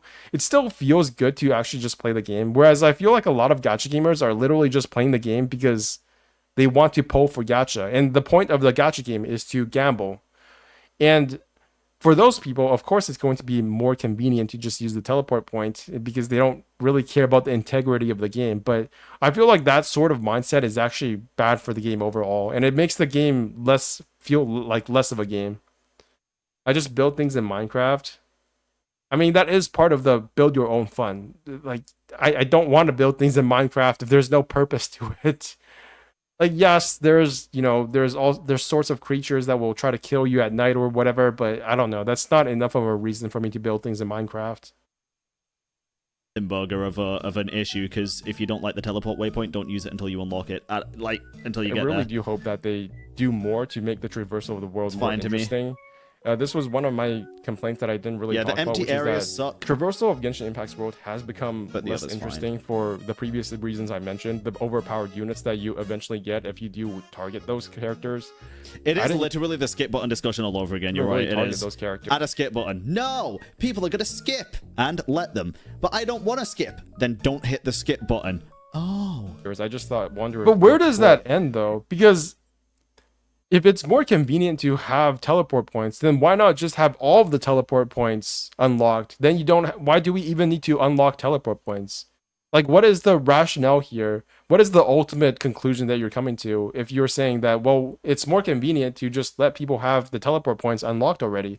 Then why not just have all of the teleport points unlocked? That's the ultimate, like, comfort for a player to just not even have to unlock the teleport points. Why even have that mechanic if you can't just unlock them anytime you want? Like, that doesn't make any sense to me. Like, as an ultimate conclusion of that argument is not something that I find desirable. Because you could make that argument for all the teleport points, not just one teleport point to get to Fontaine. You could make that argument for all the teleport points. I think to the people who only care to experience Pogacha, the game is not an exploration game, but waifu collector one, different perspective. Yeah, but the waifu collecting is not itself, like, it's not the game. It's just waifu collecting. It's like collecting things. It's not, I don't feel like that's a game. You don't have to agree with them. I just feel like there are people, you probably know more about this than I do, because I'm not that integrated into the gacha community. I play gacha games, but I like the gameplay of the gacha games. Like, truly, I do. I like the idea of, like, doing the combat and going exploring and all of these different things that are, like, what I consider to be actual gameplay. But then you have, certain people who will just install a game to pull for a character, and then once they got the character, they uninstall. Like, what is the point of having the character if you just uninstall the game? That makes no sense to me. It's like a completely different world from, like, I feel as estranged from that kind of mindset as MTash does to the rest of the gacha community. It's completely incomprehensible to me. The dev decided that it is the balance of convenience and exploration that they want to strike. Yeah, that's the balance that they have decided is most convenient. But that's probably based on their knowledge of what the players consider to be most convenient based on feedback from surveys. So it's all MTash think about is meta.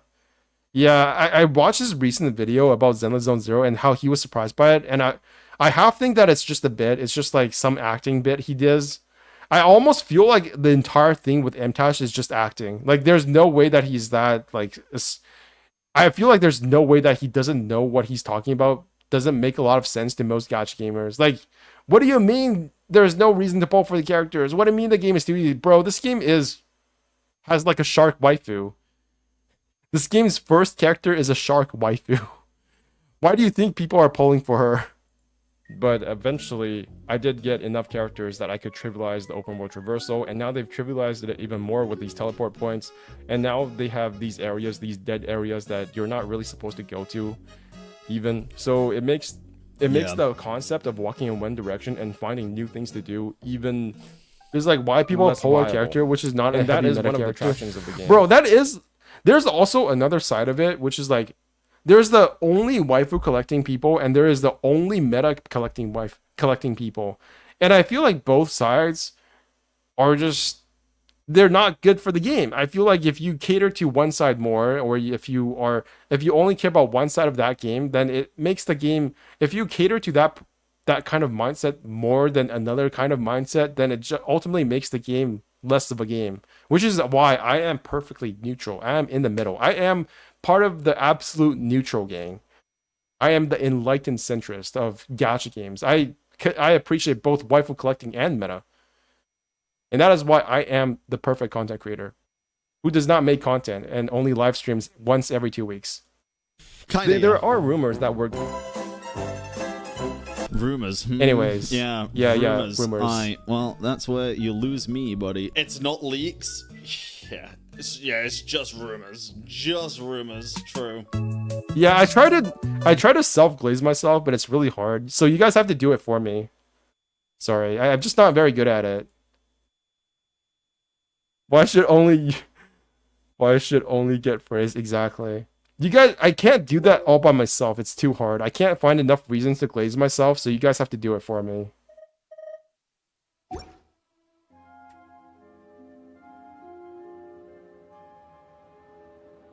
Anyways. Bro is the most reasonable CC ever. Exactly. Why is this so loud?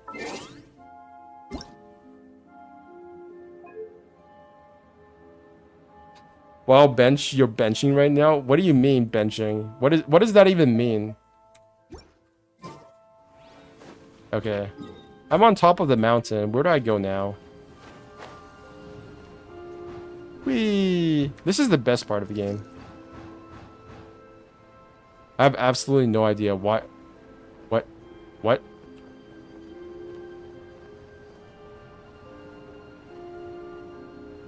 Oh, I have the sky Neo is not up in the air yet. I did this too soon.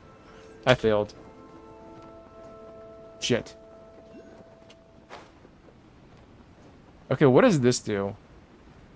So I assume I have to get the red thingy.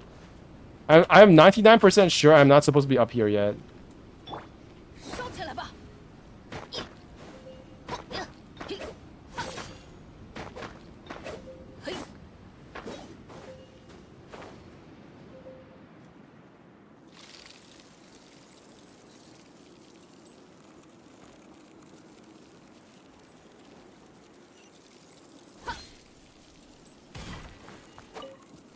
Why is the sound so low?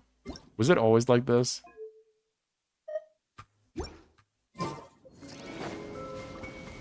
That feels too loud now. What's going on? You guys forced me to change my sound and now I'm confused. My audio settings are confused. It's so stupid, it's so stupid but funny. What is stupid and funny? I don't understand, you guys. I hope they make Snezhna a little bit hard to explore, just like Dragon Spine. It better be at least as hard as Dragon Spine. I think I don't feel like they needed to... How do I say this? Thaw all the shards out? Okay.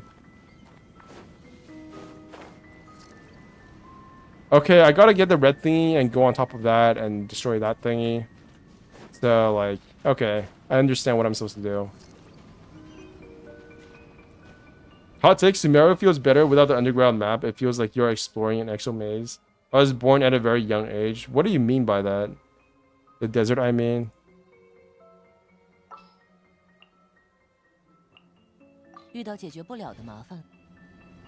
She's still dead. Shit. Okay, I think Kaching is more useful right now than...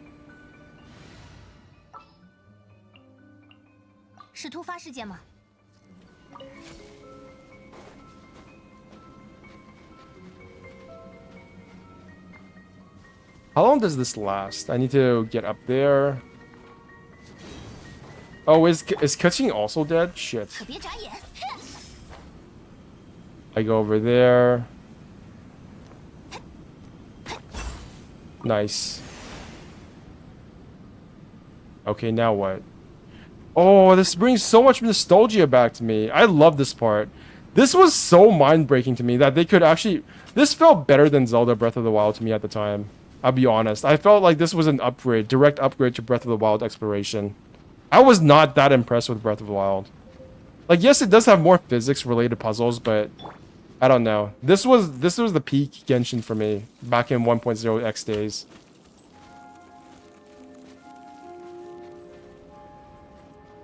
No, no, no, no, 冒险冒 no. 险！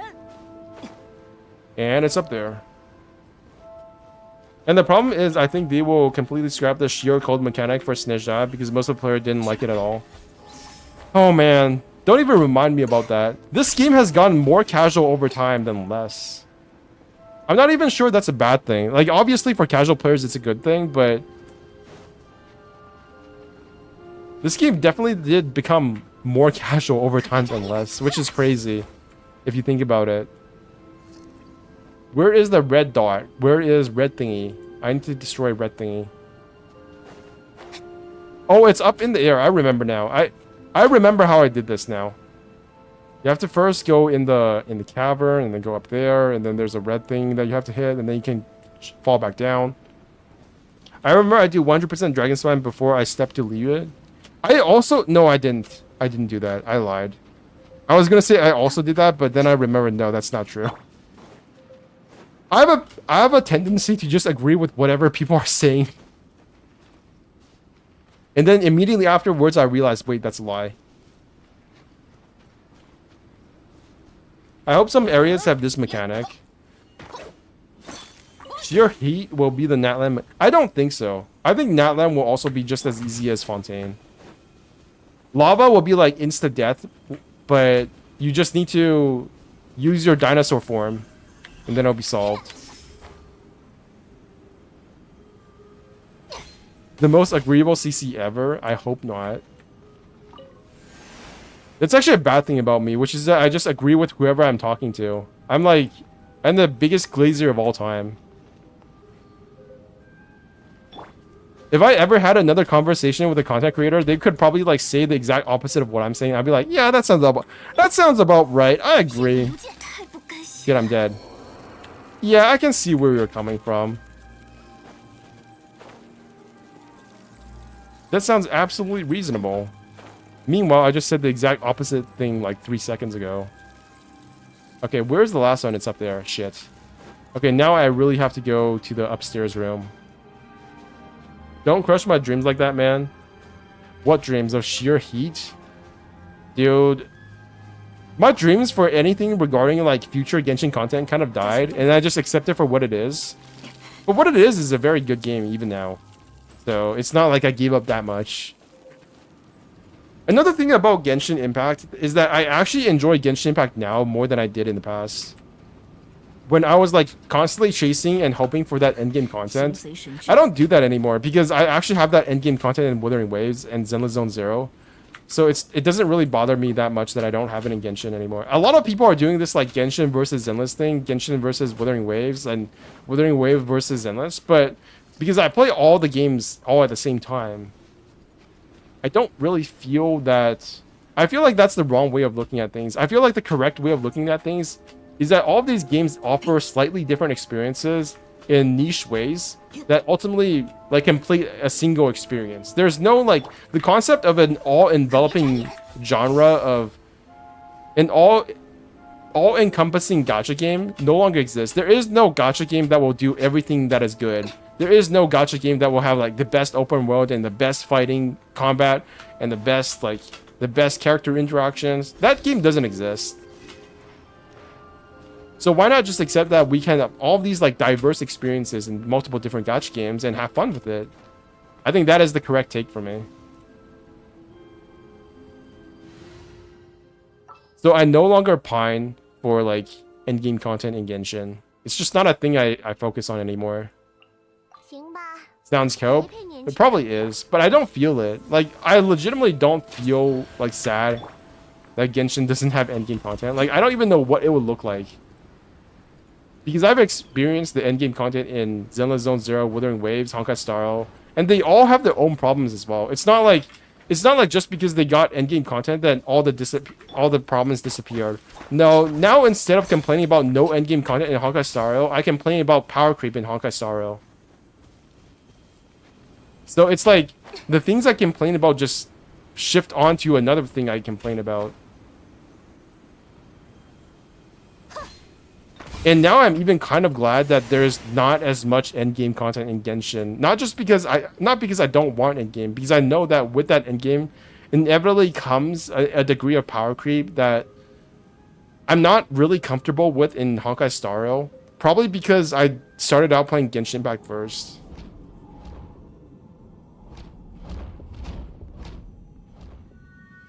Did you do Imaginarium Theater? I did the first one. I haven't done the second one yet. God, this took me so long back in the day. Like, I literally spent all of my time. I probably still have, like, the muscle memory to do this, which is why I did it so fast. But the first time I did this, I didn't know anything. I didn't know where the icicle stuff was, all of it. And it took me several hours. Like, beginning Genshin Impact was literally so hard, man. It makes me cringe to think that people think Wuthering Waves and Zenless Zone Zero are hard now. Not because they're not. Like, they do both have their own difficulty, but that difficulty is a difficulty that can be solved with so much information on YouTube just by yourself. And, like, it's all of it is solved. Genshin Impact was fun at first because it wasn't solved. Did you do Imaginary Rhythm? Yes, I did. I noticed there's no lore video for HSR. There are. Ashikai just did a lore video. You guys want to go watch it afterwards? You guys want to do another React Andy? There definitely is lore videos for HSR. Ashikai just did one about Eons. I think like Gamer Chronicle also did some videos about the new Honkai Star Rail lore in the new Lofu patches. So we can watch that after. Right now I have to do this first because this is what I'm focused on. I have to farm for... How many wishes do I have? 305. Wow. Nilou, come home!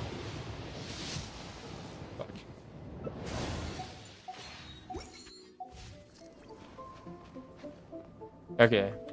I go up there.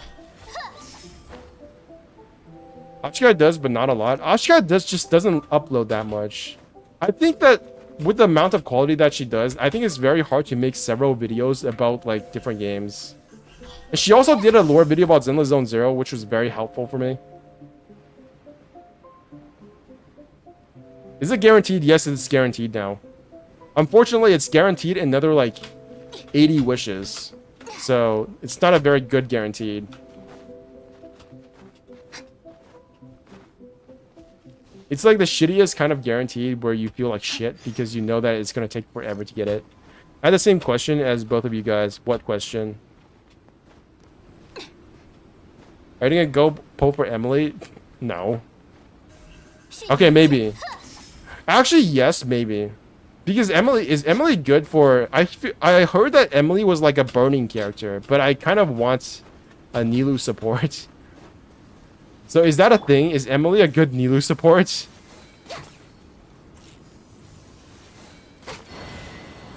I have no idea about any of these new characters and what they do. All I know is that Mualani is like a Hydro DPS.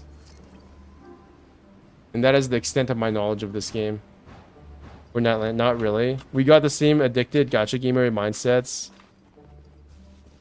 I'm not an addicted gacha gamer. I'm an enlightened centrist gacha gamer. It's totally different.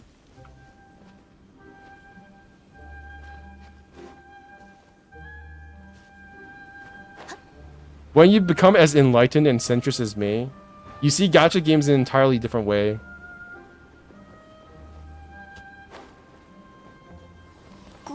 Oh, I'm dead. Okay, so that's not what I was talking about. It was the other thing. What was I talking about? Anyways. Right.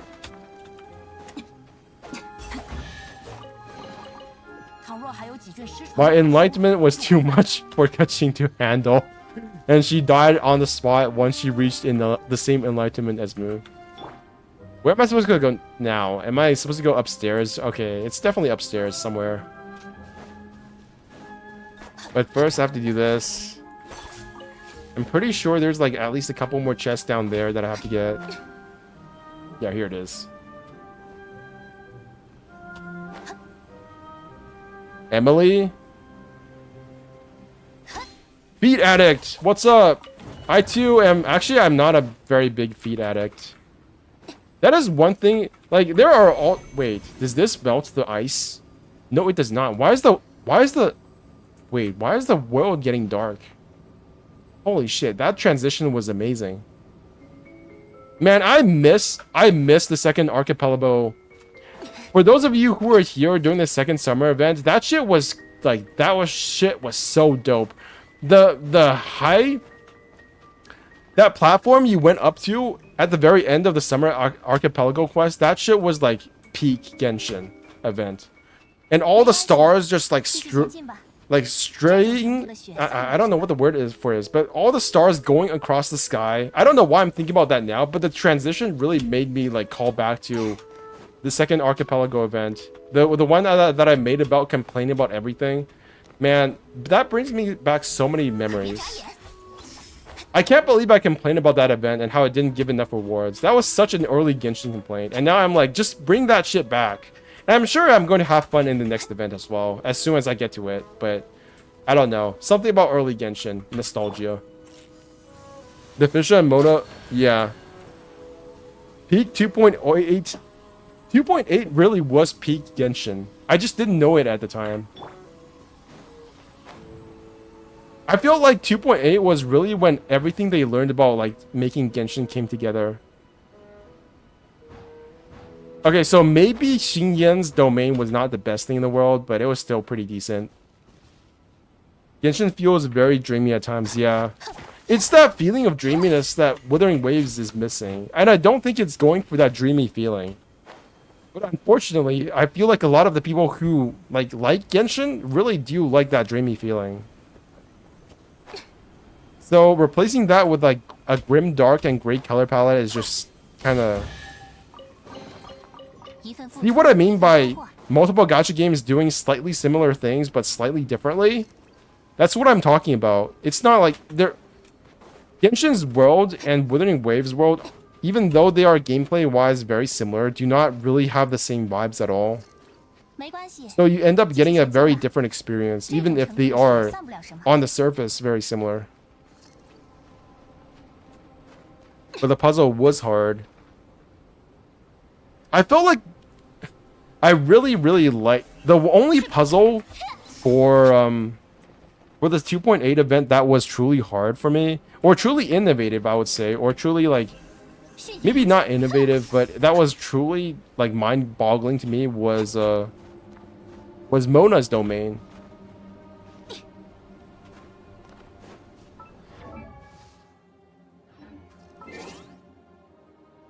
Character archive. All the way back down. Where is she? Where is Mona? Mona. Her domain was so peak at the time. I was absolutely flabbergasted. I don't even know if that's a word, flabbergasted. I've heard people saying it, but I probably used it in the past. But her domain was just so pretty. I was surprised that... I still can't believe they make limited time events that have so much content and are literally better than the main story itself. Like, the main domain, the main story is good, but some of the event content is literally better quality than the main content. Like, I'll just be honest. I think some of the Sumeru stuff was kind of mid. Some of the Inazuma, like the Inazuma main city can't really hold a candle to the 2.8 main city. I don't think it does. Even the 3.8, I feel like was in some ways better designed than Sumeru's main city. Like, it had more, like, festive vibes. You know what I mean? You had to change island, it was a pain that... Okay, the Kazuha domain was a pain in the ass, that's true. I didn't like the Kazuha domain. Yeah, Mona domain was crazy. What do you think about we getting another royalty in Natland? I'm so psyched for that. I'm going to be able to kill these enemies in 3 seconds less time. Or more time. Anything to prolong the fun, I think is a good thing. I have so many characters with constellations now that it's almost trivial to kill anything in the overworld. I don't expect to be challenged, but I do think that it's nice that we have another option to at least make the game feel more similar to like beginning Genshin, so to speak. No, you can't level character up to 100. It's only world level increase. That's nice. That's actually really good. I am a much bigger fan of increasing world level than increasing our level cap, because increasing our level cap doesn't do anything. Like, it just makes the game even easier. We're already over leveled compared to the world content. What's the point of giving us another level cap? I don't understand. Does the new world tier will drop artifact? Level 100 level character leak was fake. I don't think it was fake. I think they were legitimately considering it at some point. I don't think it was fake. They definitely were.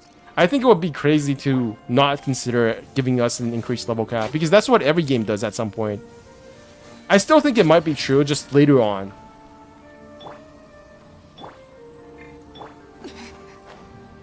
Level 100 Hyper Bloom. Truly the peak Genshin experience. The Genshin experience that everybody needs. Hyper Bloom 2.0. Hyper Bloom Evolved. Hyper Bloom Pro Max. Why did they make ZZZ max level at 60? I love that. I feel like... Because realistically, it doesn't make any difference. I've already tried leveling up in ZZZ, and it takes so long. There's no difference in how long it takes to level stuff up. Or at least it feels like there's no difference. Level 60 feels as long as level 90, because the materials that you need are just like so onerous. I think it takes you 3 days of farming to go from like level 50 to 60. 3 days! At least that's what I heard from a content creator.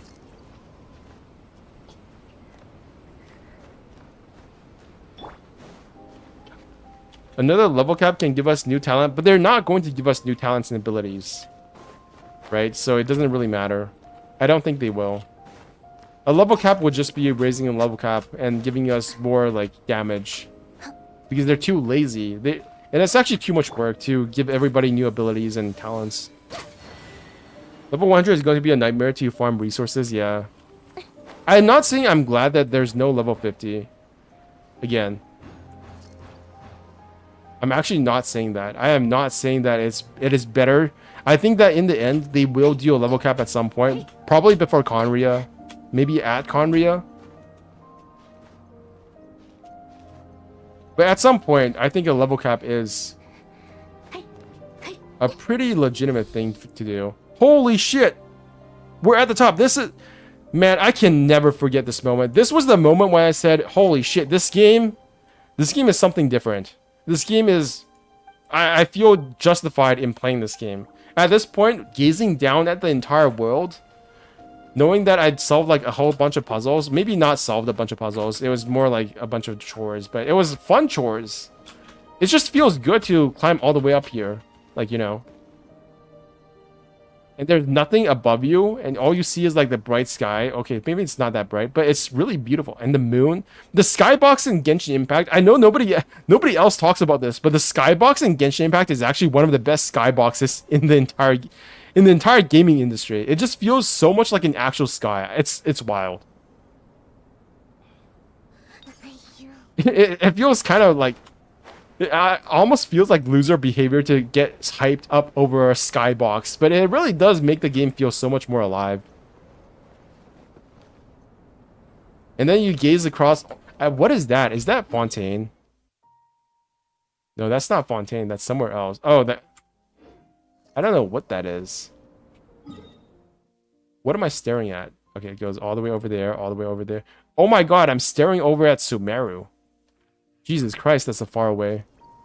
So I'm not sure what that tall thing is, but it's probably some kind of mountain over in Sumeru. That's the main tree. You guys see that? That's the main tree in Sumeru. I can see all the way across over to Sumeru now from Dragonspine. That's insane. Holy shit. And I don't know what's above that. I think that's Fontaine over there. Oh, that's Chasm. And behind that is the Sumeru tree. And now I'm dying to whatever the frost is called. Holy shit, I'm dropping. Okay, fun time's over. Investigate the area below. Nice. The mountain with the ruin golem? Oh, it's been so long since I went there. You're right. Dude, the ruin golem actually bugged out for me. I don't know if you guys remember that. I know that maybe one or two of you watched me stream while I was doing the ruin golem puzzles, and that was the only time I actually had a real bug in this game that I felt annoyed by, because I was trying to do the puzzle for that, the one where you had to shoot the different fire whatever's. You had to like fill the fire up, and I had to do it in a certain pattern, and I literally could not do it, and it turned out to be a fucking bug. That was the only time I was ever frustrated with a bug in this entire game. I was expecting even better experience than that, but I was wrong. What experience? Okay. I think we're done with Dragon Spine for now.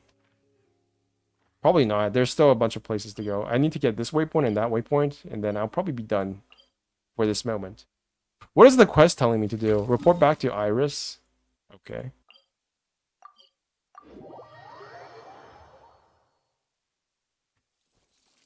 Yeah. Why am I still dying from this stupid frost mechanic? Iris, give me my... About the summit. Huge place below. Inconceivable. Please take this as thanks. Do you think if Genshin will do another collab with another anime? I hope they don't. I don't like collabs. I don't like collabs at all. I think if they do a collab, it should be something funny like WWE or like World Wrestling with Genshin Impact. If it's Genshin Impact with another anime game or anime IP, I think that's very boring. I am not a big fan of Fate Grand Order or Fate Stay Night or Fate Unlimited Blade Works with Honkai Star. I feel like it cheapens the world. I'm not excited for that collab. I mean, the Skyfrost Neo experience. I never experienced something similar or better after Dragon Spine. I would say Inazuma was close to it for exploration. I think Inazuma exploration was actually peak. In terms of exploration, I think I would rank... Overall, in terms of like single regions, I think exploration, in terms of how much I enjoyed it, would be like Inazuma, Mondstadt, Liyue, Sumeru, and then Fontaine. Because I didn't actually explore that much of Fontaine. Yeah. In that order. I think Inazuma is my favorite exploration, and then Mondstadt, and then Liyue, and then Sumeru, and then Fontaine. What about Genshin X HSR? I don't know. They could make it work, I think. Maybe March 7th, or the Astro Express crew could visit T-Bot. But even then, I feel like the design differences, even though people say that these games all look alike, they don't. There are design differences between Genshin Impact and Honkai Star that would make it feel a bit jarring for a Honkai Star character to arrive in T-Bot. So I don't know about that.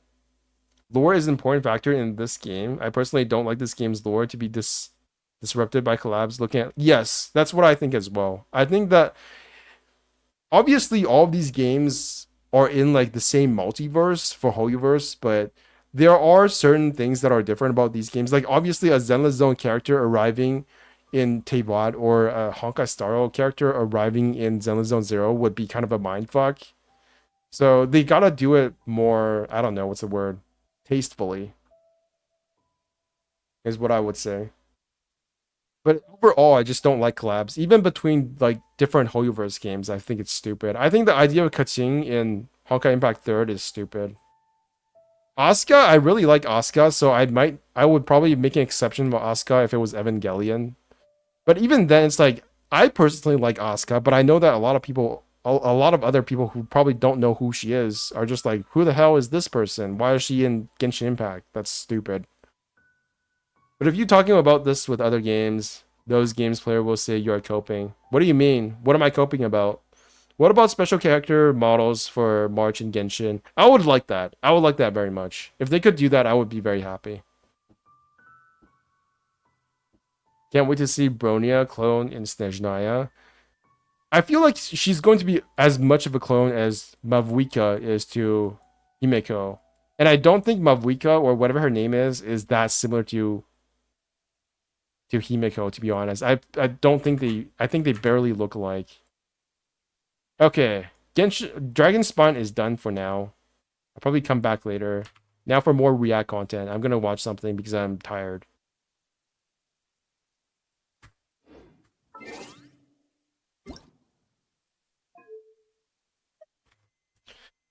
Oh, what should I watch? Island is streaming. for the new summer event. Which one was it? Should I watch some Zenless Zone Zero stuff? What should I watch? What are some good things? I watched this a while ago. Finally, Zenless Zone Zero reached out to us and asked Anything you guys want to watch that I can just like kind of vibe towards, because I am tired of just me Genshin to review some of for their now. cinematics. And as a professional animator, they also asked me to make an animation for them, which we did over on the Duolingo. Saying Genshin didn't need collabs is something that I'm also agree, but if I said this, I'm not saying that it doesn't need collabs. I'm saying I don't enjoy collabs. It's not whether or not it needs collabs, it's whether or not I enjoy it. And I don't enjoy collabs. I think Aloy was stupid. I think an Evangelion character in Genshin Impact would be stupid. Watch Yupon Shen's song with Marco analyze. Okay. What the fuck is this? Akron channel thoughts update. I don't know. I'm sorry. Jesus Christ. 2 years ago, I This is discovered 22 minutes. I'm sorry. I'm not doing that. Ash guy actually tweeted, this new enemy is so weird, man. It's like an Abyss Herald, but less humanoid, biblically accurate. Angel vibes. Everything is... I hate the term biblically accurate. It sounds so stupid. I know that's so judgmental, but you're just gonna have to get used to it. Zenless Zone Zero is the #1 gacha game. I think I already watched that. I'm just gonna type in Zenless and see what I get. Did you watch the new Natlan teacher? Oh yeah, I did see it, but I didn't watch it very closely. Natlan Genshin's Last Chance. Shut the fuck up. I always get Vars confused with I Win to Lose Gaming, but now that I think about it, Vars is actually does pretty different content. I feel like I Win to Lose Gaming is much less controversial than Vars. I don't know why everybody hates Vars. Every time I hear somebody talk about Vars, they're like, I don't like that person. Like, why? Why do people not like Vars? Or am I just making things up? Because I definitely feel like there has been a lot of Vars hate. Whenever I mention Vars, there is somebody who hates Vars. But I don't know why. I don't know why. But yes, I Went to Lose Gaming and Vars are definitely different people. Natlan.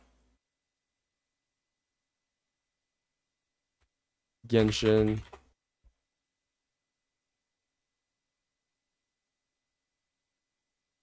I really like the vibes of Natlan.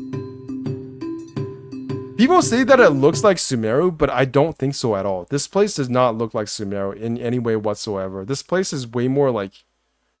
I don't know. People just say it has the same color palette. I don't think so. I don't think this place does not have Sumeru vibes. I'm indifferent to him because most of his videos just pointing out the obvious if you play Genshin enough. That is 90% of Genshin videos, to be fair. Not sure if it's true that we won't get pyro ability for our MC in Natlan. I truly don't care about that. If they don't give us pyro ability for MC, I would be totally okay with it because the MC is just not a good character, unfortunately. Even Dendro MC, they power crept him in like 2 patches. It's, I don't know. It will be kind of interesting to see how they explain it though.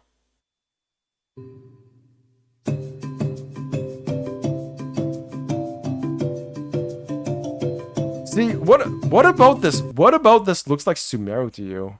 Like, this does not look like Sumeru, dude.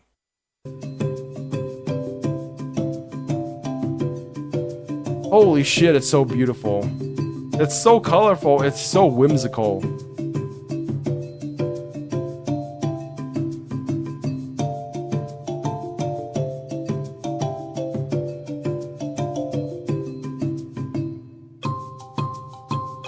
Looks Minecrafty. It does not look like Minecraft, dude. Oh my god, this thing is so creepy, but in a funny way. I think this thing is funny. Like, actually, I called it biblically accurate. I just find it funny because it's like, when I first saw this, I thought this was an Abyss Herald, but then it revealed itself. It was like, nope. I'm just a bird, but I'm actually not a bird. I'm a dendro bird. It's got like 3 different layers. It has wings over here, and then it's got other wings, and then it's got like this face thing that's probably not a face. It's really funny. I love this design. It's so confusing. It looks like Sumeru Emi. Watch Murder Bird's reaction. Okay. Kitty with biblically accurate angel. Cute. We're gonna go full kitty mode. I love this design. People say that Natlan should have been all grim and dark and like war torn. I think that's, I don't know. I don't know what they were expecting, but Genshin Impact is not that. This was a complete disaster. The Genshin boycott has failed massively. It never started to begin with. There was no Genshin boycott. Let's watch the best Genshin demo released in the past year. The Emily trailer. Kitty, Kitty, where are you? Worry, confusion, anxiety. All these emotions are like the aroma of a long night of endless rain. But add a drop of something unexpected, and you never know what can bloom.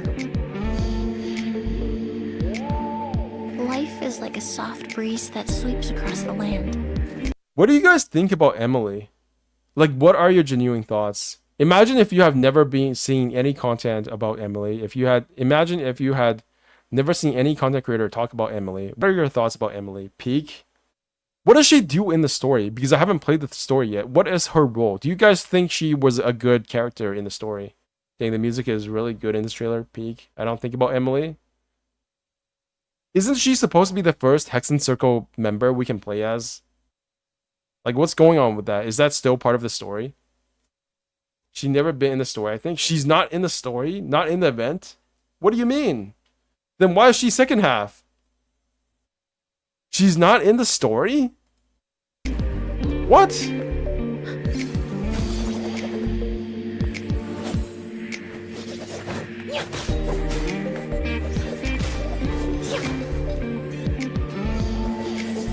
When spices are abundant, it all comes down to careful selection.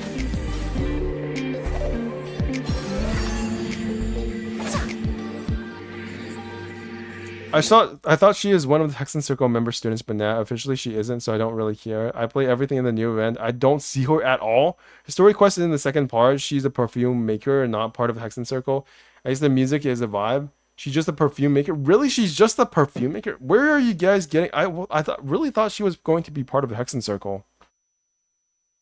There is something more to her than meets the eyes. I might be a poison maker and assassin of sorts. It's kind of like they just threw her out there. Then I don't understand why she's second half if she's not in the story.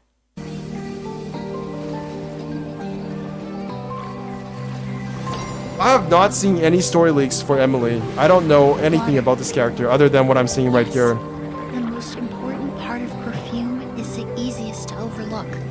I will say it doesn't make a lot of sense that she's like her trailer has all of this like blue visuals and then she's ultimately just going to be a burning character. That's weird as fuck.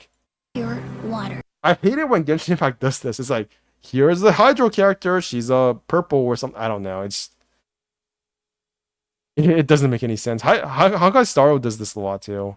Like the color matching does not make any sense whatsoever.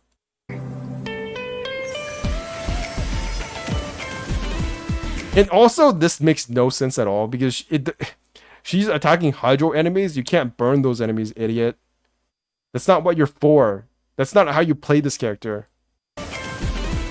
She's power creating something in Kanich's team. With no color or odor. I feel like Kanich is my second favorite character in Natlan, but only because of the dragon. Other than the dragon, I think Kanich is really lame looking. Mualani, I don't know. I wish Mualani wasn't nerfed. She was like my one hope for Natlan, and now I'm just like, Genshin Impact did a Genshin thing again. Can't let us have any fun. All other ingredients have nowhere to hide. Oh, that's another thing yes, you're very right, Zendao. Genshin Impact has a lot of disconnect between gameplay and characteristics. Is very jarring at times.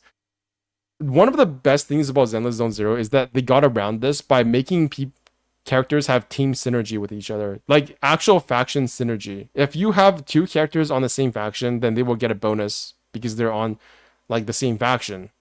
Even if they're not the same element. And I think that's just really cool. And they have all these like call outs to each other. I said this in my video already. But it's just like a small thing. They have a lot of small things. I noticed this about Zenless Zone Zero. It's very hard to praise Zenless Zone Zero for any like one big thing, but it does a lot of small things that ultimately come together to make me feel like I really like this game. Like the small amount of time you have to do the dailies, the visual aesthetics. It's like a very like a very retro but also zoomer vibes. And the character interactions, there's just a whole bunch of things that are there for the characters.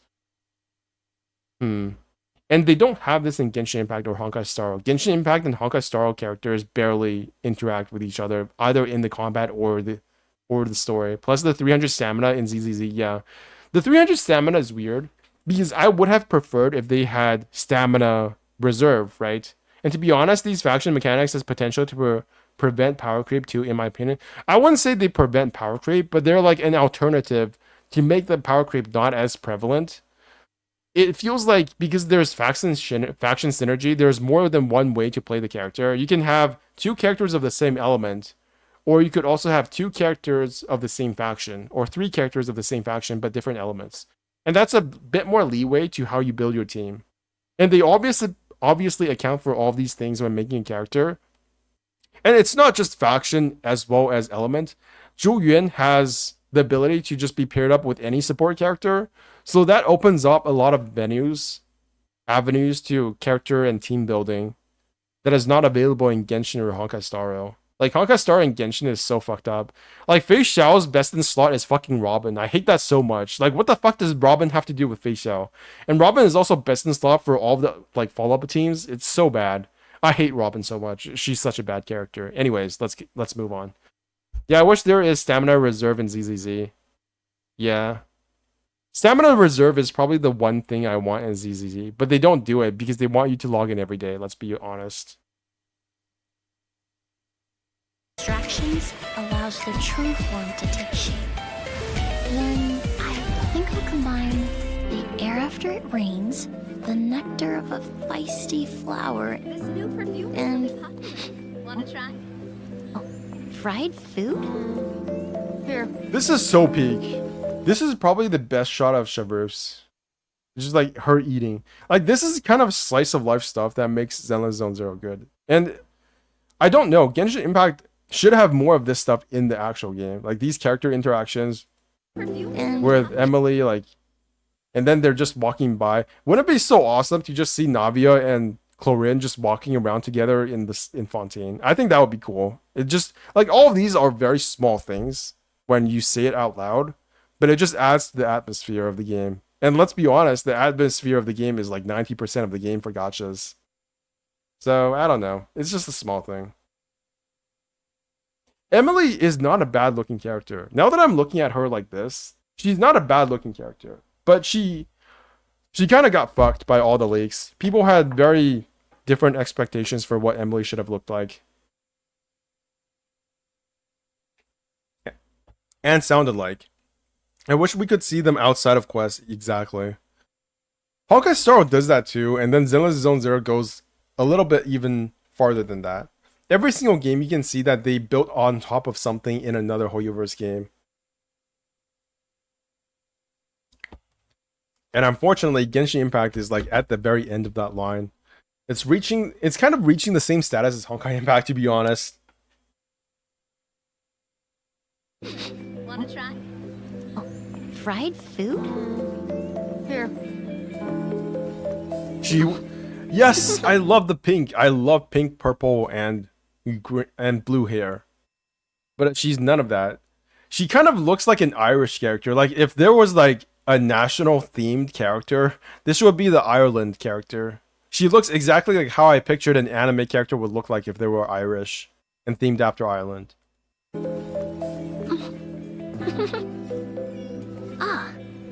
With a bass note of pure satisfaction.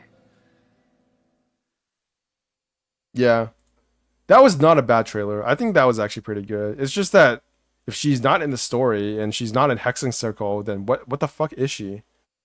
Boob leaves look ridiculous. They're fine. It is what it is. Oh yeah, another thing about Zenless Zone Zero. So far, no character has boob flaps. No character has that. Whether or not that's a good or bad thing, I'll leave for you to decide. I've been watching Red New a lot lately. Natlan teaser? Okay, let's go watch Myrtle Birds! I'm sorry if I am leeching off of your content. I don't know what I will do. So quick context before we jump into this It's video. kind of useless for me to link this stuff because you guys can either one search for it, and you guys are also the ones who recommended me to watch this video. So it's kind of like you guys are recommending me the video instead of the other way around. It's kind of like it's the opposite. I should be the one recommending you guys to watch videos, but instead it's you guys recommending me. Little buddy reaction. Okay, let's go. I've been dealing with a terrible sleep schedule ever since the Natlan teaser trailer dropped with Mavwika and Capitano. That video released at midnight. I did a reaction at midnight when it dropped with chat. I edited it. I uploaded it. I didn't go to bed until like 6, 7 o'clock that morning. And ever since then, that has been my sleep schedule. I've been going to bed in the morning. I've been waking up in the afternoon, and I've been up all night. Yesterday, it was around 11:50-ish, and I was like, you know what? I'm going to try to go to bed. I got into bed, and I'm not even kidding you. My girlfriend was like, Arnold, is there a video you should be reacting to tonight? And I'm like, no, why? And she literally tells me, they just dropped a Natlan preview trailer. And I'm like, I'm not watching that. I will deal with it in the morning. And thus here we are. It already sucks that the 5.0 special program is going to be uploaded, or I think the live stream special program for 5.0 is going to be at like midnight next Friday. It's going to be uploaded at like midnight or something. And that sucks because like I prefer to wake up early in the morning and start my day and not stay up as long as possible to end my days. Even his girlfriend hoping for a more eye-popping moment. What do you mean?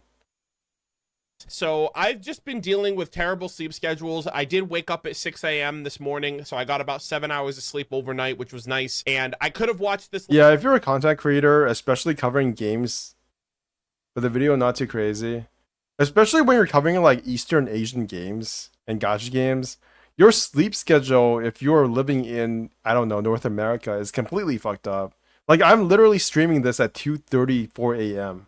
And I can do this because it's summertime and I already have a fucked up sleep schedule in the first place. So I can do this. But for any normal person with like an actual job, you're not going to be able to make content for gacha games. I think that's also another reason why gacha games like Zenless Zone Zero are not getting as many like streamers as Genshin Impact. Because if you want to cover the live streams, like what are you doing? You're waking up at 4 in the morning to react to a live stream of a game. Like that's just, I don't know. That's a lot of dedication there. Girlfriend, what is that? Some kind of food? Dude, I think that's his wife. I think he has a wife. There's a video with his eye pop on the right, lol. Which one is that? Oh, this one? Oh, that. He really does a really good eye-popping face. I can't do that. I will never put my face there. I was already in bed. If I ever show my face, it'll be just like it will be a face of me being super bored, reacting to everything. And that will be the thumbnail, me being super bored. Time it got posted, and I was like, it can wait until the morning. And so I just need to make sure that I can get my sleep schedule back on track before 5.0 comes out, and we'll be good. But anyways, we got a surprising teaser drop yesterday. We got the Natlan preview teaser, Lil Buddy, which based on the thumbnail, and it's a minute long, it seems like it's going to be showcasing potentially another Saurian companion or Saurian mechanic when we go into Natlan, based on the ones we've seen so far, with the Tepetla Sauri, the Iktomi Sauri, and from Mavwika's drip marketing, the Kahola Sauri from the spring, like the people of the springs area, like the swimming ones. This seems like it might be, I don't know if this is going to be like a companion of some sort for the Traveler. I don't know if the Traveler is going to have their own Sauri companion, based on the fact that there is like this kind of camaraderie, this kind of partnership between the tribes and the Saurians, and the tribes people imitating the Saurians of their given regional area within Natlan. So I don't know if Traveler is going to have their own, and that's going to be kind of like the core mechanic of how we get around and how we traverse and things of that nature. But I'm assuming that this is going to give us some more context. So without further ado, I just want to check this trailer out really quick. Anyways, Natlan preview teaser, Lil Buddy, let's go. Hoyoverse. All right, let's see. Oh my god. Oh my god. Ooh! That's like a baby Tepetla Sauri. Is that our companion? Is that ours? Oh, they really do a good job with. Have you guys noticed that they have really done a much better job of making like the cute creatures very cute in recent Hoyoverse games? Like in The Minions, you guys know about Minions, right? From the I don't know, it's a Pixar movie or Disney movie. They do such a good job of making things that exist in other things better. Like the Minions don't hold a candle to the Bang Boos. The Bang Boos are actually so cute. And they all have unique animations in combat. And now they have these like Saurians or Pokemon or whatever you want to call them.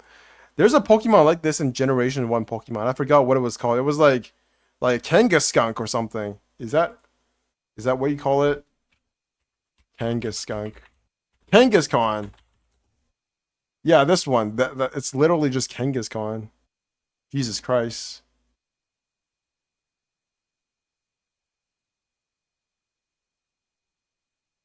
Wow. They kind of just lifted him, didn't they?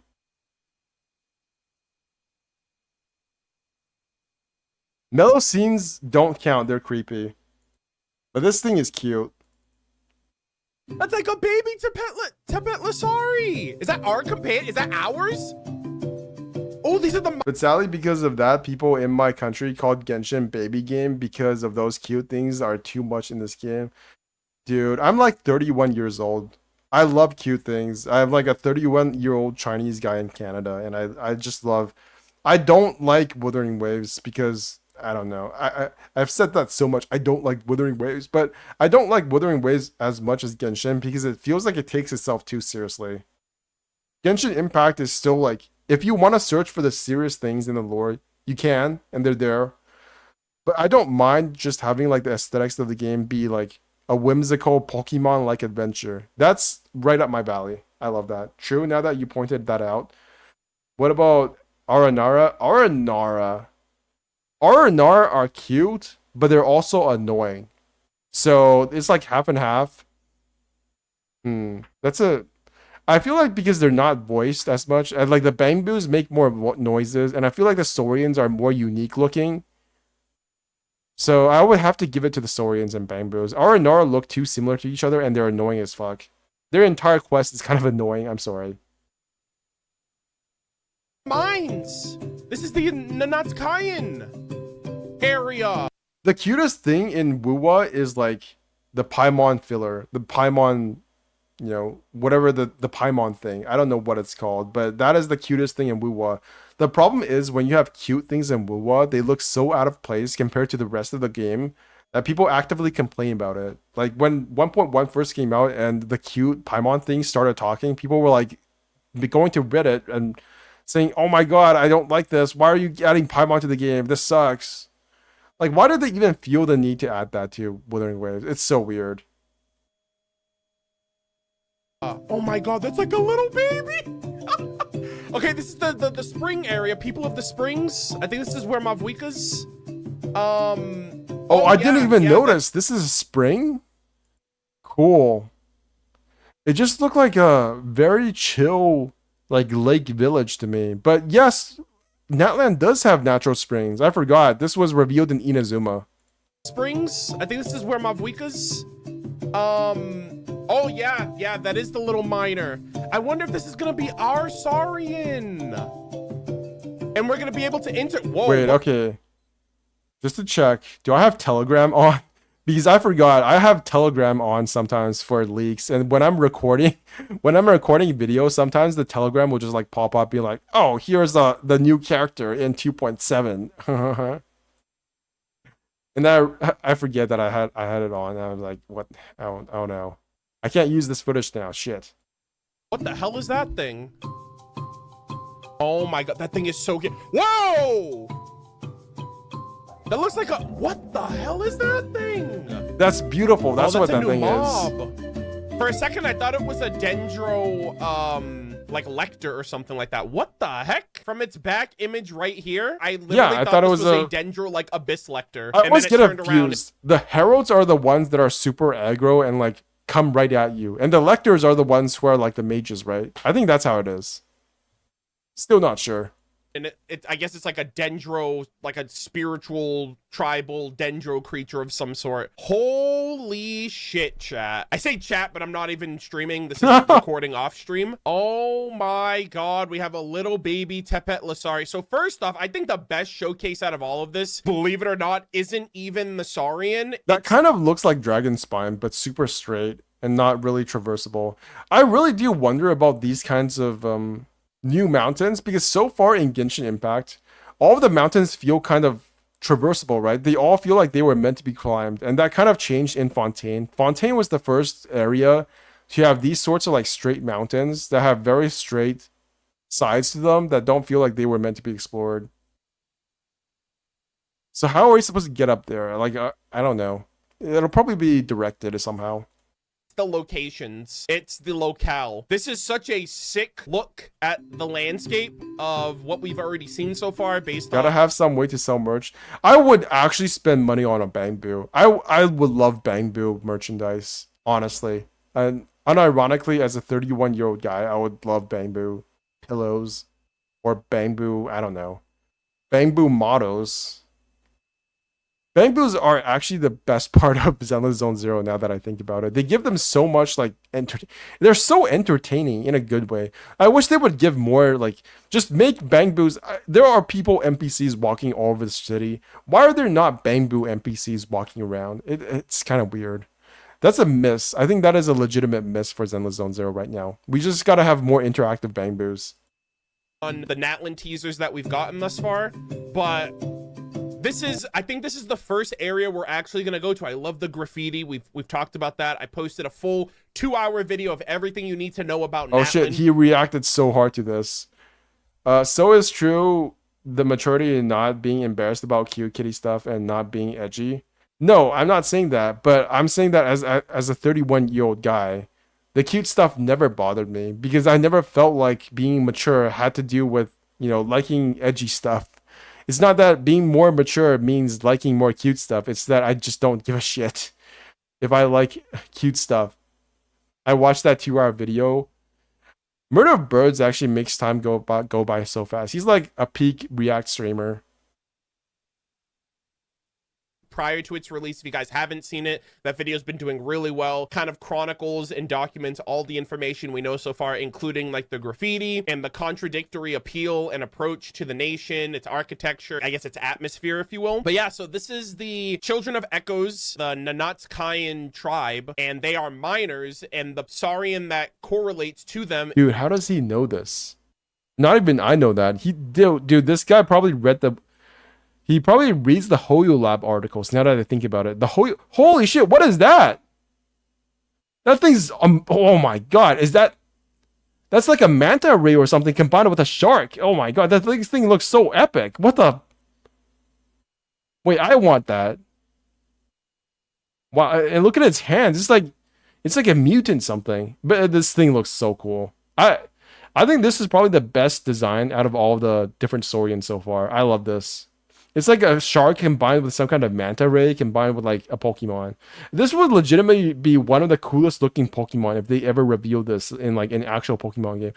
All of these feel like they could be Pokemon. Oh my god, they are Pokemon. They are designed the 3 elements of the starter Pokemon. Like this one is Hydro, this one is the water Pokemon, and then this is the leaf Pokemon, and this is the earth Pokemon. This is the fire Pokemon, right? Because when it digs underground, it causes like lava to come up. Holy shit, they literally cribbed from Pokemon. This is Pokemon. What the? And now at the same time, Honkai Star is also getting a pet system in 2.5. It feels like it feels like they're all coordinated somehow, doesn't it? Are the Tepetlasari, which are the minor Saurians that we saw in the initial Saurian teaser, which is really cool. So this is like a little baby version of them. He has like a little bandana tied around his tail. You see some NPCs seemingly over there. This is like a mining area, it might seem. I think this is like an ancient kind of mining structure, it looks like. That looks really important. There's a little bit of purple in there. I don't know if that's abyssal corruption. I don't know if this is going to be the equivalent of like cleansing the land, kind of like we have for every nation, right? We had it with the Sacred Sakura cleansing ritual in Inazuma. We had it with the Mataima forest in Sumeru. And we also had it with the like underwater network of Erinius with the Wild Fairy of Erinius quest. So this might be something equivalent. Like there might be some abyssal corruption is so beautiful in the underbelly of basically the mines where you're burrowing underground. Purple is associated with the abyss. So that's the first thing that came to mind was that. But the locale, the music is so cool too. Oh my, this is beautiful. This is the thumbnail of the video. But yeah, we have the springs. This might be the fields. I think there's like the plains or something like that. I think that's another different type of territory within Natlan. I will say this about Locale- Natlan. I feel like this is probably the most different place in terms of how varied the environment is. Do you guys feel that? Because when we saw Fontaine, it was just mostly underwater. It felt like one biome. And then you got to Sumeru and it felt like one biome. Except for the desert. It felt like two different biomes. When we get to Natlan, it feels like it's multiple biomes all combined together. And I feel like that's what I like about it so much. It feels like they took all the things they learned from the previous regions and they turned it into like one giant region. Wise, this looks beautiful. It almost feels like maybe we have all of these different plateaus, because when we first got the images for Natlan, it felt like a lot of it was separated between the plateau area and then everything underneath. I bet there's a lot of little chasms that we have to traverse through. That's probably going to be a thing. And then there's like a high, like above ground, almost sky-like area. So I wonder if these are going to be different biomes on different plateaus, and they're just like cut off from each other. So they evolved in different, you know, like they're the Galapagos Island. All of these creatures evolved on this one plateau, and on this other plateau, it's like an entirely different world. That's kind of the vibe I'm getting from this. I still don't like how Fontaine works, lol.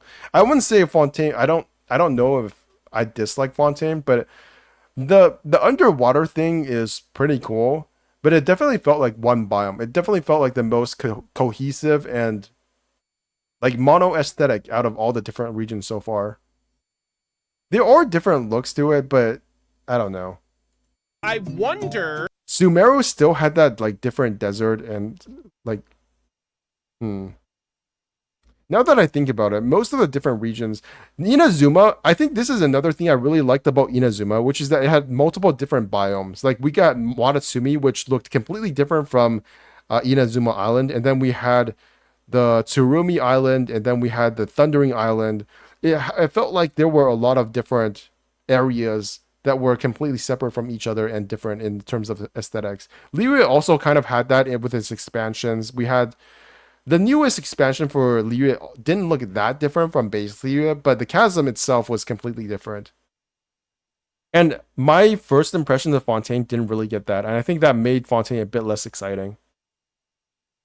Fontaine is fine. I like Fontaine. It's just that I just didn't explore it that much because the story, I felt like I got to the story too late. I was spoiled on everything. I kind of got pissed because of the story that got spoiled. And then, I don't know. I'm going to stop complaining about Fontaine and keep watching.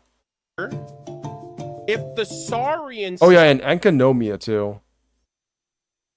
I haven't, I need to do this Remuria quest. I need to play more Genshin is basically what I'm saying.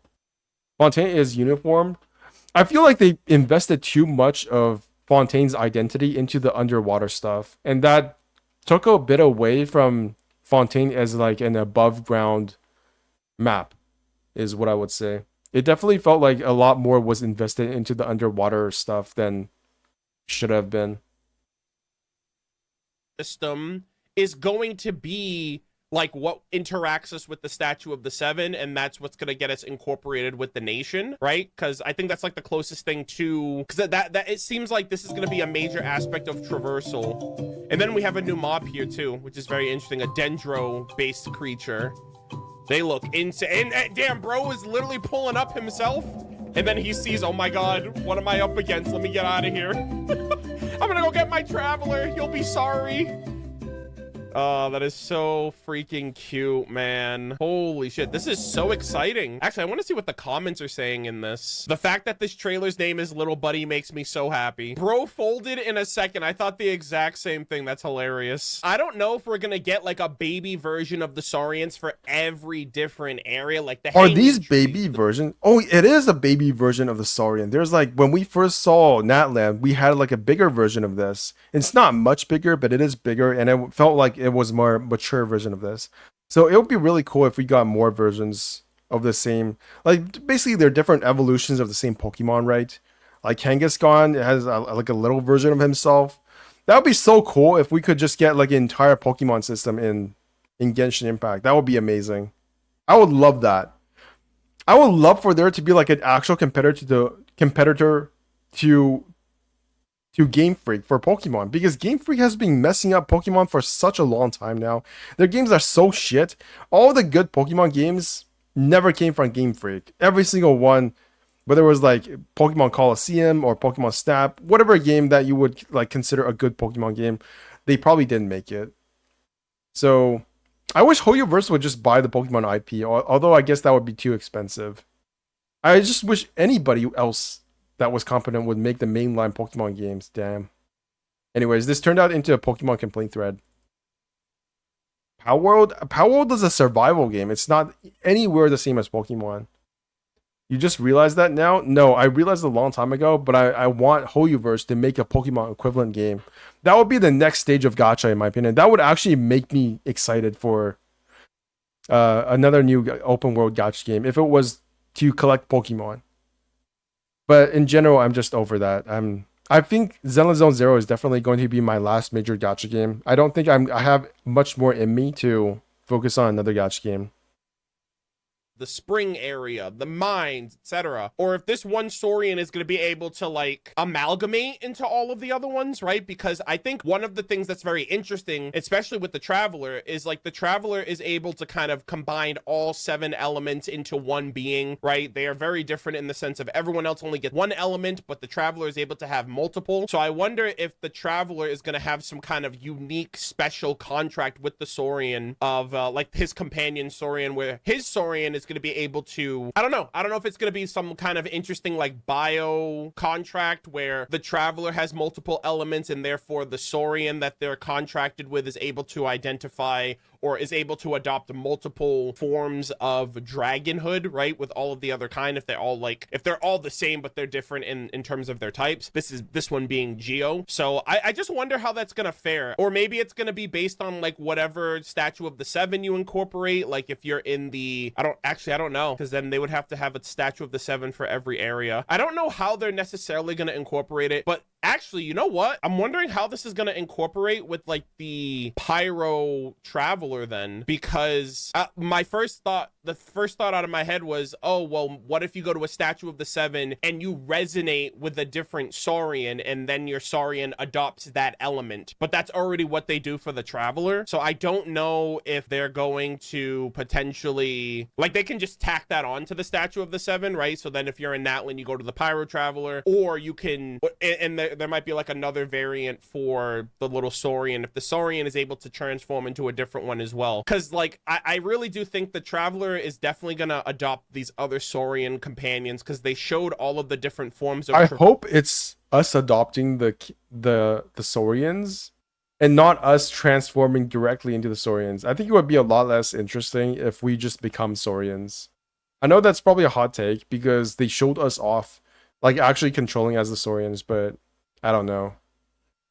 I'm not a big fan of us transforming into different animals. I feel like that's a very Digimon Season 5 thing to do, like Digimon Season 4, I don't know what to call it, but there was a Digimon season where instead of having Digimon companions, they just became Digimon people. So, I don't know, that always felt weird to me. It's like taking away one of the things that made Digimon cool, and then saying, well, we're just like, I don't know, Power Rangers now, damn it.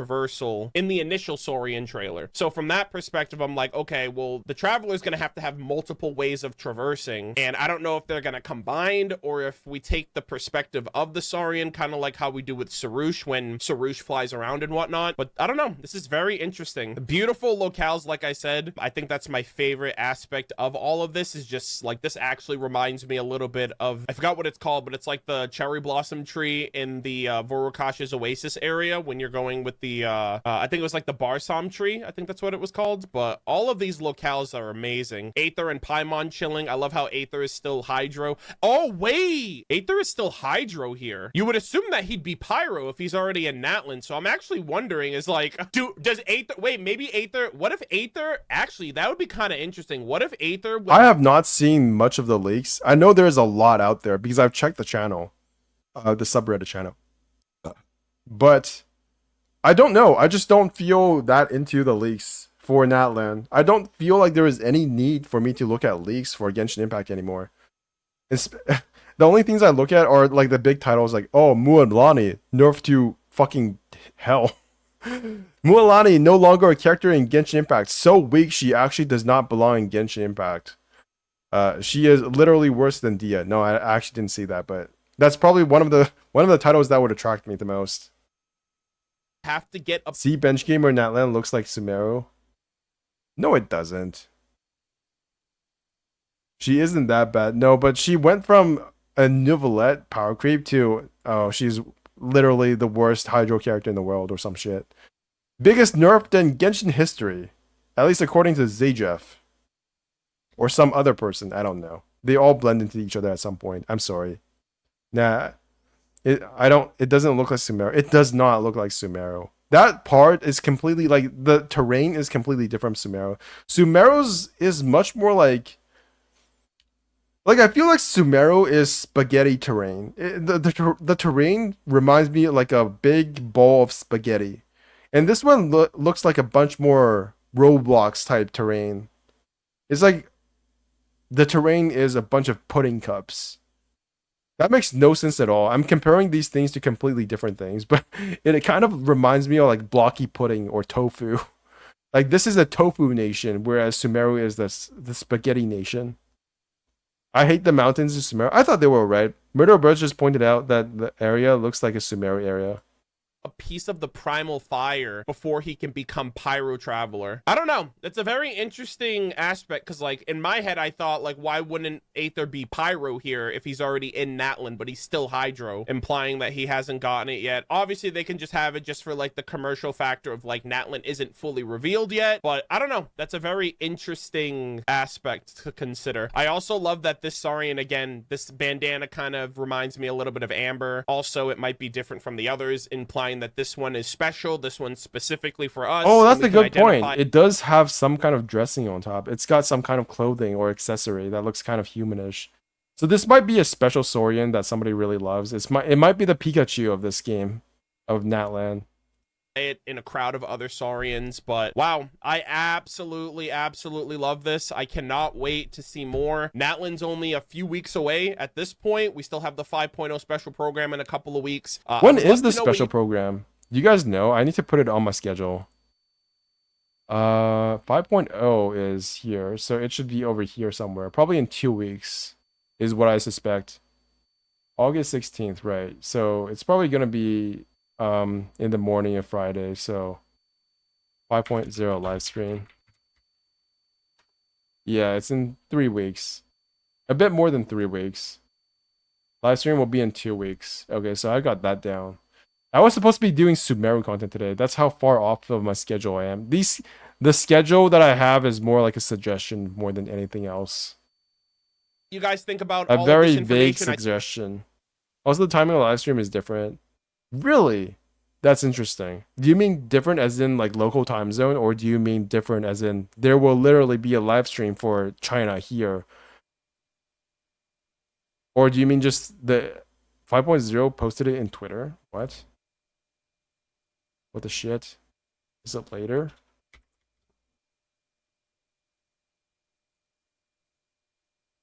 See, this is the kind of... I don't know. I actually don't like Alicia that much, even though she has pink hair. Maybe because I didn't play Honkai Impact 3rd enough. I've also been getting more into Arc Knights. Genshin 5.0 live stream.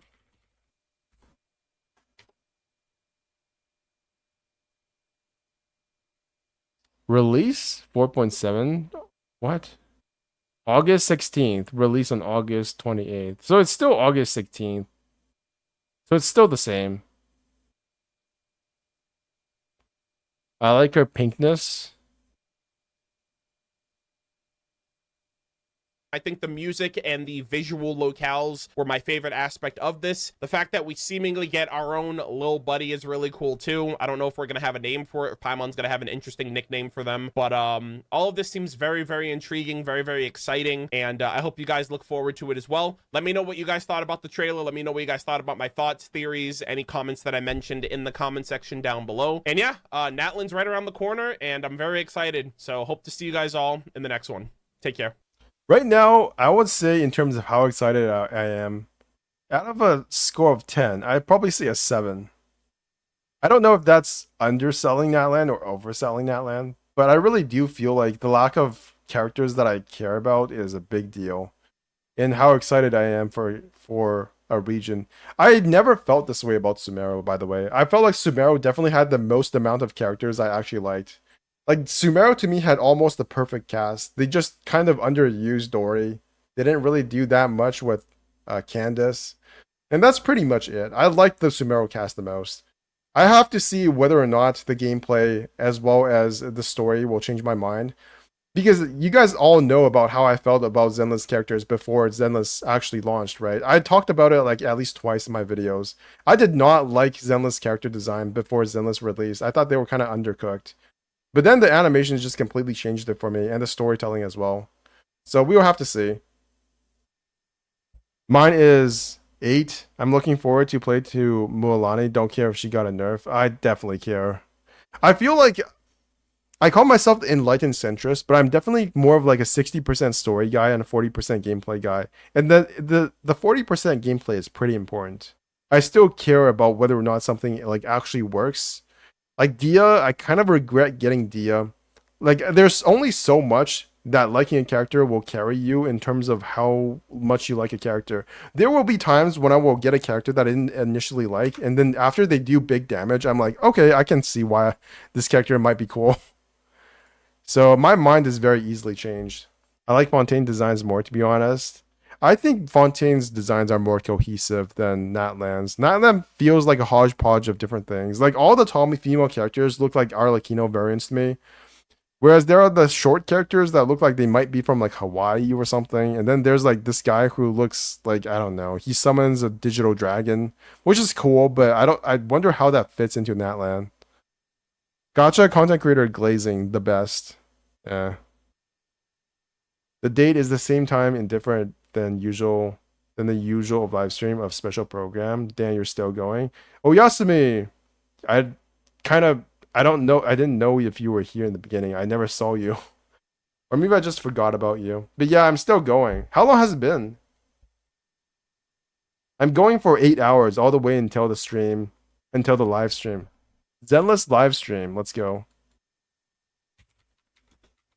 I'm also 8, to be honest. My peak interest for next region is peaked in Inazuma and Sumeru.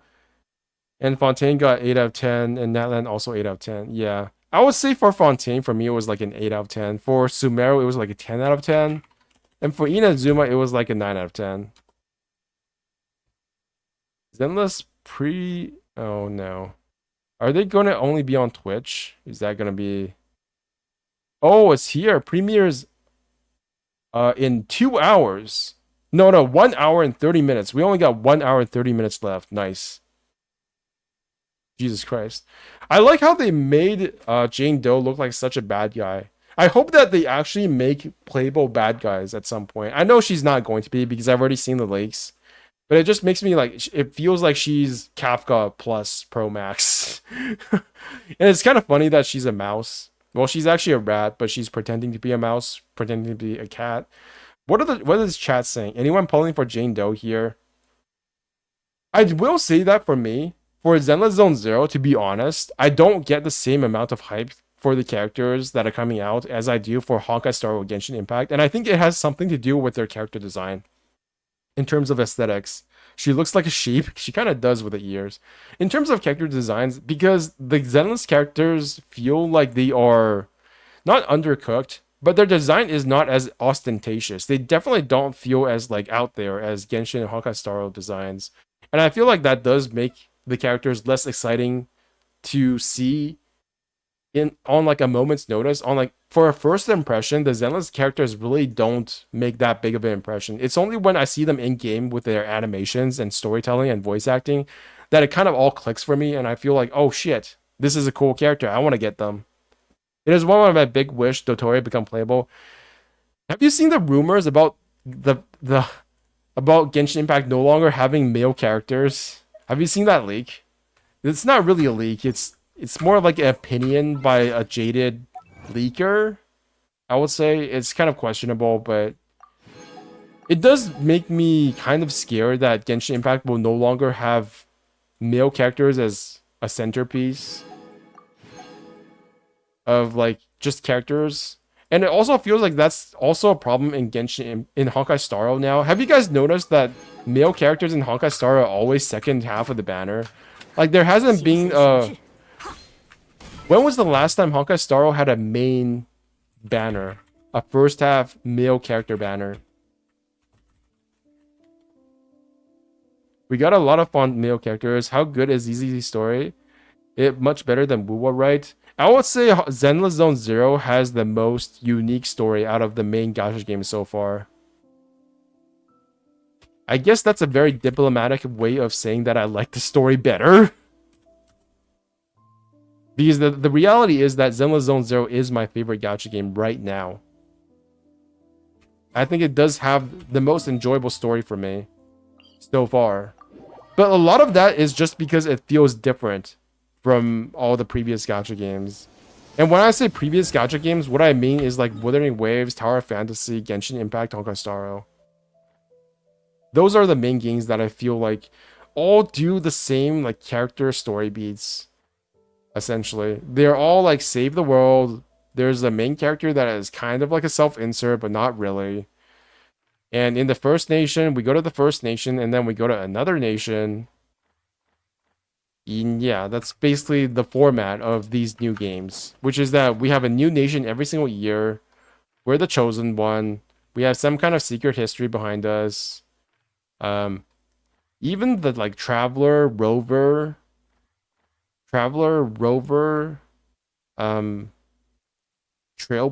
they all kind of feel like the same name too.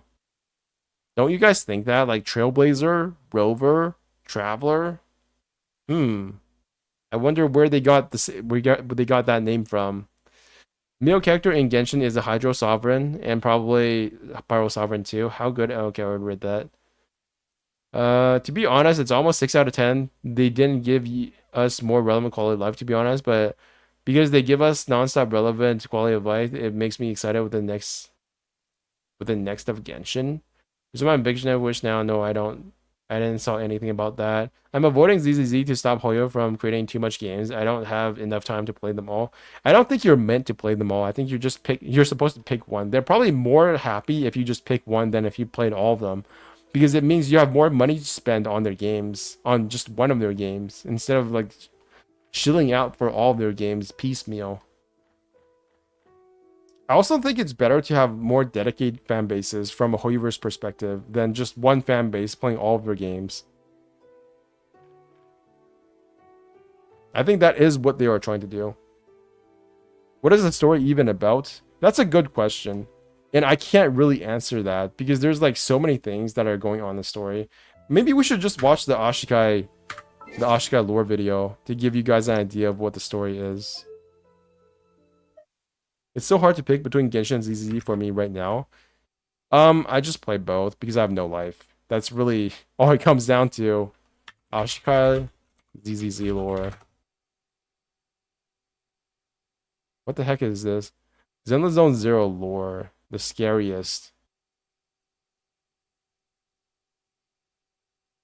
Hollow Zero, the secrets. Hello everybody and welcome to New Eridu, the central hub of Zenless Zone Zero's current storyline. Since you decided to watch this video, I'm going to assume that you've already played through the story and are just looking to jog your memory or see what you might have missed, which is great because that's exactly what we're going to do today. This video contains I'm going to the bathroom. I'll be back in 2 minutes. Chapter 1, highlighting all of the important events, characters, and lore bits that show up along the way. But seeing as this is the first episode in a series, we're going to need to establish a few key terms before we start in on the plot. This is to ensure that we have the same basic understanding of the world building and to help streamline the recap, because putting too many definitions in between descriptions of events is gonna get really confusing really quick. I think that just about does it for the intro, so let's just dive into things, shall we? Okay, so here's what you need to know before we start talking plot. And if you know all this already, then there are timestamps in the description box. You can just skip this section. Zenless Zone Zero takes place in the city of New Eridu, which is still pretty young. It was founded maybe 10 or 15 years ago after Hollow Zero erupted and destroyed the old capital of Eridu. Now, this world has been plagued with supernatural disasters called Hollows for a very long time prior to the fall of the old capital. And as far as we know, New Eridu is the last city on the planet with people in it. The Hollows basically swallowed everything everything else, including the moon and what seems to be another nearby planet. Now, a hollow is a gigantic spherical bubble, and the stuff inside of it likes to shift around like it's some kind of maze. And its ever-shifting nature makes it very difficult to escape unless you have a map that can show you where the exit is. Or rather, where the exit will be. These special maps are called carrots, and just like their namesake, they have a shelf life before they're not very good anymore. Unlike regular maps, carrots use previously compiled data to predict how a hollow will move, which helps locate the exit. I was confused about this for a second. I had literally no idea why they were called carrots, and I didn't make the connection that the Bangboos were the bunnies. To be honest, I don't think the Bangboos look that similar to bunnies. Maybe my ability to anthropomorphize like things is not as good as it should be. Over time, the predictions become less and less accurate until the carrot is rendered completely useless. If your carrot expires while you're in the hollow, then you're kinda stuck there. And to make matters worse, hollows are full of a mysterious substance called ether, which can materialize into monsters called ethereals. The overexposure of ether to any sentient life form, like humans, thyrans, or even AI robots, can cause corruption and then mutation, turning them. I wonder if they're ever going to address whether or not thyrans are made from like a beast person combined with like a normal person. Because I'm sure that I've seen NPCs of thyrans with a parent that was just a full-on human. So how did they become a thyran? Like, how are thyrans made? Form into an. Maybe I shouldn't question this stuff. You can't question furry. If you question furry, it goes to different places that you probably shouldn't want to go. Ethereal. There's no recovery from this, so if you're stuck in a hollow, you've got a time limit before you're toast. This is also why in New Eridu you see a lot of people using analog and retro technology. It's not smart tech, so it's very difficult for ether to corrupt it. Ether can also take a dormant crystallized form, which can then be mined and used as fuel to generate electricity. And I do want to know. This is what powers the city of New Eridu, making it a very valuable resource. This is such a cool shot. I really appreciate how different like Zenless Zone Zero looks compared to Genshin Impact and Honkai Star. It just looks so like modern. This looks like a picture of a Saturday or Friday night cartoon back when I was a kid. And it oddly does not look anime-esque. It looks like a more American animation style. But besides ether crystals, there are all sorts of resources that can be. This does not look that anime. Like, if you really look closely at how Zenless Zone Zero is animated, it is not anime. It is actually American cartoons. Scavenged from within the hollows, which is why hollow investigators and proxies. Like, this is not manga, right? The way that the paneling works, the way that the comic looks is not manga. This is American comics. They are actually imitating American comics, which is just so, I wouldn't say like cool, but it just feels so out there compared to what Genshin Impact and Honkai Star Rail is. I like the panels. ZZ seems to be a post-apocalyptic game like WoWa, but the style is way different. Yeah. Are needed. WoWa unironically feels much more like Eastern. It feels much more anime compared to this. Especially the proxies, as they serve as navigators for the investigators. Proxies are responsible for either providing or creating carrots and often join investigators inside of the hollow to help them navigate them in real time. But due to its very dangerous and highly regulated nature, all investigators and proxies need to be registered with the Hollow Investigative Association, or the HIA. There's not really any cell shading either. If you really look at it, there's very little harsh lines. If you look at the models, they don't have the same lines and outlines as Genshin Impact and Honkai Star Rail. If you go to Genshin Impact, right? Let's just look at what Genshin Impact characters look. The models all have these like dark lines around them if you look closely at them. Like over here, look at his face. He's got all these dark lines separating his face from the hair. And then the model itself also has these like dark lines around them. If you look at his hand, he's got these like dark lines. But then you look at like Nicole, there's not a lot of really harsh lines separating her model from the rest of like the world. So it feels much less cel shaded. With the Hollow Investigative Association, or the HIA. Otherwise, they're operating illegally and can be arrested. And I think that's a part of why it looks more like Persona, because Persona also has this more, what's it called, almost like watercolor look compared to Genshin Impact and Honkai Star Rail. Basically the usual Hoyoverse design. And I think that's part of where the Hoyoverse vibes come from. The Persona 5 vibes comes from. So of course our main characters are unlicensed famous proxies. That's just how things work around here. It's no fun if you have a license. That should be all you need to know in order to have a very basic understanding of this world and our place in it. So now it's plot time. The prologue begins by introducing the main characters, Belle and Wise, who run a video rental shop as a front for their real business as the famous proxy, Phaethon. Phaethon has a lot of regular customers, all unlicensed of course, and the first group that we get to meet are the Cunning Hares, Nicole, Billy, and Anby. Although these guys don't just go into hollows, they're technically an odd jobs agency, which is probably why they were commissioned to steal a special strongbox from the Red Fang gang. But public security caught up with them, and in their attempt to escape, Billy, Anby, and the strongbox fell into the Cretan Hollow. Another thing I will say about the comics is that I genuinely prefer this kind of storytelling. And even the face cam, the profile view talking heads, I prefer those to what Honkai Star Rail does with its storytelling. Because Honkai Star Rail does this really annoying thing where the narrative is being pushed forward by a bunch of characters standing in a circle with each other, facing each other, and barely moving and doing their idle animations while they're talking. And one of the characters is always faced against you towards the opposite direction so that they don't actually have to animate their mouths. And it's just so annoying. It feels very cheap. I would rather have this kind of comic style narrative as well as the talking heads compared to what Honkai Star Rail does, to be honest. And I know that this is going to piss off the Honkai Star Rail fans, but I also still like Honkai Star Rail, so why am I not allowed to criticize it? Anyways, just a thought. I wish this game was a visual novel so I wouldn't need to build the characters. I wouldn't go that far. One of the 7 primary hollows, which are like the largest and most dangerous hollows besides Hollow Zero, which is like the mother of all hollows huge. More on that one later. Now, since this little hollow adventure wasn't exactly planned, Billy and Anby are stuck in the hollow without a carrot or a proxy, which means that they're gonna have to try and find their way out on their own, which is incredibly difficult, if not sometimes impossible. And that's when they stumble upon the strongbox, which was being guarded by the leader of the Red Fang gang, Miguel Silver, who apparently has no ether corruption resistance and immediately started mutating into a superior ethereal, codename Dullahan. They managed to both escape and buy themselves enough time for Nicole, who didn't fall into the hollow, to get help from Phaethon. Now, among proxies, Phaethon is very unique, as they don't go into the hollows themselves, but instead use a special computer called the Hollow Deep Dive System, or the HDD, to possess a little AI robot bunny known as a Bangbu, who acts as their avatar inside of the hollow.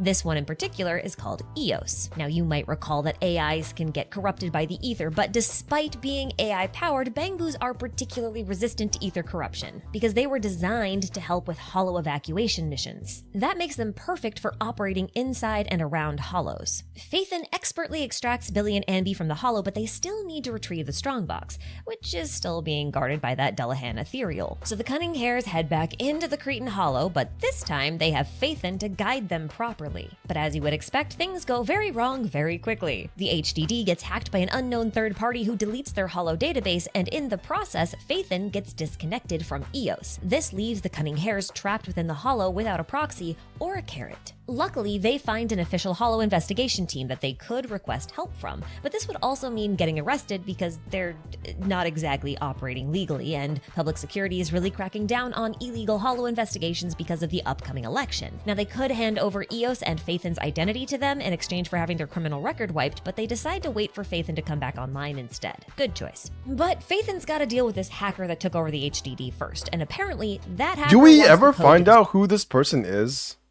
Like, who is this person that hacked us? Do we ever find out? I don't think we do. Like, this plotline just kind of went nowhere. Now, I wouldn't say it went nowhere because it might come back in the future, but it does feel weird that this person, we never find out who he is. He's in jail now? Really? But who is he and why did they hack us? To just get the password or whatever it is, the code? It's so grounded, man. Politics and Hoyo games. I don't know if it's grounded. I don't know. I wouldn't say it's grounded, but it definitely feels more relatable than Genshin Impact and Honkai Star Rail with its like multiple gods and shit like that. Strong like the primordial one is not a very relatable concept. I'll just tell you that. and Phaethon just so happens to have it. Nicole had given them a USB drive containing the code that she had stolen from the Red Fang gang before they went back into the Hollow. Phaethon definitely can't just abandon the Cunning Hares, so they agree to hand over the code. One problem though, the hacker deleted their Hollow database when he took over the HDD, which had the code on it. The only copy is in a backup that they had uploaded to the Internet, which can only be accessed using their proxy network account login. Now a proxy network I gotta account play this basically game contains over a again. I still feel confused about this hacker. What are they? Why did they hack us? And what did they even want? Why the code? proxy's entire career on it. It's how they find commissions, exchange information, and also how they get paid. Without their account, they're out of business, but Phaethon hands it over anyway so the hacker can get the code and they can save the Cunning Hares. Very pleased with this exchange, the hacker tells them what's inside the strongbox, and it's something capable of creating carrot-style maps that never expire. Now, given how quickly carrots lose their effectiveness without being recalibrated using the Hollow Master dataset, also known as the Rosetta data, this infinite carrot generation thing is incredibly valuable. Everyone would want to get their hands on it. So the hacker activates Phaethon's account so that they can grab the code to the strongbox, but as soon as they do that, public security pulls up to their location. They're looking to arrest this illegal proxy that Belle and Wise... Another thing I love about these two characters is how different they behave. Like Bella, I think that's her name, and Wise act completely differently. Their personalities are completely separate. Even if you play as one of these characters, even if you play as Bella, even if you play as Wise, they still have like completely different personalities. If I remember correctly, like that's my assumption at least. I haven't actually played this game over again, but from what I've seen from the different live streams I've watched, their personalities don't change just because you pick them. And I find that so fascinating. They already did something similar in Genshin Impact. Like there are different mannerisms based on which traveler you pick, but it's not nearly to the same extent as here. Here, they're just two completely different characters. And I wonder if that's like some sort of reaction to some criticisms of what traveler, like how the traveler behaves. And a lot of things just feel more developed on top of what Hoyoverse used to do, if that makes any sense. It's like they took concepts from previous games and made them more fleshed out. Them off about. So the hacker's taken into custody and everything's dealt with. Although Phaethon has lost their proxy account, which means they're gonna need to rebuild their reputation from scratch. But that's okay, the hacker's dealt with and Phaethon can finally reconnect to Eos, rescue the Cunning Hares, and find the Strongbox, which again is still being guarded by the corrupted Silver. But the Cunning Hares do manage to defeat him and retrieve the Strongbox. But of course, there is one last problem to deal with. Like I mentioned, the hacker from before had deleted Phaethon's database, which had all of the data that they used to make their maps of the Cretan Hollow. And that means they can no longer predict where the exit is, and compiling enough data to make a new map would take too long and the Cunning Hares would turn into ethereals by the time the deed was done. So Phaethon suggests that they unlock the Strongbox and use its contents to find a new escape route. After all, the hacker said that the Strongbox contains something comparable to the Rosetta data, and it could be used to replace the database that they lost so that they could make a new Hollow map. And if that didn't work... One thing I've never done with Ashkai videos is that I've never like gone to sleep while watching them or listening to them. But now that I think about it, they're almost like podcasts that I can just listen to while going to sleep and just leave them all on the time. I don't know if any of you guys ever do that, but I feel like that would be something that I might do in the future. Just like listen to one of these lore videos while going to sleep. I don't know why I've never done that. I barely listen to podcasts while like on my free time anymore. I don't know why. They'll just ask another proxy for help and hope they get there in time. Nicole agrees, so Phaethon takes out the chip from the Strongbox and inserts it into Eos, releasing a powerful AI called Fairy. And then your chosen proxy sibling promptly passes out. Fairy installs herself onto the HDD, takes control of Eos, and instantly calculates an escape route that the Cunning Hares used to get out of the Hollow. And then we get to witness a very interesting and somewhat cryptic flashback-style cutscene. Now, it's difficult to understand exactly what's going on here without some more context. This kind of reminds me of the Nihility in Honkai Star Rail. I think that's what most people would call this, right? This just looks like Acheron's ability, like the giant black hole that she saw. But it's probably not the same thing. So moving on. But what we see here is Wise and Belle standing in front of Hollow Zero as it explodes. Now here's the thing. This event definitely hasn't happened yet. See, the last time Hollow Zero erupted was around 10 to 15 years ago when it destroyed the old capital, so Belle and Wise would have had to have been noticeably younger than they appear in this scene, like 13 to 14 at best, and we do have a single photo of the siblings from around that estimated age, and Belle wore her hair in a very different style back then. That's Belle and Wise? Holy shit. Damn. This part does look like anime. This looks like a picture directly out of Persona 5. I don't know why, but the designs Charlie here just looks so Persona 5 to me. It looks older than Persona 5. It looks like Persona 3. Oh. I don't know. I can definitely see where the Persona vibes are coming from. Age, and Belle wore her hair in a very different style back then. Hair is a pretty weak argument, I know, but just roll with my anime logic, okay? The other reason why I'm so sure this event hasn't happened yet is because of the Shiyu pillars that are present throughout the clips. The Shiyu pillar technology is, as far as we know, unique to New Eridu, because it was supposedly a breakthrough technology developed by New Eridu's founders as a means to keep the city safe and the Hollows under control while providing the young city with a steady supply of electricity. We'll talk more about Hollow Zero in its own video. But that basically means that this clip is a vision of future. I guess a very preliminary theory about what's going on in Zenless Zone Zero right now is that the government has already found a way to control the Hollow Zero, or basically the Hollow phenomenon, and they're basically just using the Hollows as like this way to control the masses. I don't have nothing to back this up with, but seeing as how that it feels like they're experimenting more with the Hollow technology to create the kind of thing that we fought at the very end of chapter 2, the thing that melded all of the different mechs together. So they're kind of like creating enemies, or at least weapons of some kind, that is fusing like ether technology and Hollow phenomenon together into all this one big thing. And that's kind of the conspiracy theory going on right now. People said ZZZ is basically upgraded Honkai Impact 3 combat-wise.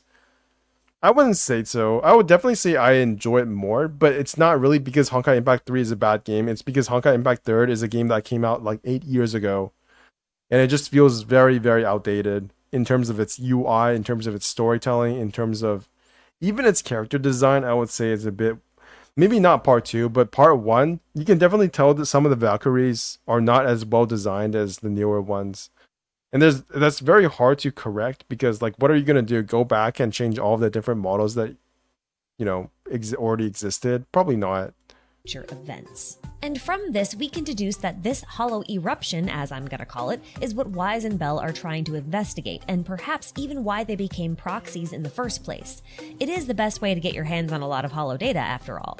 As for why or how these two even got roped into this, well, it's pretty straightforward if you know where to look. First off, their proxy codename is Phaethon, and Phaethon is the name of the Greek solar deity Helios. Now, if you check certain displays of the Hollow Deep Dive system, you'll notice that it was created by the Helios Research Institute, which could be either the same thing as, or at least affiliated with, the Helios Academy, which was founded by Professor Archie. Professor Archie, named after the philosophical concept of origin or the foundational truth, was known for discovering the common characteristics of Hollows, and at some point he went into Hollow Zero in search of the truth, and you can already tell this is never going to be a playable character.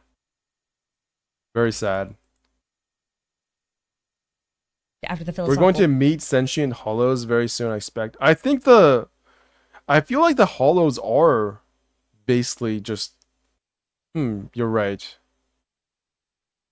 I saw one theory that said the thing that we fought at the end of chapter 2 was actually a baby Hollow. And it was actually like a sentient Hollow. I'm not sure if that's correct. I have no way of proving this, but that's just something I heard, and I think it's possible. Concept of origin. But they said it wasn't like an ethereal, so I'm not sure. And it looked kind of mechanical at the same time. So I think my theory that it's kind of some kind of like bioweapon created from Hollow technology could possibly be the case. And they basically already figured out how to control the Hollows. The foundational truth, was known for discovering the common characteristics of Hollows, and at some point he went into Hollow Zero in search of the truth, and he hasn't been seen since. Now, it's not unreasonable to try and draw a direct connection between the dude literally made out of fire and a sun god, plus he was the founder of this academy, so we could take this as potential evidence of Archie either being Wise and Belle's professor, or that the siblings are simply carrying on Archie's legacy of Hollow research. What I'm getting at is that it's possible they found some data or notes that seem to imply that there could be a future eruption of Hollow Zero. Now, the bad news is, based on the text from the clips, which I'll put on screen, as well as the myth of Phaethon, where he crashed his father's solar chariot and then died, the failure of Phaethon might be inevitable here. Alternatively, this could just be a dream sequence or some predictive thing that Fairy made. We'll just have to wait and see. Anyway, once the unconscious sibling wakes up thanks to a mystery doctor that we never get to see, they discover that they've signed a licensing agreement with a very powerful When did the AI live named stream start, by the Fairy, way? who had been It hasn't started. What do you mean it started? It's still like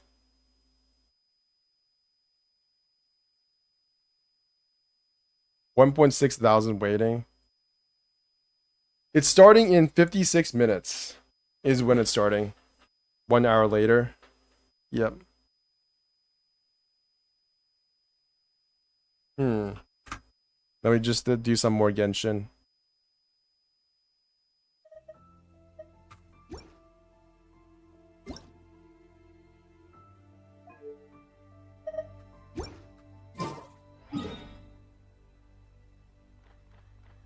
Probably spend my resin first.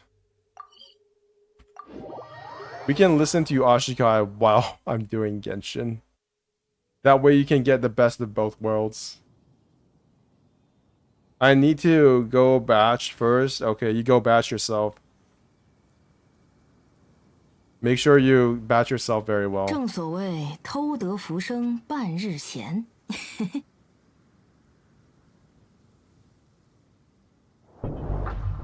This was the part everybody felt like, oh shit, this is part of a Hoyoverse. We got Miyabi, I don't know who she is, but then we got Kiana.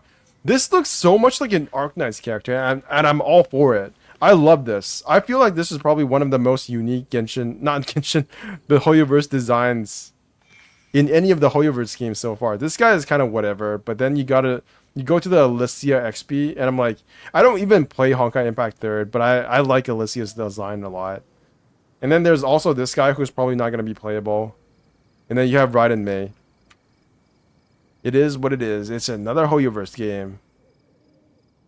Zenless Zone Zero story explained. No thanks. Let's react to somebody reacting to somebody else. Akron has been like, I think he's been streaming a lot more recently. MTash shouldn't be in the gacha community. I feel like I'm the odd man out in these games a lot of the time. That music is so... That just happened right at the exact same time. That was so appropriate. We have Trivial trailer for ZZZ 2, yeah. That's sad music playing as MTash said he didn't belong. Wow. Okay, gotta shut this off for a second. I feel like I'm the odd man out in these games a lot of the time. He's not wrong, dude. He's not wrong. And maybe MTash is actually a huge weeb, and I just don't know about it. But from what I know about MTash, I just don't think he's like a huge weeb. That's what it is. And that's the entire video in a nutshell. You know what's wrong with MTash? He's married with multiple kids. He's married, dude. He's not... If you're married, that actually like decreases the amount of desire to play gacha games by at least maybe like 20-30%. That's like a big negative right there. Oh, imagine being married and still playing gacha games. Couldn't be me, because I'm not married. I would probably still play gacha games though, even if I was married. Okay, Dragon Spine. Let's go to the Entombed City of Ancient Palace. ZZ's story based on the Ashikai video sounds really interesting, but I can't do another game. I think the character looks super cute too, but oh well. I think that's a big reason why there aren't more content creators covering ZZZ, to be honest. In addition to the game just being very different from Genshin Impact, I think it's also just like there's too many gacha games. They can't cover all the games anymore, dude. There's literally not enough time in a day to play all these games. It's so sad. Now there's gonna have to be other content creators like moi, like me, myself, and I. No.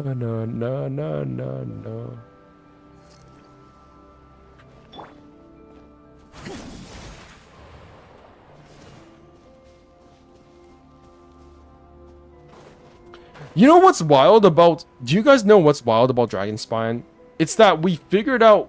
We did this whole thing regarding the Sky Pillar, the Frost Snail, and I have no idea why we did what we did. At the time when this came out, of course, we know so much more about the story now, so there's like way more stuff to go on when it comes to what this Frost Snail is, or the Sky Nail, or whatever you want to call it. But at the time when the game came out, it was like nothing. It was like...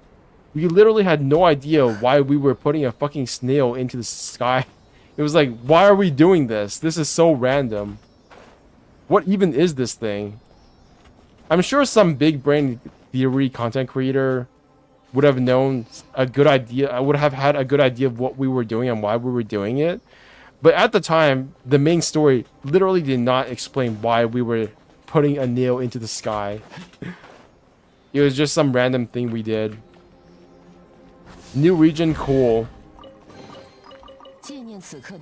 We're just gonna put a giant sky nail back where it belongs.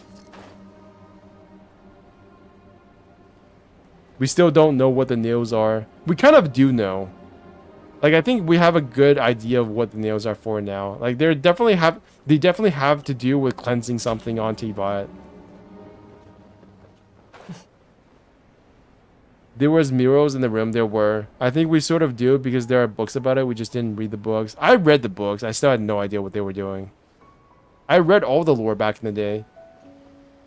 And it still made me confused.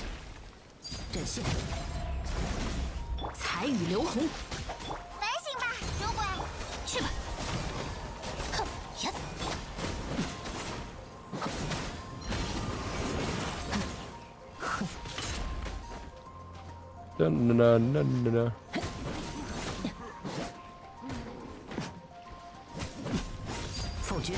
And my pyro infusion is gone. Maybe you weren't big brain enough for like Ashika. I literally am not big brain enough for all this lore theory crafting. I'm not afraid to admit it. I am not afraid to admit it. I feel like one of the parts about Genshin Impact that I don't enjoy as much over time is that I don't enjoy the entire game being some sort of puzzle box mystery. I will admit that that is the case. I feel like the recent Lawfu story is actually quite good because it doesn't leave a lot to your imagination. It's like Penacony was great too, but there was just like so many analogies, so many philosophy like moments. So many of the Dove analogies were so unnecessary too. There's just too much philosophy going on. Wait, can I go in there? That's the main appeal of Genshin. I disagree. I feel like they could... Oh, shit. I feel that is part of the appeal of Genshin Impact, but it's not the main one. The aesthetics... Yes, the main story... Like, let's be honest. Most people do not read the books. When you say story... What you really mean is that people just do the main story and then call it a day. And the main story can still be good, obviously, or else people wouldn't play it. But I think this combination of simping for characters, me dying to this boss, Penacony was too confusing and too much mapping. So while I do appreciate the lore theory crafting, sometimes it does feel like it can get a little bit overboard. I'm gonna die while ulting, aren't I? No, I'm not, thank God. And I definitely felt like Penacony was the extent of yapping that I could understand and care for.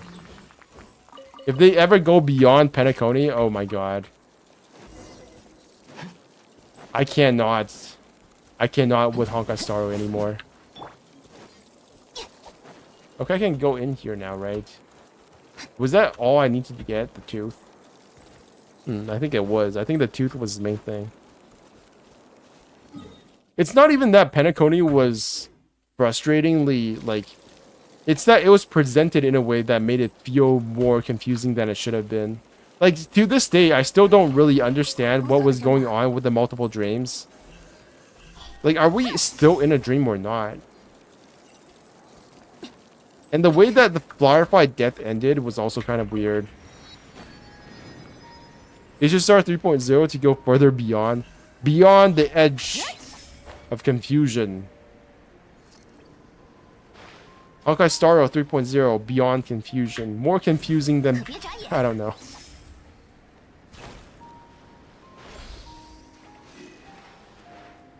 Obviously, I don't dislike Honkai Star Rail. I feel like there's a portion of people who will treat any sort of criticism as them disliking the game. That is not the case for me. I've criticized Genshin Impact so many times, and guess what? I'm still playing Genshin Impact. I will never say I quit Genshin Impact ever. Not even when I actually quit Genshin Impact will I say I quit Genshin Impact. Because there is always the chance that I will come back to this game. How could I know that we are 100% not in the dream? That's a very good question. I feel like we don't know. We don't know anything. Penacony is just too confusing. They needed to dumb it down for simple people like me. I'm way too simple for this. Okay, how much time is there left? 3 minutes, 3 hours, 42. So we are still 56 minutes away? No, it can't be. 46 minutes away. It's almost here.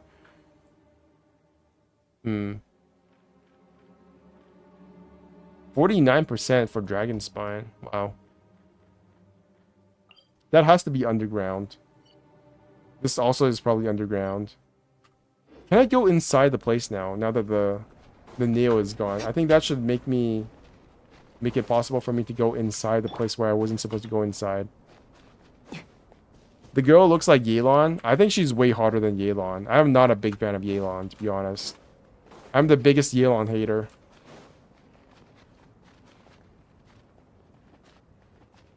I also think the animation in ZZZ, it's really hard to compare like ZZZ characters to Genshin characters, because the truth is that Genshin characters are just like such a known quantity at this point, and their animations don't feel as slick as ZZZ characters. So what's your progress in ZZZ? Oh, I'm up to difficulty 9 on Nineveh. I guess we could log into Zenless Zone 0 now. I'm mostly done with Genshin for now, so let's go to Zenless Zone 0. I'll show you what my progress is. I will show you all the progress. My hard-fought progress. Which is really just me getting really lucky on RNG. Who's the girl? Jane Doe. This is Jane Doe, this is Qingyi, that's Zhou Yuan, that's Seth. Nobody cares about Seth, he's the guy.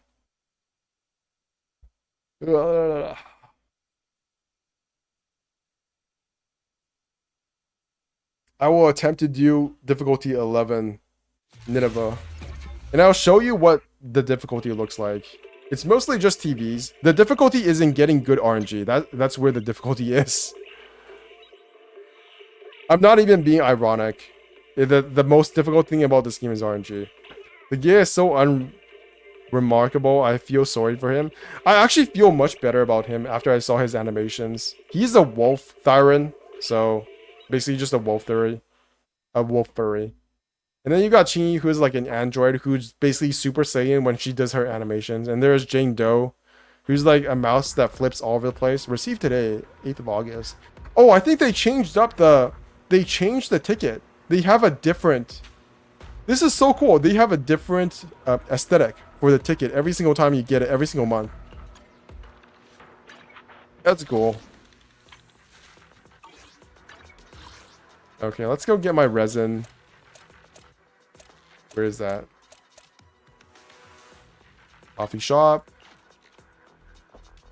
Oh man, just remember that this game also has uncapped FPS, so tempting. I don't use the uncapped, unfortunately, because my monitor does not support it. Greetings. What can I get for you? What is the support certification? seal, lightning, mochaccino.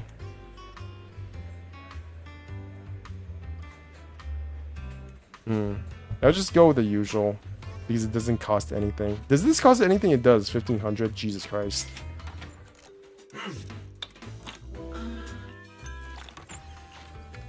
Whenever you feel lost, you can always... And here's what I'm talking about with like the spontaneous events that you get from just like going all over the place is really cool. This never happens in any of the other Hoyoverse games, and this doesn't even really happen in Persona 5. I legitimately believe that this game is actually superior to Persona 5 in some ways when it comes to character development.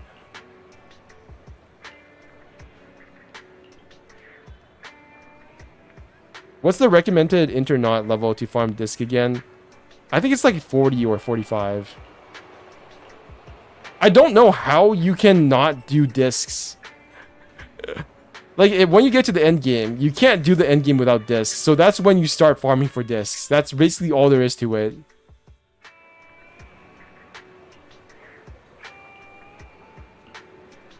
We don't even have enough money for food next week. Well, I can buy you 2 coffee. Yes, you can just replace food with coffee. No problem.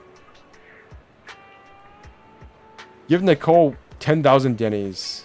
Whoa, you're so generous. Okay. We actually said that on purpose. Yeah, sorry. We're just pulling your leg. Okay, so they were just scamming me.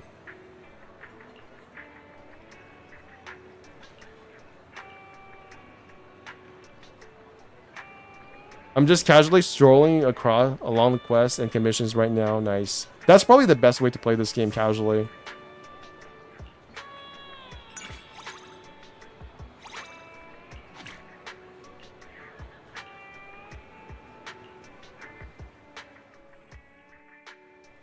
Cool.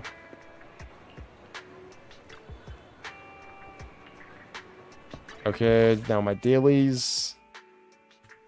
First, I talk to the dog.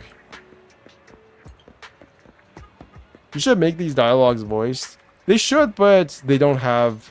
Well, they do have the money, but I don't know. It just feels like I'm okay with accepting this level of quality. Because to be honest, not all dialogue, like, realistically, it's never going to happen because it's just too much. Like, there's not enough money you can pay somebody to voice all this dialogue. It's actually a lot of work. And I don't mind it when there is dialogue that is unvoiced. I'm fine with just having, like, the dialogue from the main story as well as the character quest be voiced. And yeah, that's another consideration. The amount of storage that is required for this game is insane. And it's only in 1.12. It's only 1.0. So imagine how big this game is going to get with that much dialogue. I think it might... That's actually a good point. Like, with that much amount of dialogue, it's not even a question of whether or not they can do it. It's like, it's a matter of whether or not you can store it on your PC. And people already complain about this game being too big, so I don't know. I guess it's possible. Maybe you can delete the dialogue after a certain point. But that just feels like so much trouble. And you know somebody's gonna screw up the deletion. Somehow, someway, somebody's gonna screw up. So I don't mind the lack of dialogue in certain sections of the story. Especially something like a trust mission. There are voice dialogue lines in the trust mission. It's just not in that part. Okay, where do I go? Convenience store.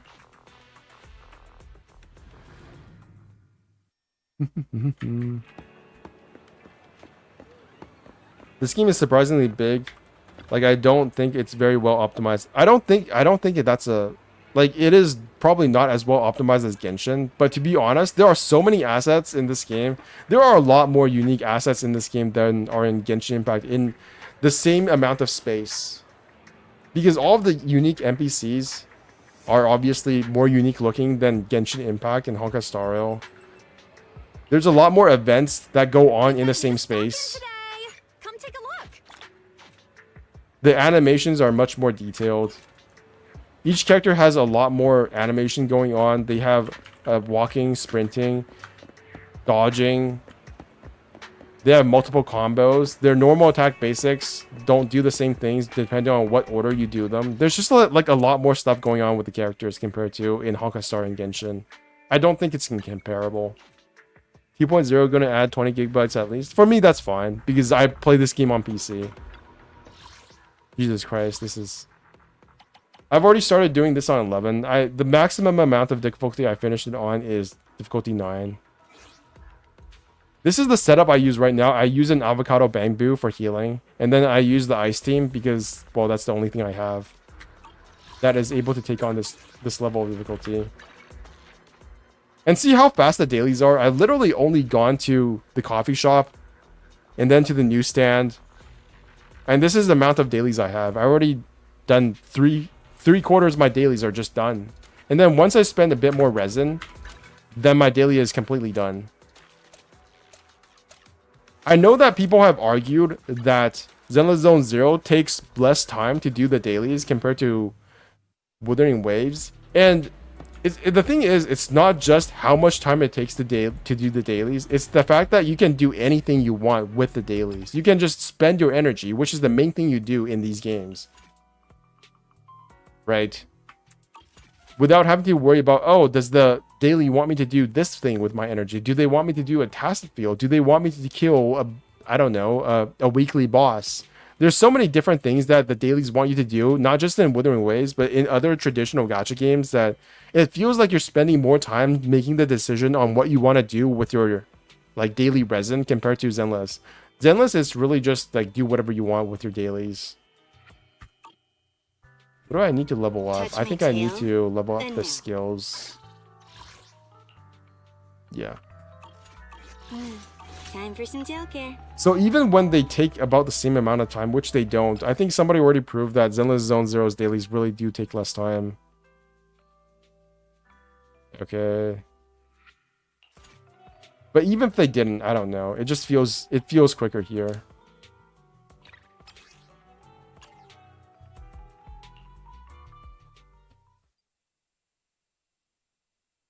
And that is my objective opinion. An objective, unobjective, biased opinion. It's funny when we cannot escape the Genshin terms, even when we're playing other gacha games, Resin Constellation. Yeah, I don't think there's anything wrong with this at that point. I think there is. It's absolutely fine to just call something, I don't know, Resin or Constellation. Ouch.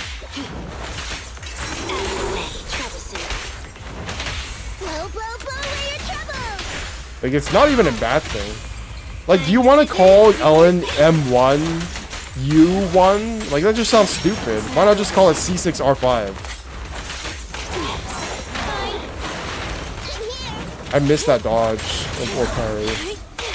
Something I've noticed the more I play Zenless is that I kind of just default to dodges instead of parries. Let's hurry it up. Because sometimes you don't want to switch to another character, and also I feel like the parries are a lot more conditional. Sometimes during bosses, you just don't have the same amount of dodges that you need. So instead, you just swap to another character and you get damaged. Or get one shot. Yo, what's up? I'm back. What did I miss? You missed me talking shit about somebody. Or not. I don't know. I don't know what I was talking about.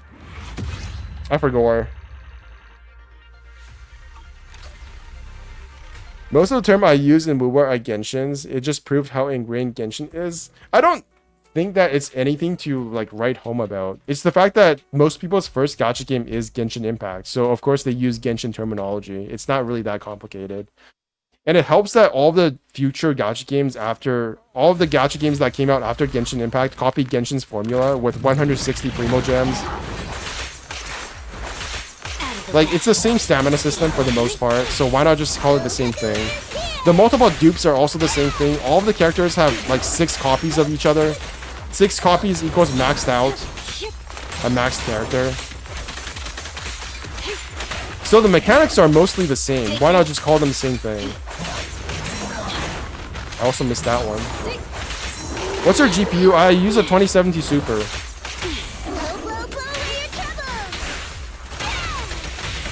So it's not bad, but it's also not the worst thing. It's also not the best thing ever anymore. I think it's 2 generations behind. Like, there's 3070s and there's like 4070s and there's gonna be 5070s at some point. So I'm 3 generations behind.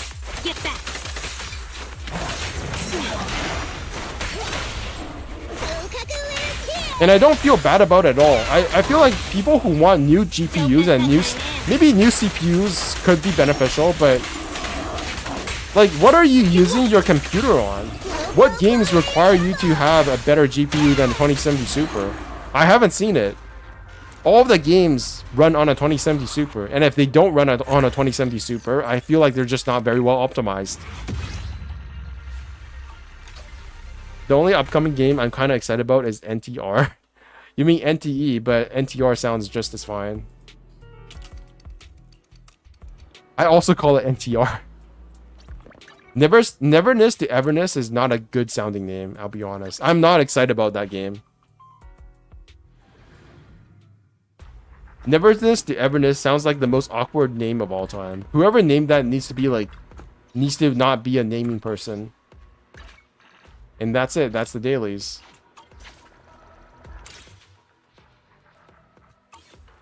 It does kind of confuse me how the wishing menu is on F4 instead of F3. That's a bit confusing. Is there any games that has the same monetization system before Genshin? No. I was really it was really funny when I saw Chill with Aster on Twitter saying that, wait a second, this game has the exact same system as Genshin Impact. She doesn't play a lot of gacha games. I don't think she plays any gacha games except for Genshin Impact and whatever new game is out. And she was like, wait, this feels just like Genshin. Was this a thing before Genshin Impact? And the answer is no. No, there was no other game besides Genshin that had the same exact gacha system as Genshin Impact.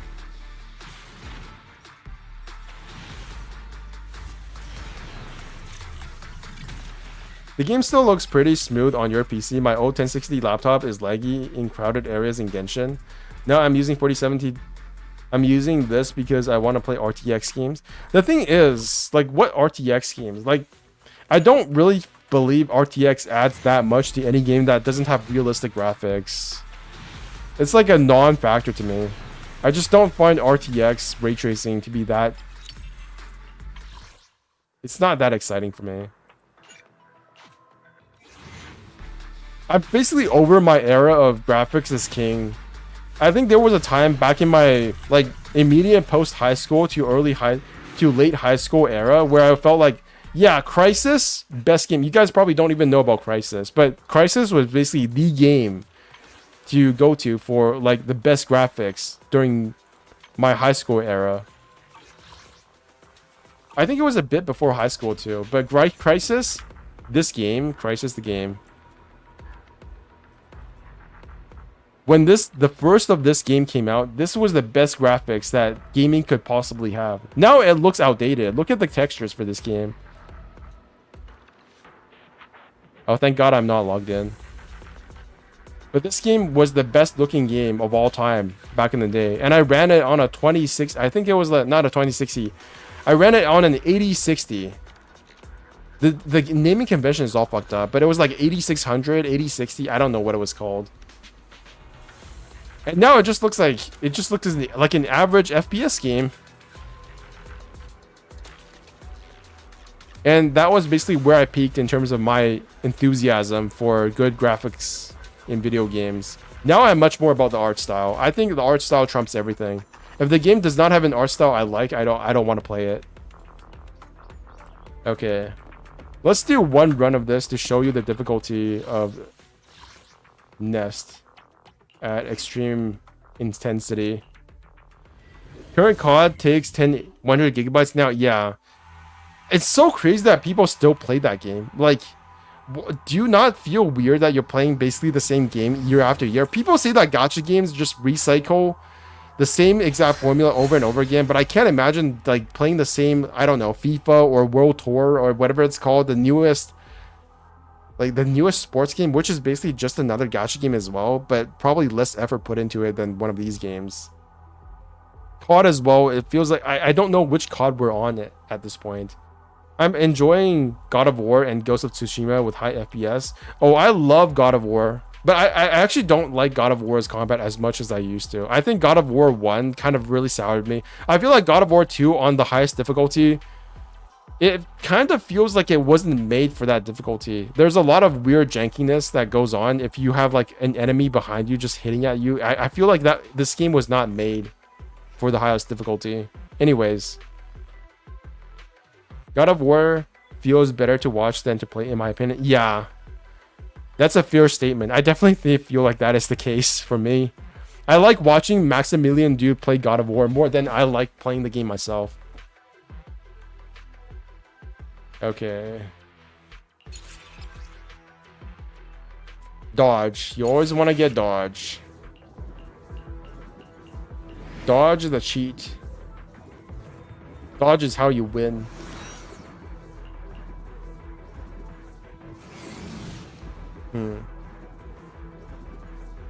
HP.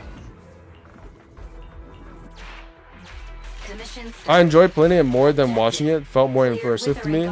Different strokes for different folks, I guess. Okay, where do I go first? How do I get my first? Oh, okay. The telephone. That's right. Sokaku, nice. Okay, let's go. What is this random? How much left for the stream? Around maybe like 2 hours. Oh, for the stream. The live stream is in like 30 minutes. 26 minutes, I guess. For me, it'll be like 2 hours before I end the stream.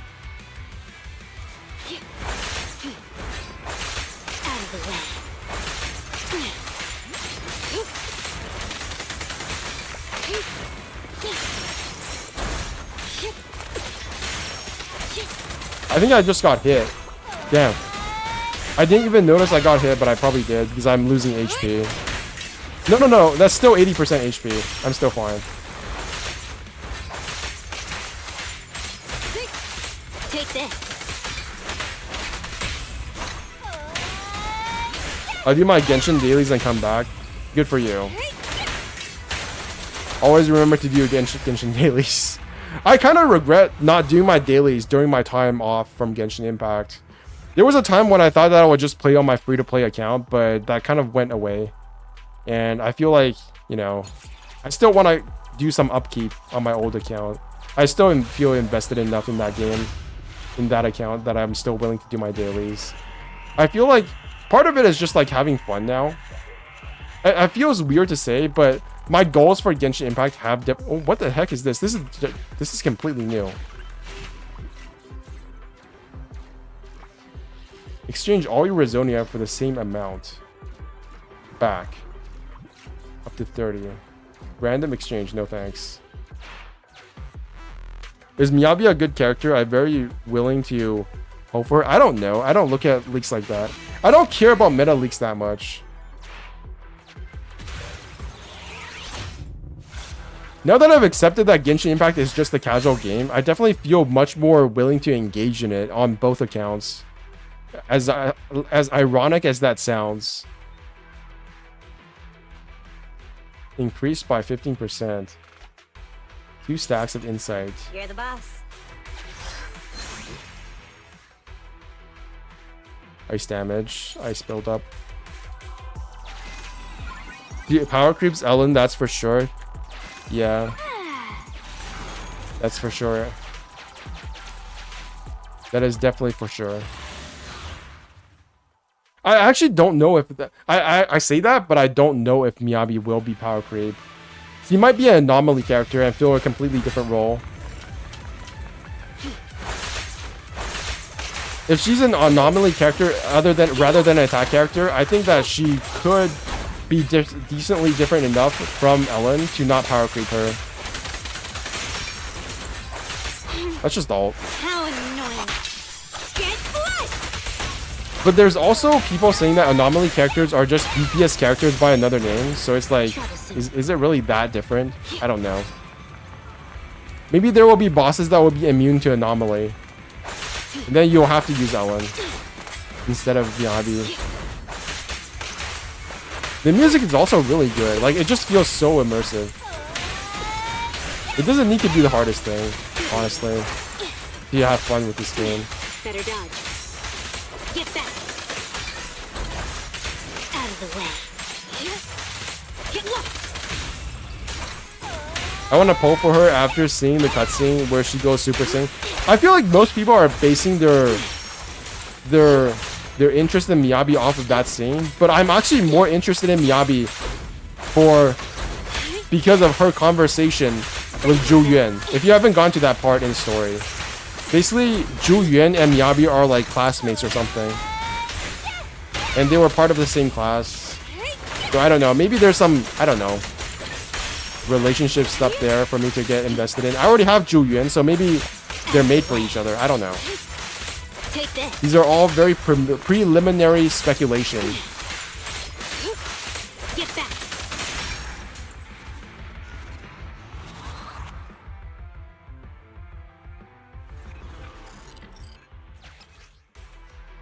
Perfect dodge is easier to trigger. Okay. Catalyze Rezonia.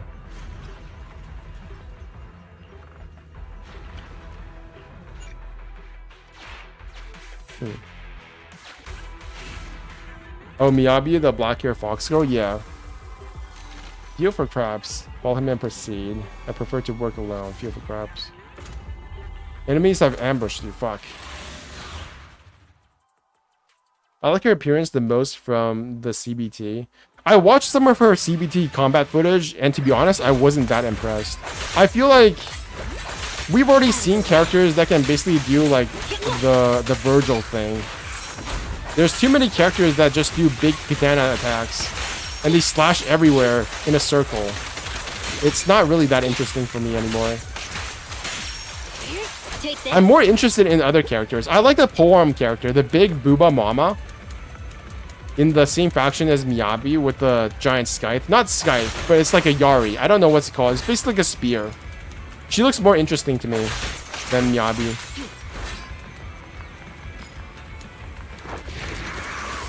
This guy's annoying. Shit. Like, just shit.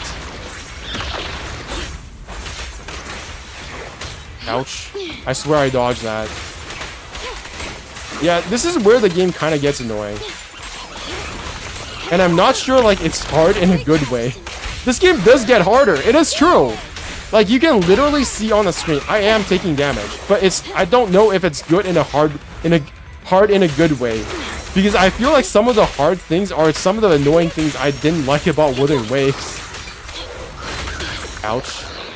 I think I'm gonna die. Yeah, I might die here.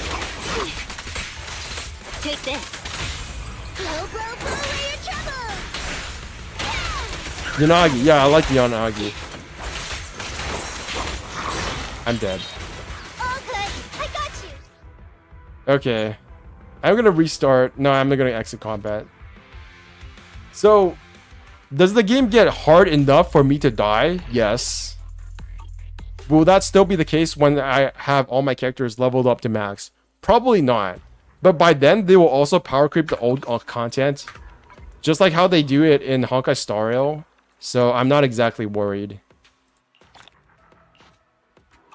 Fighting two aggressive enemies is very annoying in this game. Yeah. So it's very hard to talk about difficulty in this game because people have already made it so toxic that I don't feel incentivized to do it. I don't feel like I get anything out of just saying, well, this game does get hard, so this game is good. But I feel like a lot of the things that are hard about this game might not be the good kind of hard. They might potentially be good in making the game more fun to watch and more fun to play, but I don't know. I think there is play Wuthering Waves instead at Mr. Pokey. Wuwa Livestream 1.2 when. Keep hating the game because your games you're playing is not on ZZZ level, okay? Mr. Pokey can't even clear Withering Garden difficulty 11 fake rank 1 ZZZ streamer. Mr. Pokey is built like a Greek god. What? Wuwa better than cringe-less cringe 0. Typed multiple times, copy pasted by Virgil Alpha. Worsening waves. Worsening waves. Okay. Wuwa is flop. I'm gonna play Minecraft for 18 minutes. I don't feel like waiting here. Wuwa is okay, not the greatest. The usual Hoyu chat is so random. It's not random. Mint Picker prefers Zenless Zone 0. Zenless Snore 0. I'm sorry. It's Zenless Zone. Zenless Snore 0. Gotta get that right. I'm a Wuwa player and I love laggy stuttering wave gameplay. Wuwa livestream when? Oh, it's dead. Wuwa livestream when? Oh my god. This is so weird. Stuttering waves. Okay. What the fuck is this? This is a live stream chat before a live stream happens.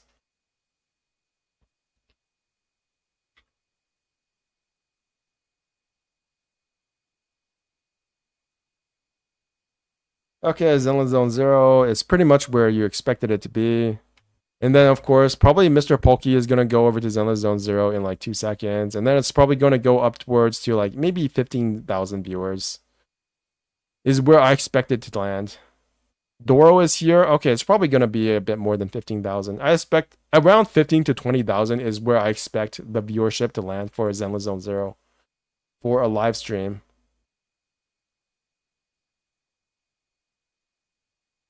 Justin Wong. Justin Wong, who, if you don't know, is a fighting game player. The real PvP endgame is Hoyo livestream chat true. Box 2 had a Red New. I don't follow Red New on this gang account. Should probably follow him. I don't watch people on Twitch that much anymore, believe it or not. I have kind of switched over to YouTube because I've noticed that a lot of people are just multi-streaming. So Twitch isn't really that important to me anymore, even though like MTash is freaking out about Zenless not getting as much viewership on Twitch. I feel like Twitch is kind of dying. Not gonna lie. Like overall, like obviously it's not gonna die right away, but I do think that Kick and YouTube streaming are kind of like taking a bite into the Twitch market, and streaming in general is just in a declining state because not everybody is in COVID anymore and everybody is just like doing stuff in real life.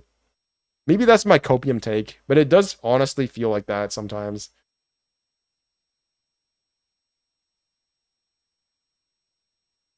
And also because of ads. I don't want to watch ads. Streaming is dying overall as people grow up. Yeah.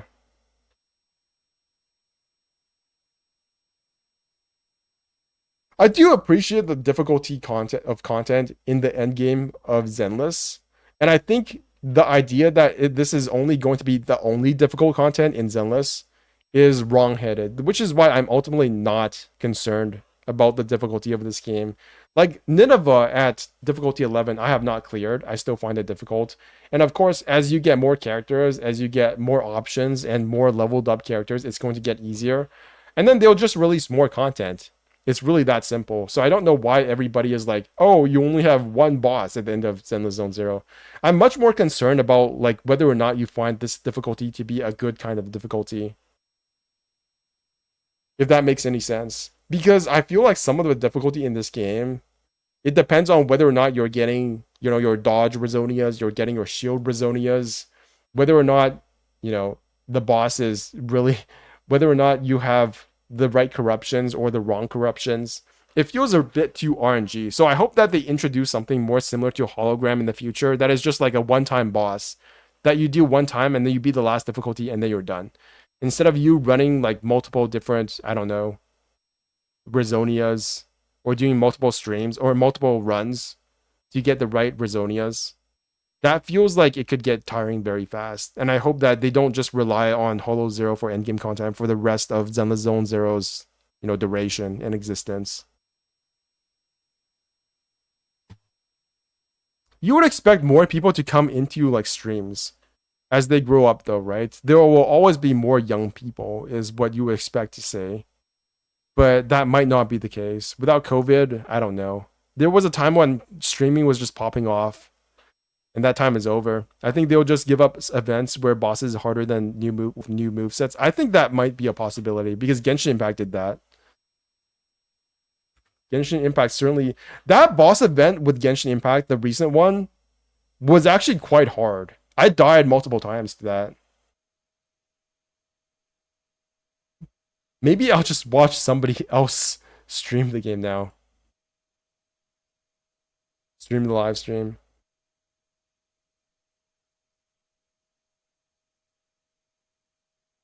Okay, I'm gonna go take a piss and maybe get something to eat, and then I'll be back by the time this live stream starts in 2 to 3 minutes. I'll be back. I hope that they don't do just events. I really hope they don't. That would be really disappointing to me. I don't want just events. You know, it's Hoyoverse. You never know what they might do. And my best case scenario is that they literally just add holograms. They just add these enemies, these bosses, but with so much damage that they will one-shot you, and that'll be the boss. With maybe a few more movesets here or there. They've already shown that they can add movesets as the enemies level up. So there's no reason why they can't do the same as holograms. Anyways, I'll be back.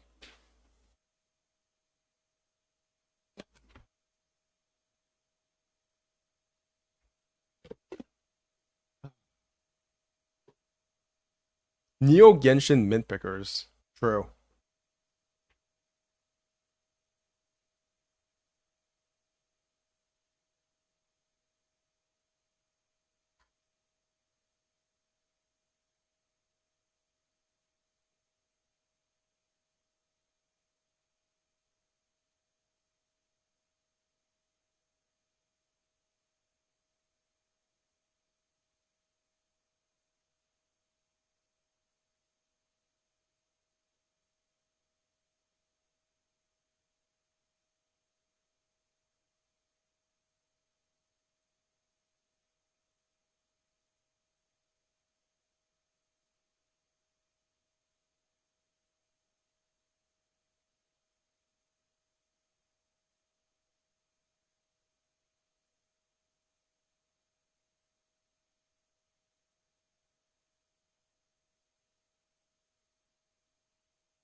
Holy fucking shit, there's nothing in the fridge.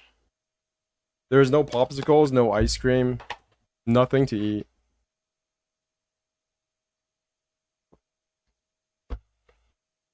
I hate it when it's like this. I should probably go with my mom to shop. Probably need to visit Costco. Hey Dragaily, what's up? It's over, it is over. There's no popsicles, there's no ice cream, there's no, like, chips. I actually have...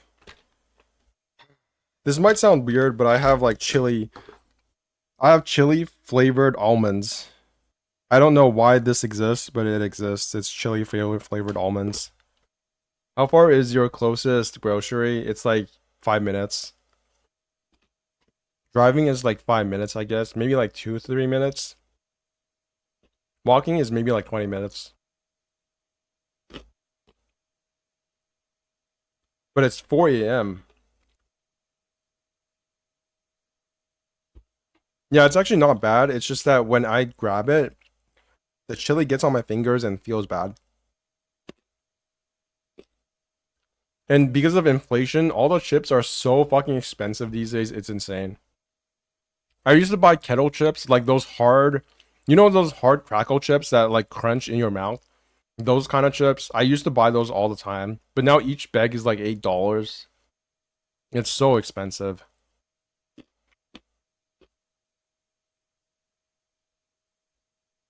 It's so fucking expensive, man.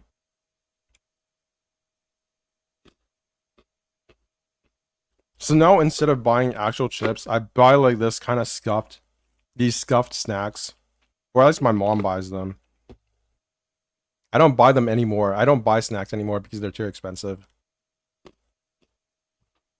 So my mom just buys these snacks that are kind of just like scuffed versions of actual snacks. Hence why we have chili almonds. Because I don't know, only my mom would buy chili almonds. Yeah, like snacks literally cost the same as an actual meal now. A hamburger is $8 at least.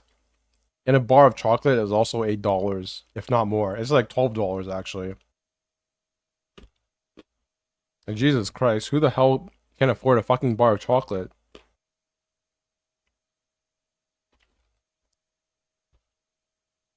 I wish we were still in the era where I could just buy like kettle chips by bags.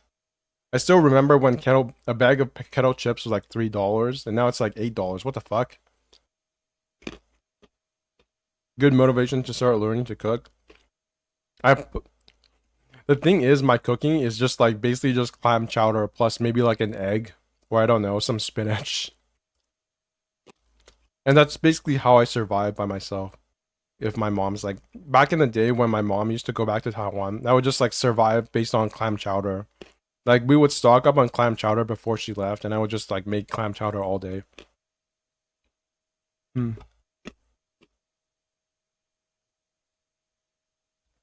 I also used to be able to make like beef ramen noodle soup. But then I got too like not tired, but I got too lazy to make the actual like beef stuff.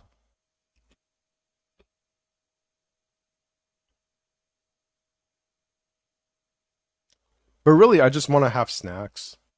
Like making actual food is good, but snacks are the way to go if you're watching this live stream, okay? I'm not gonna get up and make fucking beef ramen noodle soup. Like actual beef ramen, not like the packaged kind before stream starts. That's fucked up.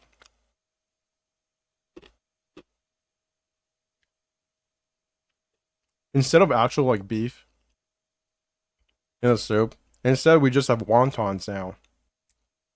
And not the good kind of wontons. It's like a very cheap kind of wontons that feels like they were barely wrapped and will come apart if they're just overcooked by like maybe a minute or two. Fancy dishes are surprisingly easy once you get the hang of it. True. I wish I knew how to make sushi.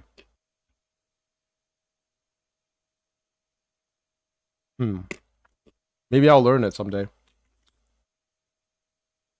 But meanwhile, chili almonds.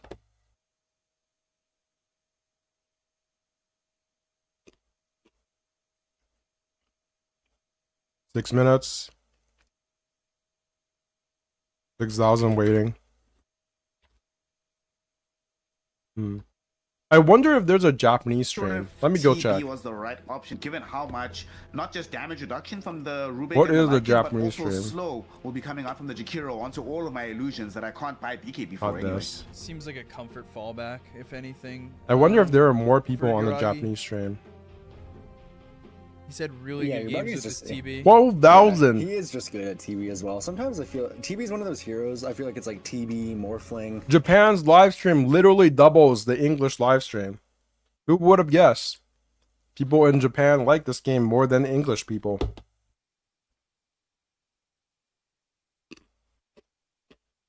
Is there a Korean live stream? Probably not. Maybe.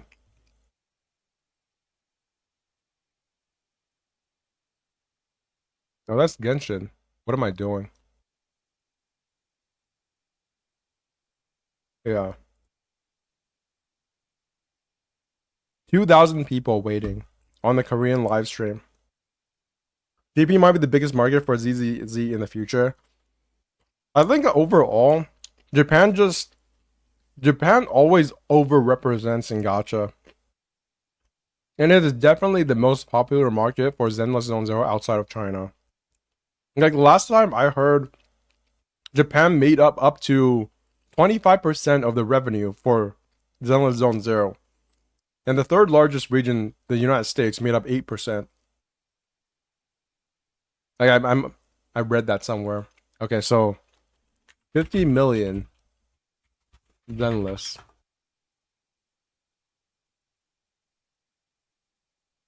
Yeah. This is where it says it.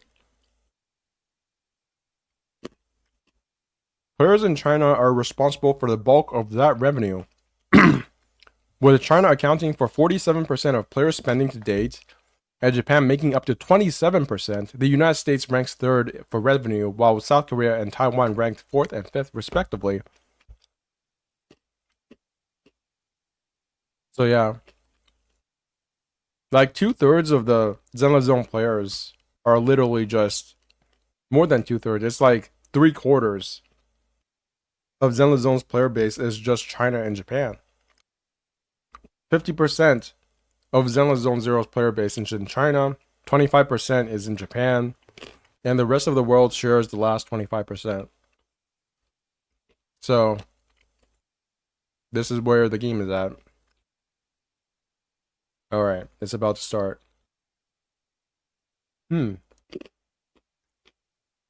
GPS Strange, they are one of the heaviest gacha consuming regions, and their gacha games are ancient dinosaurs. Yeah.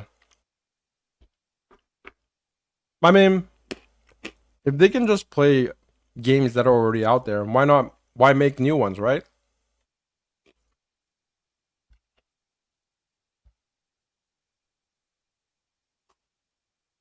Why make new ones? They can just play Genshin. And frankly, Japanese companies don't treat gacha games seriously. It's really weird.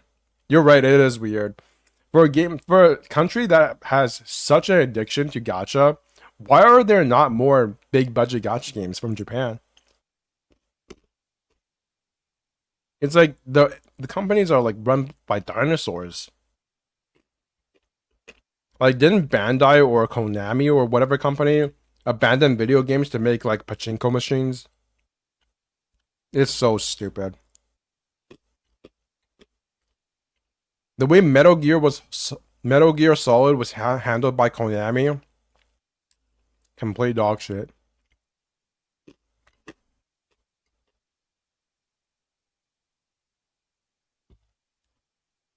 Well, at least you still have Elden Ring.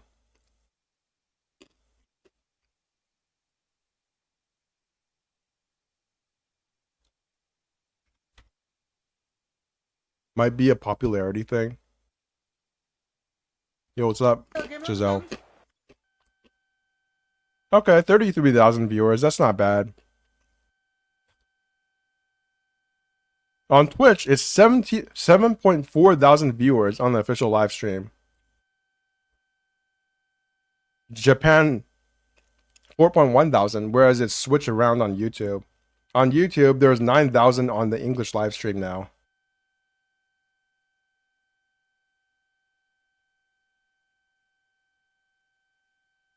Whereas in Japan, they have 19,000. So the Japanese live stream is by far the largest live stream for Zenless Zone Zero, beating out Twitch. The Zenless Zone live stream, the Japanese live stream, is already 2/3 of all of the Twitch viewers in the entire category. Insane.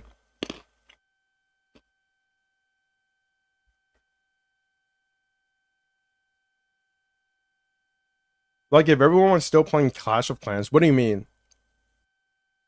Are you saying that? Holy shit, this is so loud.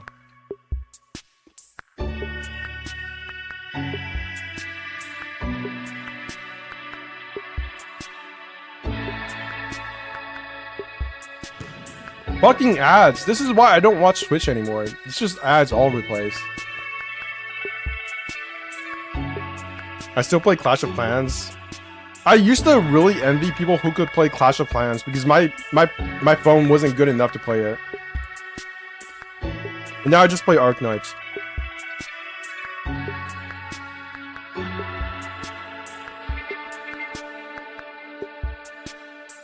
I've gone full circle. I used to only play Arknights as a gacha game. Then I started Genshin Impact. And then I quit Arknights. And then I quit Genshin Impact for a time as well. And I'm now back on both Genshin Impact and Arknights. What? What?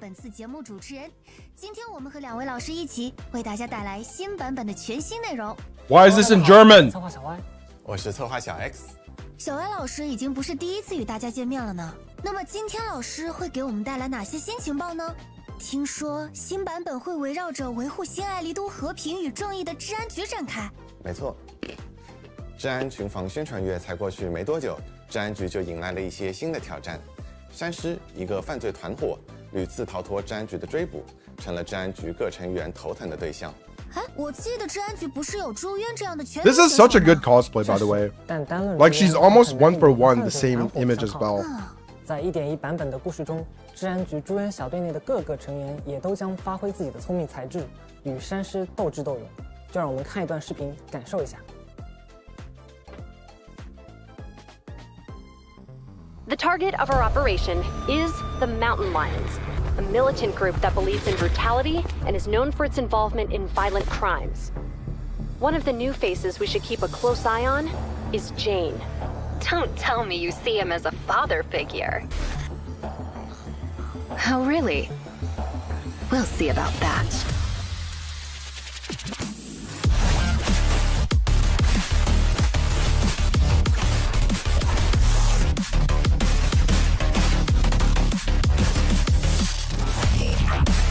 Now, you're the prey.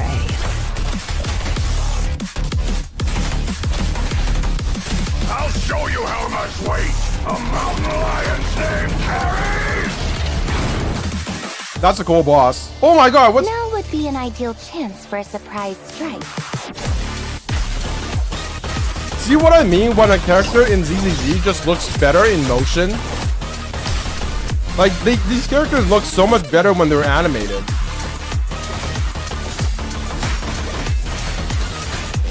I won't let you down. Hold on. Where's Seth? No! Attack formation! What are you looking at? I don't believe in resorting to cheap tricks. That's pretty good. I give it a 7 out of 10.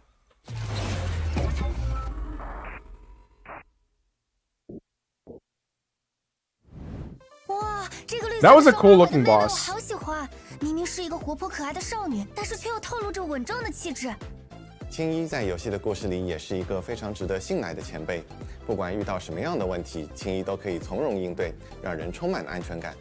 是的，在 1.0 版本中，神将们就与青衣打过照面，当时协助青衣和朱渊解决了一系列问题，并帮助他们和6分界居民建立起了信任，也最终 Oh my god, they have the slapping ass bamboo. 既然青衣是值得信任的伙伴，言下之意是还有不值得信任的伙伴吗？我可没这么说。不过刑侦特警组确实会面临更严酷的挑战，有些治安官也会因此身陷囹圄。而这份危险来源于敌对势力山狮，他们能屡次在治安局的追捕中顺利逃脱，很大程度上是因为一名名为简的神秘人物。他凭借自己的实力对调查和追捕一路阻挠，在组织内崭露头角，深得山狮头目的赏识。也就是刚才 PV 中出现的黑发少女。此次 1.1 版本会卧底蓝调，包括简与治安局各位成员的纠葛与缘分，神将们届时都可以在游戏内体验。也就是说，预知详情还请在新版本内一探究竟。这种戛然而止的感觉真的是，你们也太坏了。Wait, was that a main story quest? Was that an agent quest? 我也觉得没有。不管了。虽然听起来是严肃正经的故事，但是据我的了解，这次剧情里面的趣味点可是一点儿也不少。确实。既然已经说了这么多有关 1.1 版本新登场代理人的故事，接下来让我们赶紧看看这几位代理人的详细资料。Oh, they're agent quests? Fairy 查找青衣的战斗记录。代理人青衣，资料已生成。治安官青衣，变属性击破代理人。攻击敌人可以快速累积失衡值及失衡状态下的易伤倍率，创造输出环境。同时，当青衣造成变属性伤害时，还能累积闪落电压，累积至一定程度。She literally just spazzes out, and it's like she does 100 bajillion hits. I like how this character is animated. It's like, it's super active. I don't know how much damage she's going to do. She's probably just going to be a stun character, but it looks cool. 你说话也越来越像青衣了。Yeah, she's Ambi power creep. It feels kind of sad that Ambi is going to be redundant in just one patch, but it is what it is. Oh, new agent stories. They're doing one new agent story per patch? Or no, or is it going to be 2? 了解喜爱的角色，感兴趣的神将可千万别错过。我帮你说，预知后事如何，且听下回分解，是吧 I'm gonna watch this over again. 如果说青衣12引经据典的 Yeah, I love how much all of these characters look way more cool when they're animated and in motion compared to like the other Genshin, like Hoyoverse characters. 资料已生成。哇，好智能的 Fairy！ Oh my god, I love their small ass TV. That's so nostalgic. 简在山狮中逐渐声名鹊起，作为物理属性异常角色，减能为自身累积狂 Yeah, 热 it does 心流 feel like the effects 自满 make 可 me 进入 feel like 狂热状态 they're 在此状态 they're 下 making these 可释放 characters 高 too 频不断的 OP 攻击 looking 快速 too 触发属 fast. 性异常效果造成伤害 It kind of like looks like they're going Super Saiyan Ultra Instinct. 姐姐又神秘又飒，好希望能快点在游戏中玩到她。哎，不着急，除了在操纵代理人之外，我们还会以其他形式见识到他的身手。这么说，作为山师的干部，简会阻击追查山师的神将们。他招式灵活，作为对手出现在神将们面前时，请务必小心。当然，另一个选择是 Oh, she's a 不要成为 boss! 对手 I heard about this in a leak. She's the boss. You actually get to fight her. Cool. 我刚听说这次更新后，神将们能以简的视角游览新爱丽都。没错，在 1.1 版本卧底来 Holy shit! 神将们可以操纵简 That's a 在光影 bounce. 广场、6分街等地的街道上自由行走，完成相关任务。 They're meant to be generic. Jane Doe is like a generic spy name. That's what her archetype is 目前 supposed 在 to be. 1.1版本中，我们只可以在卧底蓝调的任务里操控剑，而在不远的未来，我们还可以操控更多的代理人，自由行走于新爱丽都，还请大家多多期待。放心 I'm actually not too hyped about being able to control the characters. I don't really care about that. I feel like that takes away from. I feel like that takes away the focus from like Wise and Bell. 刚刚在简的战斗里，我还 I'm just 看到 fine 一位 with, 长着动物耳朵 you 的 know, 男 seeing 孩 my characters in the 事已 city. 至此各位老师也没有必要再藏着掖着了吧？你说的是赛斯吧？他是治安局朱渊小队新成员，在游戏内即将正式登场。作为电视 I think 性保 Seth 护 is 代理 low-key 人 kinda cool. 赛斯挥舞着盾牌和警棍进行 I 战 like 斗 his shield. It's 并为 like 队 one of 友 those 提供 Monster 互动 Hunter 能力 weapons. 他会利用盾牌抵挡攻击，同时他的武器还能变形，将盾牌与警棍组合，以大剑形态冲 Holy, 击。 it's like a Gundam sword. It's like one of those shields that turns into a sword. It's funny. I also like how animated the weapons are in this game. 如果有赛斯这种队友，那可实在是太有安全感了。治安局的伙伴都是令人充满安全感的。那么接下来我们是不是应该？代理人调频信息已生成。终于到了我最期待的环节，调频部分就由我来为大家介绍吧。在 1.1 版本的上半卡池，神将们可以通过独家频段和阴晴 You 频段 got 获取 Qingyi, 限定 S 级代理人 weapon, 和 S 级 pretty 阴 typical. 晴玉壶轻兵。 Okay, so what's the 4我说的还不 stars? 错吧？不错，确实还不错。那感兴趣的神将们可以多多留意一下。而在 1.1 版本后期，我们 I kind of want Jane Doe more than 神 Qingyi. 将们届时可以 Be 分别 honest. 在独家和阴晴频段调频，抽取限定 S Not 级 gonna lie, 代理 that 人 Ash shot 以及 kind of 限定 convinced me. S 级阴晴翠峰前刺。最后 A 级代理人赛斯和新推出的 A 级阴晴维续者特化型，也可以在减同时期的独家和阴晴频段内抽取获得。 What do you mean, Fairy? 新代理人已经与大 Is 家 she 见 the 面了 voice for Fairy in Chinese? I don't play this game in Chinese. 或许您正在查找的是帮部。 Oh, I see what you I see what you mean. 在 1.1 版本，我们还会迎来新的好伙伴 S 级帮部阿崔巡查。 New Officer 少 Bangbu. 年刑侦特勤组成员时，阿崔巡查还可以发动追加攻击。 What is the Bangbu doing? 在 Kinda can't see at this range. 神将们可以通过将其指定为 Up 帮部抽取获得。又有新的帮部了，太好了！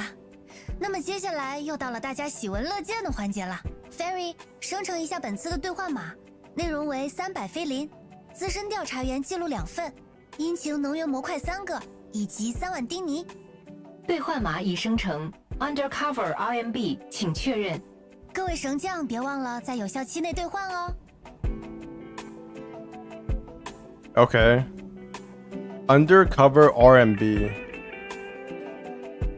I like how it's not a bunch of random numbers. Feels very limited in number and only available until all are redeemed. Are you fucking serious? Like there's a limited number of these redemption codes? Are you fucking stupid? 1.1 版本，我们 I'm sorry, I need to swear less. I'm sorry. 在玩法上，我们也对 This feels very 进行了扩充。在新的刀跟火焚玩法中， Wait, 神将们 wait. 在监视器阵列上 Hollow Zero Operation Reaper? 拥有超高生命值的尼尼微。也就是说，在这里 No TV gameplay? 也可以畅享纯粹的战斗体验。 Pure combat experience? 该玩法需要通关枯败花圃，并完成相应的流程后解锁。在刀跟火焚中 Oh my god, we're getting it. Wait, what? 枯败花圃核心获得的明辉套组，对尼尼微进行限时挑战。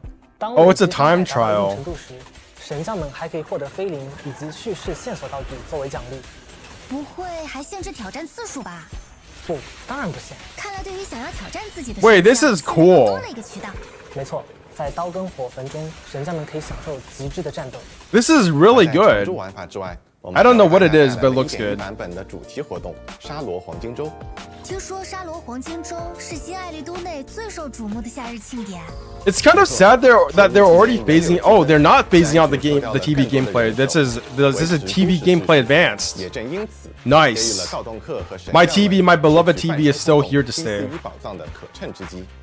May you 在 never 本次活 die. 动中，我们可以完成各项活动委托，获得菲林、A 级殷勤。 Yeah, 以及 time 养 trial 道 it is 具 what it 等材 is. 料除此之外，我们还准备了其他一系列有趣的活动玩法。在金牌售后活动中，神将们会拓展录像店的经营范围，开放免费的售后服务。 Yeah.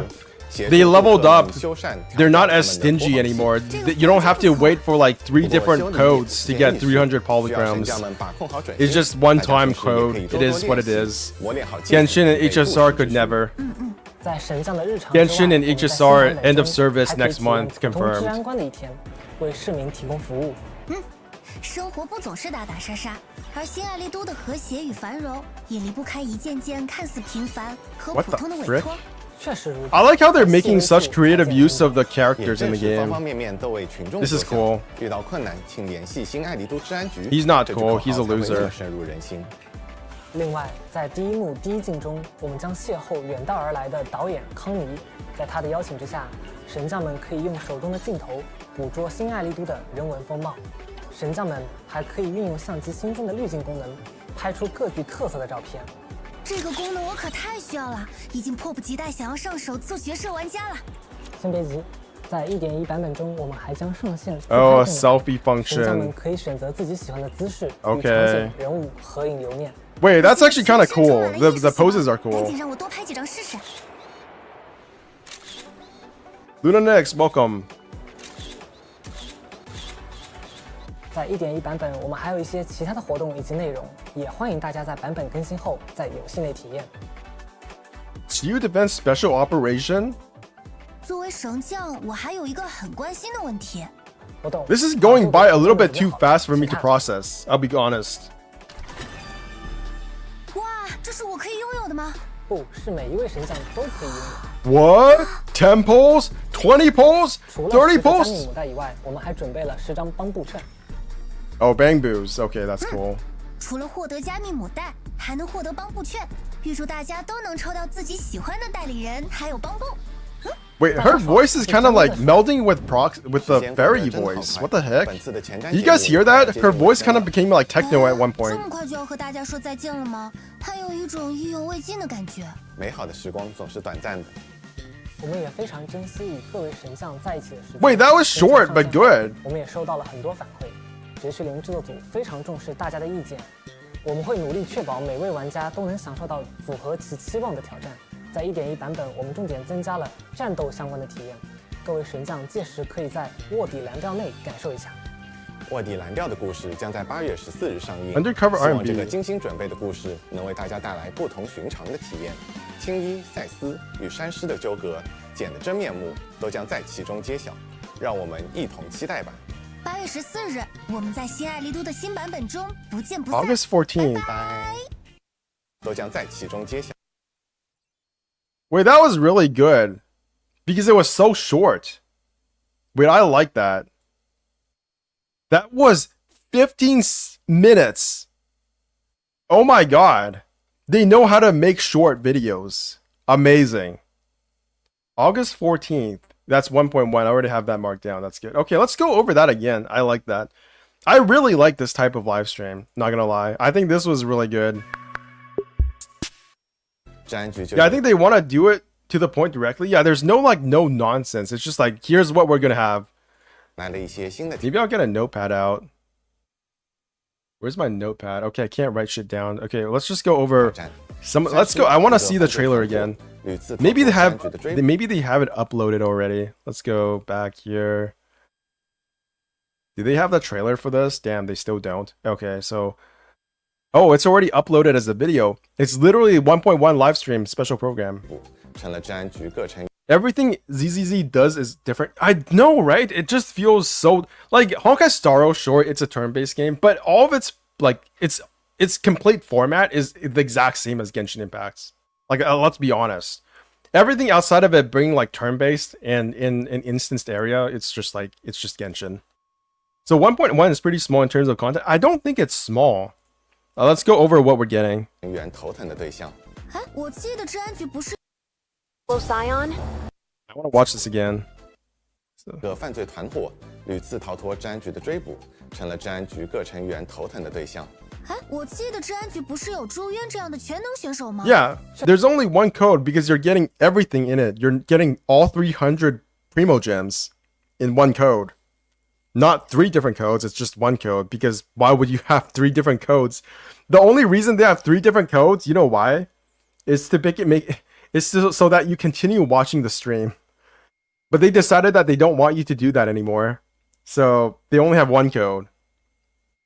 It's kind of funny because it just shows how artificially they lengthen the live stream. It's like, do we really need to do that for this game? No. Nah, we're just gonna go with this. So we're getting 3 characters, we're getting 1 A rank, 2 S ranks. Xingyi is going to be the first part of the banner, and then we're going to get Jane Doe. Personally, I'm more hyped for Jane Doe, but Xingyi looks great as The target of our operation is the Mountain Lions, a militant group that... So this is a new mob. I'm guessing this is going to be a new boss because it has like a unique model.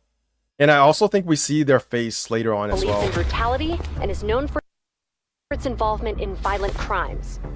And I think Jane Doe is going to be part of the Mountain Lions, at least for a bit, before she reveals like she's a double agent, because I think we all know that she's part of the public security faction. Militant group that... So I think what's going to happen is that we're going to, like, she's obviously infiltrated this faction, and we're probably going to have to fight her to make it seem as though she's part of that faction. believes in brutality and is known for its involvement in violent crimes. She's a lot sexier than I thought she would be. To be honest, I wasn't a big fan of the whole like rat and mouse aesthetic. I think the tail is a bit too long for me personally. But I don't know. Seeing her walk around is a bit eye-opening. One of the new faces we should keep a close eye on is Jane. Don't tell So me she's you see deep him as undercover. a father figure. What is this referring to? Oh, really? I have no idea what's going on here. Who was that? I feel like that looked like Seth to me. That did not look like a Jane. She got no ears though. She's the triple agent working for NEPS is just another front. True. She's actually a quadruple agent. She's actually working for me, working for whoever it is, and then working for NEPS, and then ultimately she'll report back to me because I'm the one pulling for her. Violent crimes. One of the new faces we should keep a close eye on is Jane. Don't tell me you see him as a father figure. Okay, so there's like a face shot over Oh, here. really? We'll see Who about is that? I think this might be Seth. that. Who is that? That's weird. Oh, really? I'm going to sue MiHoYo eventually. They can't keep getting away with what? This what? Away with what? Oh wait, that was Wise. We'll see about that. I don't know if that was. Oh, you could be right. That could have been Wise. We'll see about that. Interesting.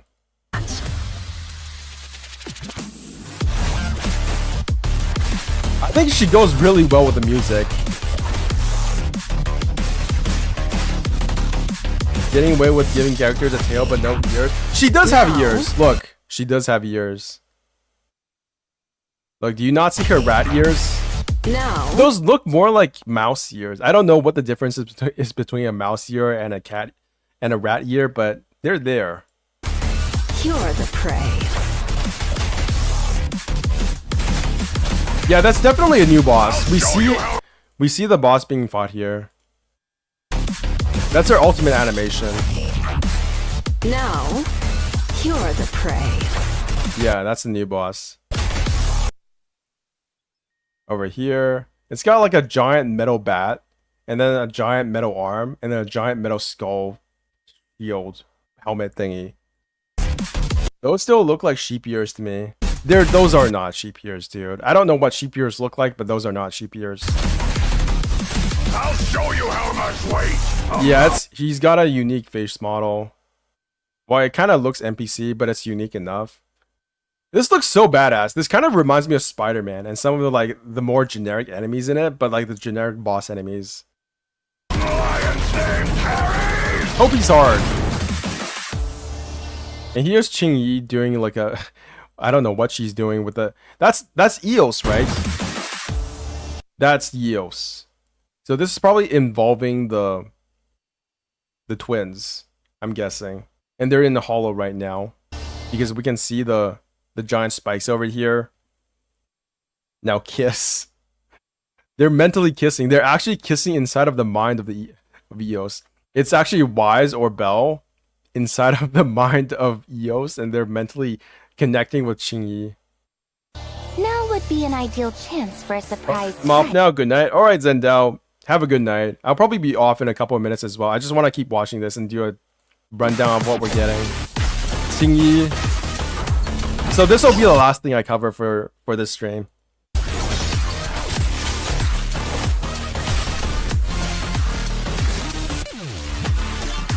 Here's Seth with his charge blade, I believe. What we call it in Monster Hunter. I won't let you down. Hold on. Where's Seth? I think that might have been Seth. I definitely think that shot of the face was Seth. I have to check. No, he's got purple eyes though. Or maybe the purple eyes become blue. Where's Seth?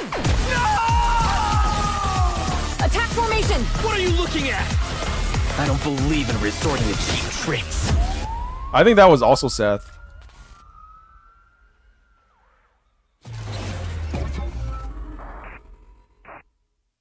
Okay, let's move on. Description of characters. Okay, let's look at this. Is this part of the main story? Which features conflicts with blah blah blah? Okay, let's move back a bit. Is this the main story? New tape. PV 中出现的黑发少女，此次1.1版。 Agent story special episode. Oh, this is a special episode. This is not a main story. This is a special episode. What does that mean? There's like 3 different ones now. There's agent stories, Phaethon stories, and now there's also special episodes. That rat lady being a spy is such a cool concept. What are special episodes used for? And there's also locked. Maybe I should go back in the game and check. 本会退出卧底蓝调，包括检与治安局各位成员的纠葛与缘分。神将们。Oh, so this is not part of the main story. This is what is called a special episode. Damn. 在游戏内体验。也就是说，预知详情还请在新版本内一探究竟。这种戛然。Okay, we're getting Qingyi. That's pretty expected. 可以用扑朔迷离、难辨黑白来形容。接下来，让我们来看看简吧。代理人简。失踪帮。 And this is an agent stories. So we're getting an agent story for Qingyi and then a special episode for Jane Doe. So no main story for this patch, it seems like. Interesting. Not really. I kind of wanted a main story for 1.1. Let's watch Jane Doe. What does she do? Oh, so this is what you were talking about Barry narrating the skill kits. Interesting. I didn't catch that. I thought it was just some random person. Because I don't play this game in Chinese.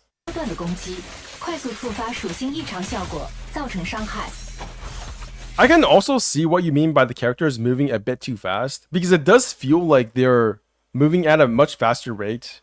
Compared to, like, they almost look superhuman compared to the original characters, don't they? Huh. 姐姐又神秘又飒，好希望能快点在游戏中玩到她。哎，不着急，除了在操纵代理人之外，我们还会以其他形式见识到她的身手。这么说 ，What the heck? Does she have a bionic tail? Oh my god, she has like this tail extension that pops up into like a blade. Holy shit, her haircut is ass though. I like her. Oh yeah, you're right. But I think the haircut is supposed to simulate like a longer tail. 作为山狮的干部，简会阻击追查山狮的神将们。他招式灵活，作为对手出现在神将们面前时 And she's a boss too. She's got like these flashes. She is a boss 出现 character. 在神将们面前时，请务必 Wow. So we're getting two bosses. We're getting Jane Doe as a boss, and we're getting the big guy. Huh. 对手出现在神将们面前时，请勿 Let's watch her 作为对 animations. 手 I want 干 to 部 keep watching her 简会阻击 animations. 追查山狮的神将们。他招式 Okay, she's got this. 灵活，作为对手出现在神将们面前时，请务必小心。当然，另一个选择是不要成为简的对手。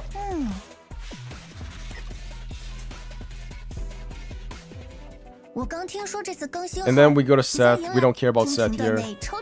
He does look kind of cool. I think it was Seth. Oh yeah, it is definitely Seth. He's got the same hair, and then he's got the pupils. I think, yeah, that was Seth. Okay, Seth. He's cool and all, but let's just skip him for now. And then, of course, the banners. What is this? 正在查找的是帮部。 This is the Bangbu introduction. Okay, let's go to events. 一下本次 请确认。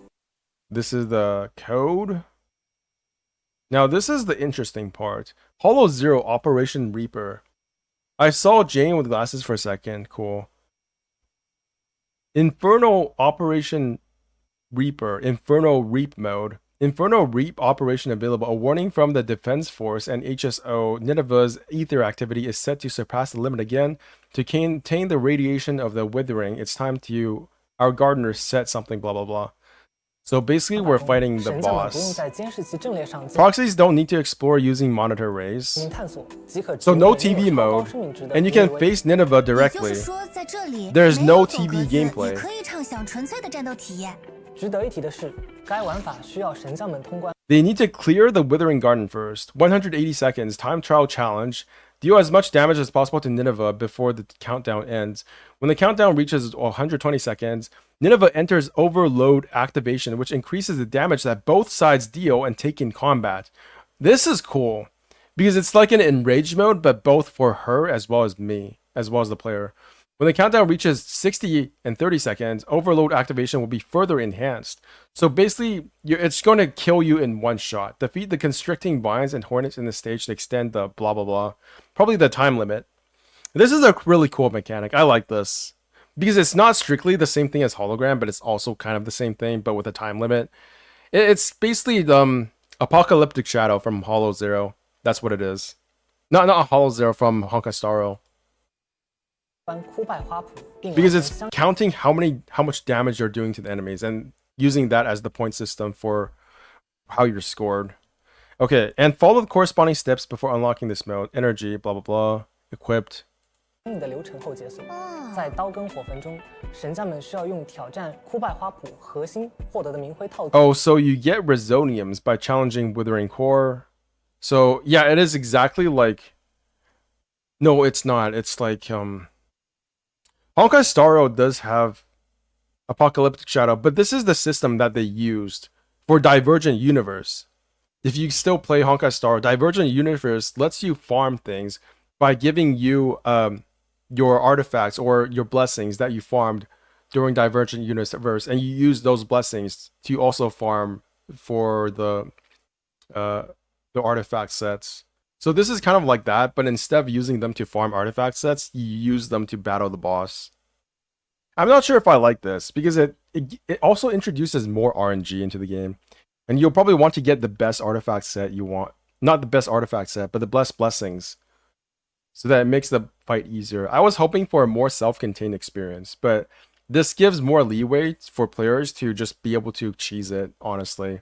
If you just get all of the dodge blessings, get all of the shield blessings, it's obviously going to be a much easier experience. 对尼尼微进行现实挑战。当累积伤害达到一定程度时，神将们还可以获得菲灵以及叙事线索道具。 Okay, so you can get polychromes and story clue items. 作为奖励。 不会 There's no limit to the number of attempts that can be made, right? 挑战次数吧？不，当然不行。 No limit. 对于想要挑战自己的神将，现在又多了一个渠道。没错，在刀耕火焚中，神将们可以享受极致的战斗。而在常驻玩法之外，我们还为大家带来了1.1版本的主题活动——沙罗黄金周。听说沙罗黄金周是新爱丽都内最受瞩目的夏日庆典。没错，节日期间人流激增，治安局抽调了更多的。Okay, so this is just the TV mode. That's fine. I like TV. But I don't think there's anything more to cover for TV mode. It's a TV mode. A 级殷勤以及养成道 Wait, what? 获得非零。Okay, so you get a free A rank weapon. 称之机。在本次活动中，我们可以完成各项活动委托，获得非零 A 级殷勤。Yeah, so we get polychromes and A rank weapon, the most anticipated holiday. So for the TV mode, you get an A rank 及养 weapon. 成道具等材料。除此之外，我们还准备了其他一系列有趣的活动玩法。And then obviously these are the upgrades for the A rank weapon. Kind of like how in 1.1 for Honkai Star Rail, you got an exclusive weapon for Silver Wolf. This is kind of like that. 在金牌售后活动中，神将们会。If you want to build a reputation for your store, you got to have a good customer service. Your playback device is broken. Yep, first class customer service. So I'm guessing this is the character interaction event. 拓展录像店的经营范围，开放免费的售后服务，协助顾客们修缮、调教他们的播放器。这个服务真不错。不过修理也不是件易事，需要神将们把控好准心。大家平时也可以多多练习。Oh my god, this is the worst. This is a time pressed event. This is dog shit. 磨练好技术，以备不时。 Festering Desire of ZZZ. Festering Desire, unfortunately, I never got that weapon, and it's actually really good for Reina, and now I hate myself. 除了日常之外，我们在新版本中还可以体验普通治安官的一天，为市民提供服务。Oh, so you get to pretend to be a police officer, I see. 而新爱丽都的和谐与繁荣，也离不开一件件看似平凡和普通的委托。确实如此，在细微处才见真章。 This is another character event. 捕捉新爱丽都的人文风貌，神将们 This is 还 a 可以运用相机心中的 picture taking event. 作为手 Okay. Disputed node in 作为 common 神 environment. 将，我还有一个很关心的问题。 What is that? What? 将 A long lost disputed node in a shifting combat environment. The time to take back this frontier has arrived. The special operation is now available. Shiyu Defense Special Operation. What is this? What is this? They don't talk about this at all. 我们还有一些其他的活动以及内容，也欢迎大家在版本更新后在游戏内体验。 What is this? Why do they not talk about this? Shiyu Defense is like one of the endgame modes for this game, right? What the fuck? 作为神将，我还有一个很关心的问题。我懂，早就给神将们准备好。 And they just don't talk about it at all. Why? That's so bad. 可以拥有的吗？不是每一位神将都可以拥有。OMGs. 除了10 Polls. 个加密模。 How many polls do you get? Oh, you get 10 free polls. Over 7 days. Wow. Who would have thought? 以外，我们还准备了10张帮布券。 And you get 10 Boupons as well. 除了获得加密母带，还能获得帮布券。预祝大家都能抽到自己喜欢的代理人，还有帮布。I feel like they're kind of teasing the fact that she's an AI because do you hear that? 还有帮布。 Or is that just the sound recording being off? 代理人还有帮布。 It feels like her voice almost kind of merged with fairies. Or maybe that's just me. I don't know what they're trying to get at. Is this hinting at the fact that Belle might be an AI? I don't know. 还有帮布。 大家爽才是。 I feel like this might be hinting at the fact that Belle or Wise are actually AIs. 代理人还有帮布。 I don't know. Maybe I'm thinking too much. All right. That's it for the stream. I really enjoyed this. I really enjoyed the live stream as well as hanging out with you guys, obviously. Giselle Brett, Adria Gailey.